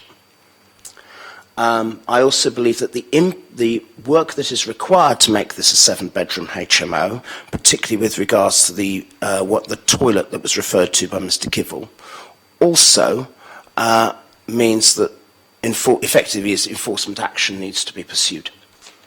My further point is that the 2019 Inspector report is so damning. I mean, it isn't sort of, well, on one hand and on the other. And then I think if it were, then I think the planner's case is much easier. But it's pretty damning, I have to say. I mean, just to get it up, if I may, and pardon the use of words. But on the evidence put to me in this one, I find that it's been reasonably shown that the local area has a very high concentration of HMOs, and there is already a significant imbalance in the housing mix. While changing the use of the property to a 7-bedroom HMO will not on its own add many additional bedrooms and people. It would contribute to the general increase in HMO accommodation, and the cumulative effect of this would be to make the imbalance in the housing stock worse and harm the local community. I therefore find the proposal conflicts with PP policy PCS 20. Then we get to the judicial review, which is equally damning of what they've done. And they've done nothing in 4 years. They did nothing before the Campbell Properties judgment. They did nothing before the private rented sector strategy was put in place. They have shown blatant disregard for anybody who stands in their way, and that goes against the principles of the private rented sector strategy they have. They've not even met our current space standards, as Simon has outlined, which I think is another reason to pursue this on grounds of enforcement. And they have bluntly made the lives of neighbours a misery, but that may not be a planning reason. So on those many grounds, in that they do not meet our current space standards, the work required to make this a 7-bedroom HMO, particularly with regards to the use of shower facilities and toilet facilities, and I'm not sure if this can be put in a planning speak, the blatant disregard for what would have been a series of warnings, because the enforcement team do not just walk in and slap notices, they have a series of warnings. The ignorance of that before the Campbell's Properties judgment was put in place and the private rented sector strategy was put in place means that I propose that we progress enforcement action, which is what I think we're being asked to do today. We're being asked if there is a breach of planning control. Is that? I believe there is. Yes. Okay. Thank you. Judith?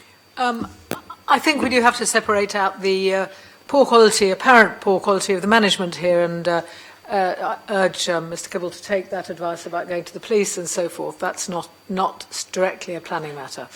We have to be careful with that. However, if you look at all our decisions today, there's a clear pattern. We do think, as a committee, democratically made against officer recommendations that planning permission is needed for increasing the size of HMOs, but we do approve them even when they will be adding to the number of people living in HMOs in a certain area. That hasn't been something that we've done. We could consider it and might after this inspector decision, but we haven't in the past. But what we have done is absolutely been extremely firm in our own standards, which are to do with the space available, to do with bedroom size, to do with communal space size. In fact, we've refused a couple of applications today on those grounds, and on inadequacy of toilets and shower arrangements. And certainly one loo for that many people is something today we would have refused. So based on those precedents, I think we have no alternative, unless we're just going to undermine the whole of a day's work, but to move forward to enforce with enforcement action. We can't make a kind of planning decision because we haven't got enough information, even if we were minded to. But we've heard we would need more information in terms of detailed plans, measured out, and those sorts of things, in order to make a planning decision, even though we would probably think that we should make a planning decision. So I think just on the grounds of what we've done today and the precedents we've created today, which actually until now have stood us fairly well. I noticed that we get less applications where they are not fulfilling the space standards, and more that take into account bicycles, more that take into account circulation through kitchens. I mean, I've been quite pleased over the last 2 or 3 years that developers and owners of HMOs do seem to understand what it is we're trying to get to. And just because these people have jumped the gun and to boot they seem to be not very good at managing the property, it would be no reason to let them get away with it, in my view. Are you seconding? I am seconding that. Okay. Thank you. Hugh. Judith, sorry if I can ask you to take your mic. It seems to me in logic that we either have to deal with this as if it were 2019, with the 2019 planning standards which we had and the 2019 SPD, or we deal with it with the new SPD and the new standards. We have been told it is expedient to regard the new SPD. Therefore, it is surely expedient that we should impose the new standards, and this does not meet our standards. We must be logical in this. We cannot pick and choose whether we're going to be in 2019 or 2023. Indeed. Okay. Well, we have a motion Chair, been proposed and seconded. This might involve a bit of back and forth between me and Simon, and then Do you want to take a few minutes? eventually, yes, before we'll draft up a formal resolution for approval to make sure you've hit all the right points formally. And I think out of that, probably going to drop out a couple more areas where I'll need your narrative on, members. Simon, the first point that's arisen to me is the suggestion that works to the new macerator toilet. Would the new macerator toilet have been required under our policy requirements? Because I think that's key. Because there seems to be an implication that we might remove the toilet, which is not looking good for an enforcement notice requirement. But can you just lay the basis on the requirement for I don't think it is, because we don't in planning want or need or ought to get into that level of detail, and that is for other regimes, particularly licensing. We do, of course, reference to the licensing standards with respect to the room sizes, but I don't believe we go to that level of detail for that matter now. So under policy, a 7-person HMO without this offending toilet would be acceptable? You mean if they took out the macerators? You know, if it were never put there in the first place.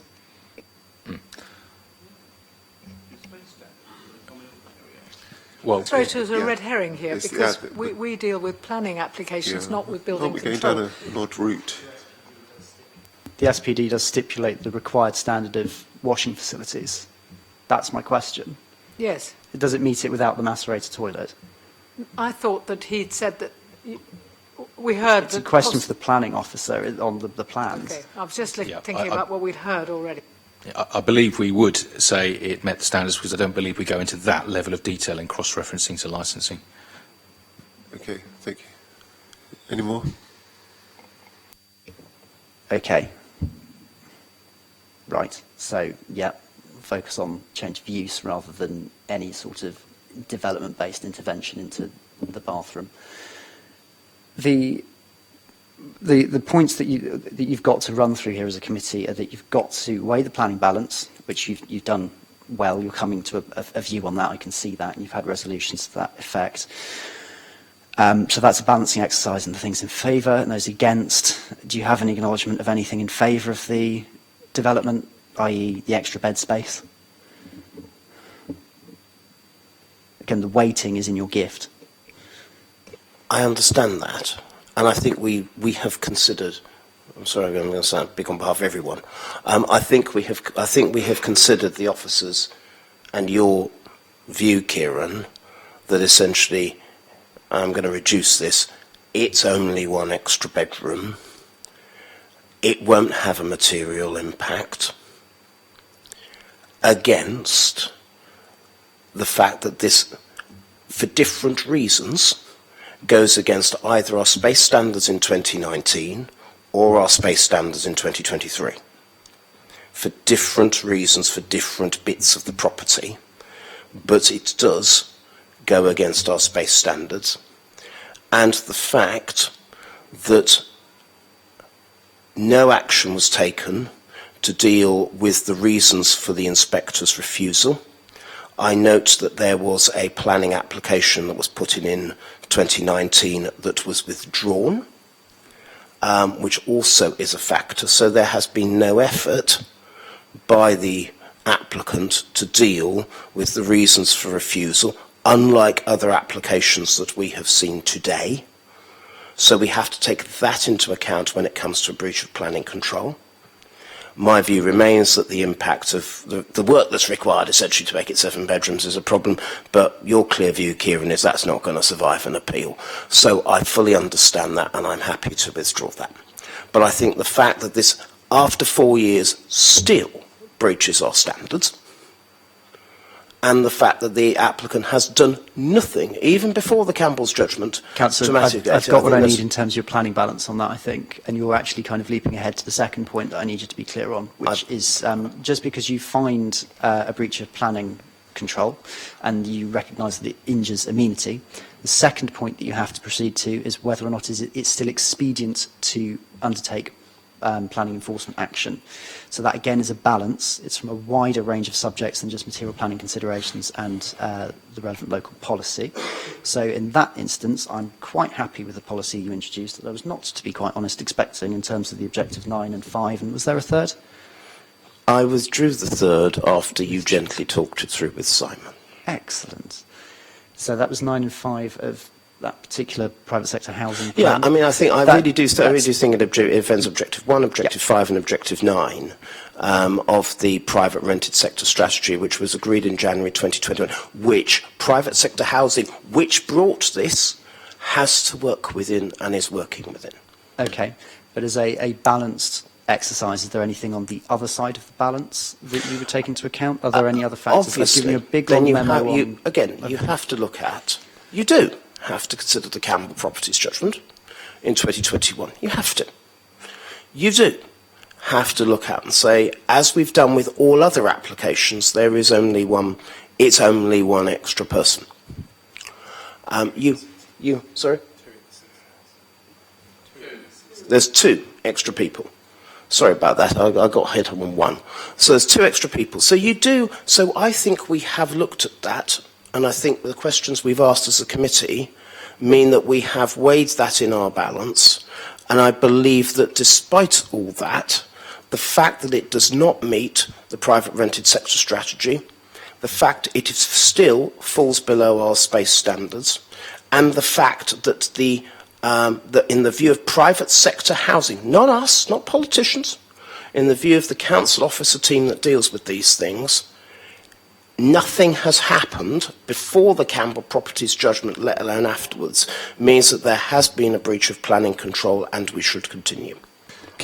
Kieran, can I ask, are we getting close to a vote? Because I have a 3 o'clock meeting and it's now 3:15. Yes, I'll probably need 5 minutes to go through a draft motion to return. Okay. Okay, so do you want your 5 minutes? Yes, please. Okay. We'll take a 5-minute break. Doing that, have we still got in the point about space standards and the point about enough lavatories and things? 'Cause I don't think we've got enough information to comment on that, but everything that we've been told is that, well, Simon's nodding his head, is that they won't be up to our current standards that we apply.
Okay. Welcome back. So, in the matter of Windcliffe Road, we have made some progress with wording and such like, and I think Kieran's going to help us out with a set of words now that we have found, or we've concluded that there has been a breach of planning control. Right. In this matter. So I will slowly read out a proposed motion on the to give effect to what Councillor Sanders, seconded by Councillor Smythe, have said. If after you've heard that you want me to read it again, please do ask. If there's anything you would like added, take your time. So here we go.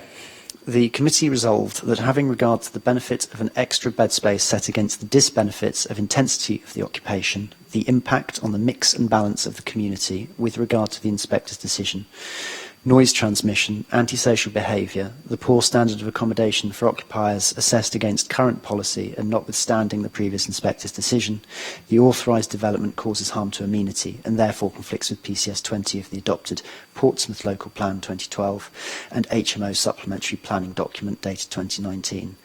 And that having considered the balance of factors in issue, it would be expedient in the public interest and notwithstanding the above referenced benefit for enforcement action to be taken by officers under delegated powers.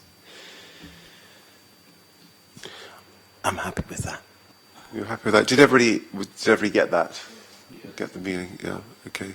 So Darren, you're happy. Judith, you're the seconder, so... I understand there are going to be 2 extra bed spaces, and you just implied there was 1 in your second sentence. I believe there is only 1. That okay. was something we discussed between us, and Simon had mentioned needing to correct the record on that. That did That's fine. prick my ears as well. I've just, okay, it's thank just you. the 1.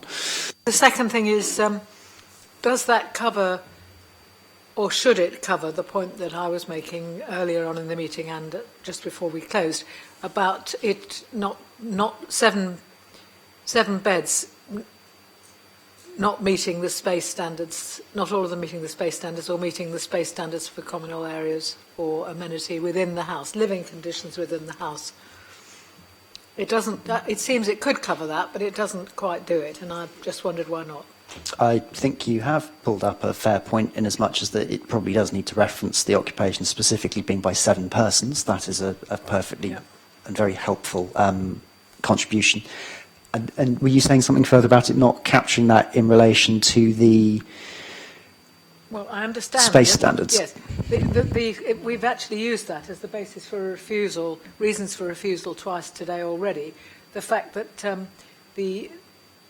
I understood somebody said, and I could be wrong, because the plans weren't that detailed, that there was insufficient living space, and also we have questioned the adequacy on the location and the amount of lavatories and shower rooms in the place. But that we had a phrase that we put into an earlier, 2 of the applications we refused to today. We did it by virtue of the living conditions for residents. I thought we had that. I thought we had that covered in what we read out, Kieran. I had as well, but I take the point that Councillor's making in terms of using a set phrase of living conditions, whereas you and I have articulated it as poor standard of accommodation. And I've also, I'll read this out again, obviously, because I'm making substantial changes now. Thank you, Kieran. The SPD guidance also needs to be referenced rather than the policy per se. So that's gone in, and I still need to put in the 7 resident point. Just give me a second.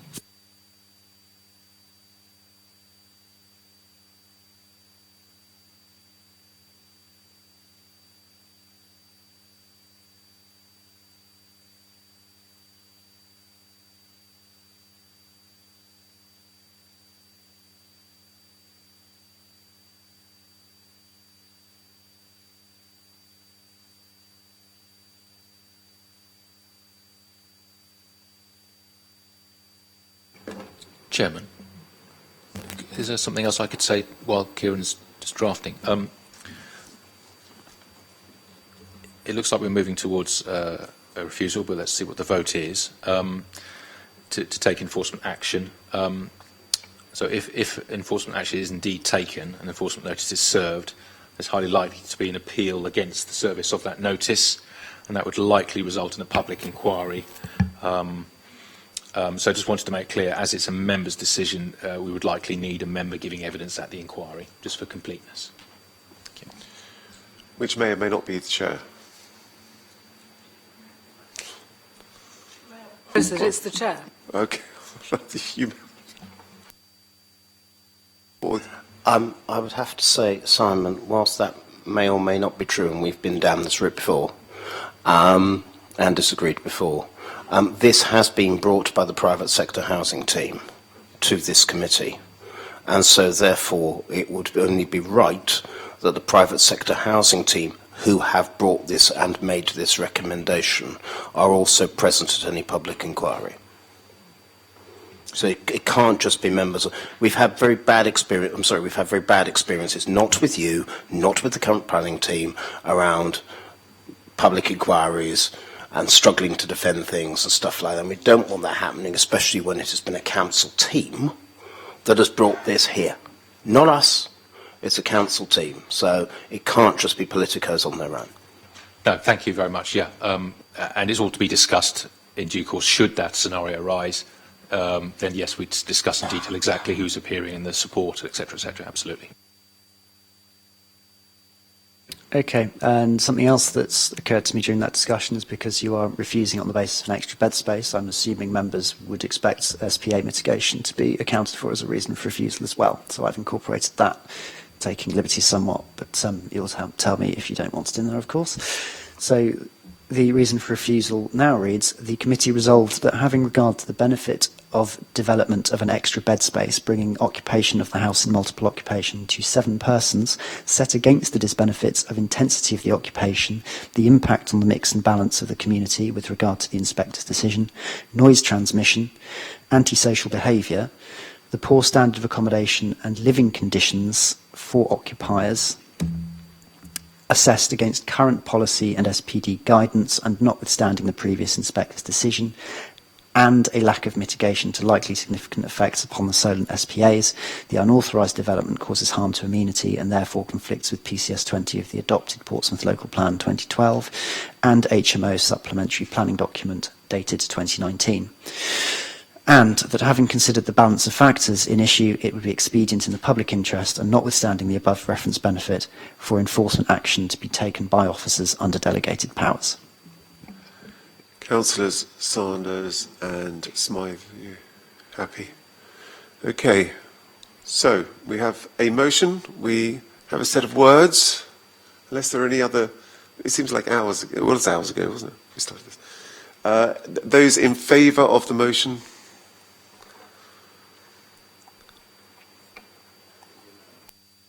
It's unanimous, 7 votes in favour of that motion. We got there. Thank you. Thank you, everybody.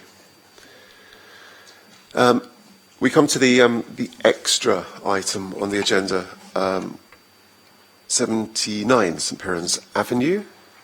The explanations in the papers, the extra papers you had. Basically, if it didn't come today, we would be out of time. So I was happy to include it on the agenda for today. So, Simon, over to you.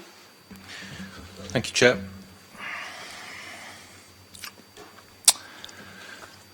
This is an application at 79 St Piran's Avenue, I think it's pronounced, for the construction of a single-storey rear extension extending 6 metres beyond the rear wall, with a height of 3 metres to the eaves and a maximum height of 3 metres. The application property there, facing west onto St Piran's Avenue.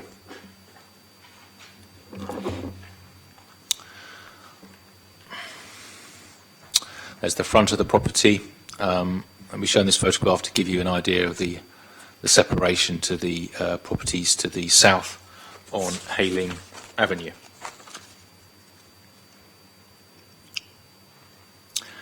So it concerns the south elevation. If I take you back to this image, the south elevation, the main body of the dwelling house, and then you've got the rear wing, and you have the little indent that we tend to call the light well when it's between a terrace or properties. And that is the location of the proposed extension. So at the moment, there's the indentation, the main body of the house I just described. It steps in at that point, and you've got a 1.3 metre wide recess. We call it the light well, as I say, or just the pathway into the back garden, if you want to call it that. So the application is for this rear extension. It's rear off this wall. It might be easy to call it a side extension, actually, distinguish it from the other application that is mentioned, which was at the rear of the property off the rear wing. I'll come back to that in a moment. So this is the prior approval application in question. Just go back to its dimensions. 3 metres to the eaves and 6 metres in length. And there's a dimension somewhere, 1.3 metres wide. So it's a long, narrow, flat-roofed extension filling in the light well there. Now, the prior approval process is a slight complication. An applicant can say they wish to apply to construct a single-storey extension. It's a rear extension because it's off that rear wall as opposed to that rear wall. And they have to apply to the local planning authority to check whether prior approval is required for a 21-day period. So we notify the adjoining neighbours. If no one objects, it is a deemed consent. It has its prior approval. Or if the local planning authority doesn't reach its decision within the 6 weeks, which is why you wouldn't normally see as a committee, because we have delegated powers to make sure we keep them in time and they're not waiting. And this is why it's come as urgent business to make sure it comes in time for a decision. If it waited till the next committee, it would have gone out of time and it would have been granted by default. In the instance where one of the neighbours consulted objects on the grounds of amenity within the 21 days, the local planning authority has to take a decision on the application. If there are no objections, there's no decision to be taken. It's granted automatically. In this instance, we did receive objections, hence the application has come to us for a decision on the grounds of the consideration of amenity.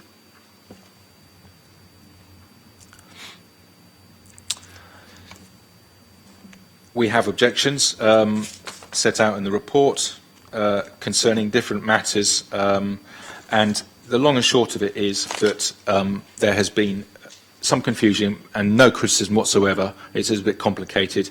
On page 5 of your report, we show the previous and refused prior approval extension at the rear of the property, the true rear, and that would have extended 6 metres down the garden, quite tall, and that would have had an impact on the neighbours to the north, in our estimation, and indeed the neighbours. So when we received an objection, we had to take a decision on application and we refused that application.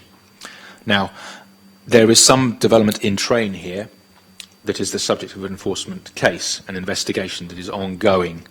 It'll be important to see whether or not it is the refused extension that's being built or a permitted development shorter extension. That is under investigation, but not surprisingly, and without blame at all or criticism, the neighbours are perhaps getting muddled between the different developments. And there's also some roof extensions as well that may or may not be permitted development that we are investigating. So I don't think it's incorrect of me to say that the confusion about what development is being talked about and whether or not it includes the offending current works is what has led to the objections, and indeed consulting with one of the neighbours who we've informed at short measure that this is coming, sending this report to the neighbour and explaining has helped their understanding, and that neighbour has indeed said, oh, well, okay, that seems to be okay in writing. And so if I come on to the merits of the application then, we have that extension there, 1.3 metres wide, flat roof, 3 metres, so that can't possibly affect the neighbour to the north. They can't really see it at all. The neighbour to the east, they've got much more distance and garages in the way and so on, sheds. And the neighbours to the south, again, they've got a reasonable distance separation set out in the report. They've got their own outbuildings and so on, and the new development would peak above those outbuildings with its modest flat roof and be seen against the backdrop of the larger building. So officers conclude that there can be no harmful impact on residents, and on that basis, although prior approval is required, we believe it should be granted. So hopefully that explains it all. In terms of floor plans, it's quite small, but there you can see the refused extension, and this is the new one slotted in there. So that is what I mean about the view from the garden. You'll be able to see it just over peeking over the top of the outbuilding, but you'll see it against the backdrop of the two-storey rear wing. So matching materials and flat roof, there's real no harm at all. So that is why we would like to state that prior approval is required and is granted.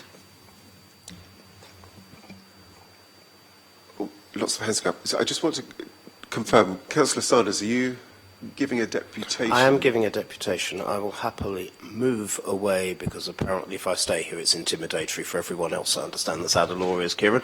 So I'll happily shift myself, Kieran. It's okay there, isn't it? And it's not, I wouldn't ever suggest you're intimidatory, Councillor, but it gives the wrong impression to anybody watching the stream. It's easier to have you set apart symbolically. That's where you want us to go, dear. No, it's just that's made all the earlier interpretation of the law, which said it was literally intimidatory if you were to, so you had to leave everything. So I'm pleased we're slightly more relaxed now. Well, that's Sorry, made, John, that's you made, wanted to say something? Darren, that's made all the difference. Just literally. Okay, Councillor Sanders, you have unlimited time.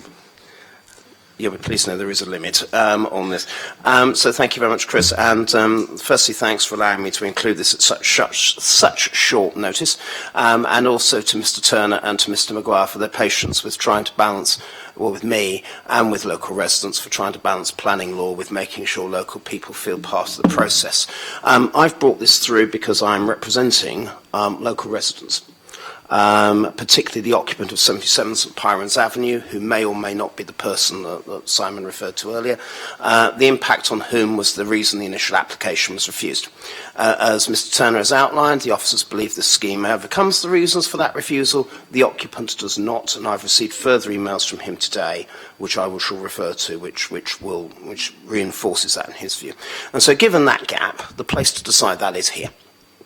As has been said, the property is currently the subject of an enforcement notice as builders carried on building what appears to local people to be the original extension. I want to thank the enforcement team for their hard work, led by Mr Eddington and others as well.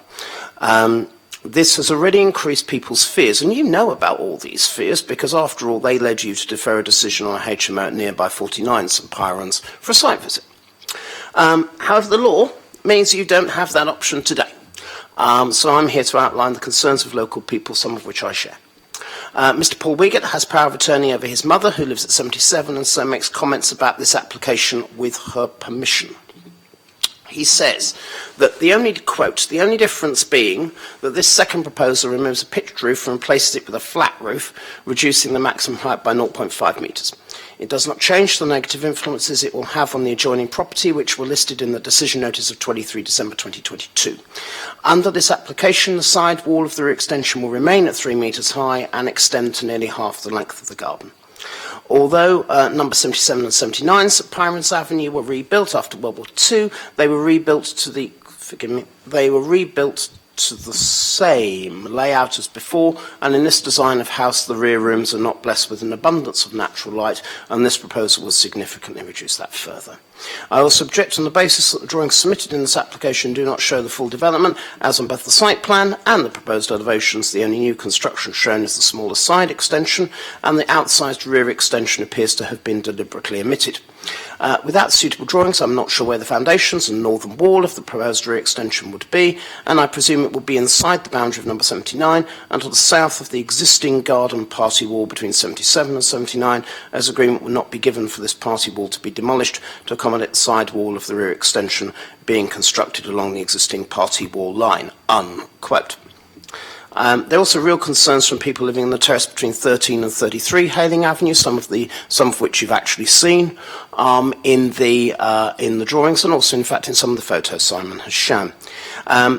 There is a real concern about this extra story, and whether it's part of this application or not, or it could be part of this application. I'll come back to that in a second. But these comments reflect a real problem at the heart of this application, and one which, as of now, is frankly unresolved. Look again at what you're being asked to approve today. Construction of single-storey rear extension extending 6 metres beyond the rear wall with a height of 3 metres to the eaves and a maximum height of 3 metres. You'll see from the comparison in front of you that the definition of the rear wall is different. In the middle, the refused application, and the right-hand application. And indeed, I have seen emails from the enforcement team this afternoon which indicate that they're in discussions with the developer's agent over what is the original rear wall. So that is not clear. So there is, according to neighbours, a real risk that in fact they're not going to build on the side, but they're going to stick to what is in the title that you're being considered, which is a 6 metre extension beyond the rear wall. In other words, a minor version of the plan in the middle, the plan that was refused in last December. So that essentially is at the heart of this. It's a case of you've got an applicant who has run roughshod over the views of local people and run roughshod over the views of planning officers, which is why there is an enforcement notice. And the view of local people is that given the applicant has ignored this council before, what is to stop them building what they say they have applied for? And bear in mind the rear wall is something that's currently up for discussion between the applicant and the planning enforcement team, and stop building what they say they've applied for, which goes beyond the rear wall. Mr. Turner has outlined arguments about permitted development. Again, that is an argument that's currently going on between the enforcement team and the applicant as to what is and isn't allowed. So what I'm doing is I'm asking colleagues to take the safe option and to refuse this application, as what you're being asked to approve, as it's frankly in the title, may well not overcome the reason it was refused in the first place. Again, many thanks to Mr. Turner, Mr. Maguire and you, Chris, for allowing me the chance to represent my residents today. Thank you. Thank you, Darren. So, questions? John, you're itching. John and then Jim. Sorry. I know we've got elevation drawings here, but I'd just be interested to know where the new facing of the at the end of the 6 metres from the what they call in the end wall there, what that's going to look like from a face on, because I just worry. My concern would be is, does that give the opportunity to then build on a wider extension, what has been proposed for future? So I'd just be interested to know what that cheek, if for want of a better word, is going to be at the end. Is it going to be just a flat wall, or is it, if that makes sense? Simon.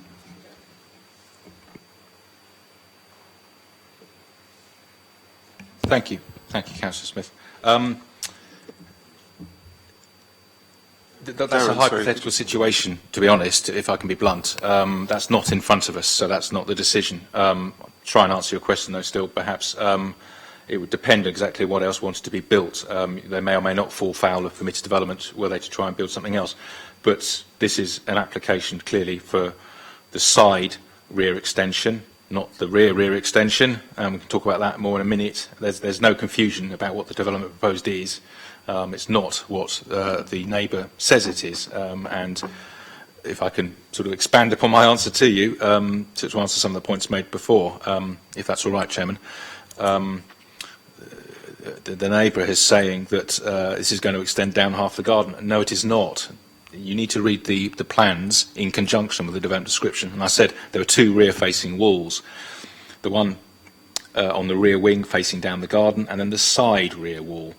And it's quite clear that when you look at the plans in conjunction with the development description, then you know what you're talking about, and it's not what the neighbour is talking about. So there is no confusion. There's no danger of the wrong thing being built. If this is allowed, it's quite clear what's being allowed. It's that one discrete side extension 1.3 metre wide, 6 metres long, in that location on the side of the property, away from the named resident. And with respect to the Hayling Avenue residents to the south who've raised concern about an extra storey, well, that'll be the roof they're talking about, which is not the subject of this application.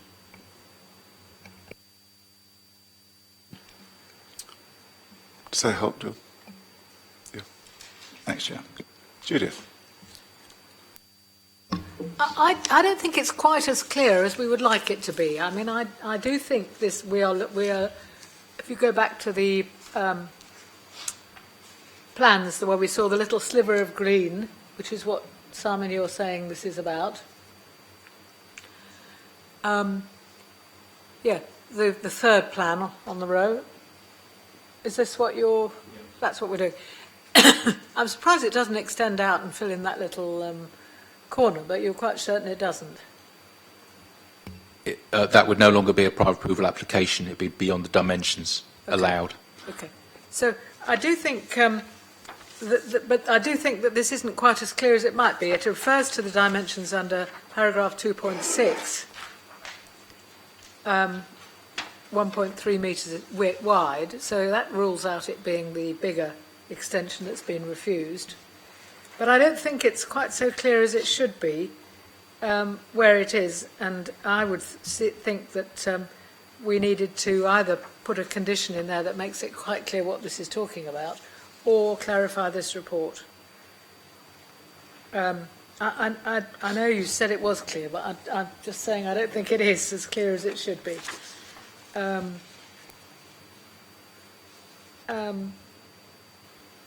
Yeah, you have put it, the other place it's referred to is paragraph 7.6 and 7.7 by implication. Well, that could go either way.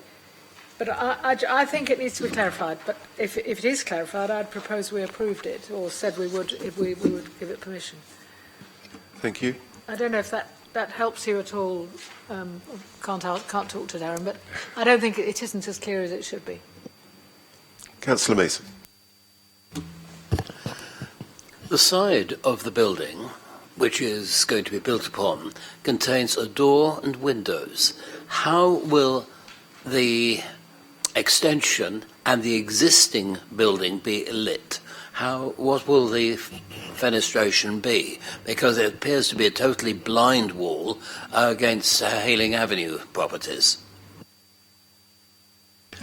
Yeah, the requirements of the process, you're not required to even supply a side elevation like this. It's the dimensions that are put in writing and the location of the development as per that plan. In this instance, the applicant has shown what they think it would look like. And other proposals, they've indicated there would be a door on the rear of the end of the proposal facing down the garden to walk into the garden. As for any windows, that is up to them, depending on any other criteria. So we don't get involved with that. The amenity of the occupiers, the only question is the amenity on the neighbours. So would they be in a position, without further planning permission, to put a window at any height on the wall which we see facing us and therefore facing Hayling Avenue? So I'd have to check the regs to see if there's any restrictions on windows. But either way, if I could give you an opinion, the window would be a normal height like this one. It will be sort of straddling the height of the outbuildings here. And would produce no further overlooking materially than, for example, these windows, or from any other windows looking diagonally over a property's back garden. But the principal thing is the distance separation and the screening effect of the outbuilding would, in my opinion, any window that did go in would have a negligible impact. Okay. Any other comments on this application? Okay, I shall move the officer's recommendation. can we do with the something conditions? to clarify what this is all about? Because I don't think it's clear, particularly given the title of the whole thing at the beginning. How would you like to clarify? Simon, you going to help us out with this? Thank you, Chairman. At the start I alluded to there were two rear walls. Yeah. There were two rear elevations. There's the bigger one, the subject of the refused application, and then there's much smaller rear wall here against from which this extension is now proposed. So there are two rear walls. So just reading the development description, you could say, well, which one is it? Oh, here's the plan that accompanies it. This is the application. It's this rear wall. So as I said earlier, reading the development description in conjunction with the location plan here, there's no question at all what the proposal is for. Could it not say rear and side wall, or could it not say it's 1.3 metres width, which it does say later in the application? Because I think if I was a neighbour, I might get confused and be a bit worried about this. I mean, it doesn't say height of 3 metres, yes, maximum height of 3 metres, but it doesn't say how wide it's going to be. Yeah. Okay. Judith, if you continue. Yeah, with a normal planning application, the local authority ought to amend the development description in with the agreement of the applicant. They don't always do that, perhaps, but it ought to be done in case there's any disagreement. I'm not sure if the same principles apply to a prior approval application, but I don't suppose the applicant would mind if members wanted to add the width to the development description. For further clarification. Beyond the rear and side wall? It's the side wall, it's not The proposals are from rear elevations, though. That's the key question. So I wouldn't want to interfere with that in terms of the very premise of the development, which is always offer a rear elevation, that one or that one. The fact is it's shown quite clearly. There's no question about where it is. And it's got the stated dimensions, but I'm not sure if technically we are able to amend the development description, but if we are, I would perfectly happily do that, Councillor. If I can assist, Chair. John, Given the context of this as a prior approval application, it's an application within the terms that it's submitted with something of a guillotine coming down if you don't make a decision within a fixed amount of time. The general position is, in planning law is that you take an objective basis on the plans that are submitted in combination with the, in this case, it'll be the general permitted development order and the description of the development that we've received. I'm satisfied that it's actually far clearer to just proceed on the basis of the materials we have rather than to try to do anything different, especially with that deadline in mind. So I would advise that if the Chair has moved the officer's recommendation, I don't see any benefit in interfering with that substantively for other members. Nobody seconded it yet. Okay, just one other question. The sidewall, so not off the back, the sidewall, is that, it shows it on that, the third part on that, shows it is not hitting the party wall, it's going to be a separate wall. Am I reading that correctly from the plan?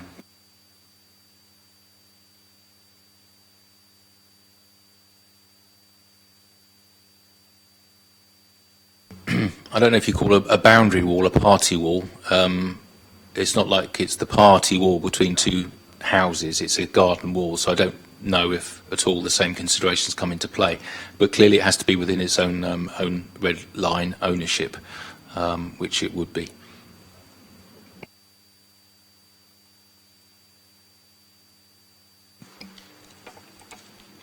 Okay. Does anybody else have any comments? Anything to add? I have moved the officer's recommendation, but that's as far as we've got. George? Second the officer's recommendation. Thank you. Proposer and seconded. Unless there's anything else on the table, I shall move to the vote. Judith?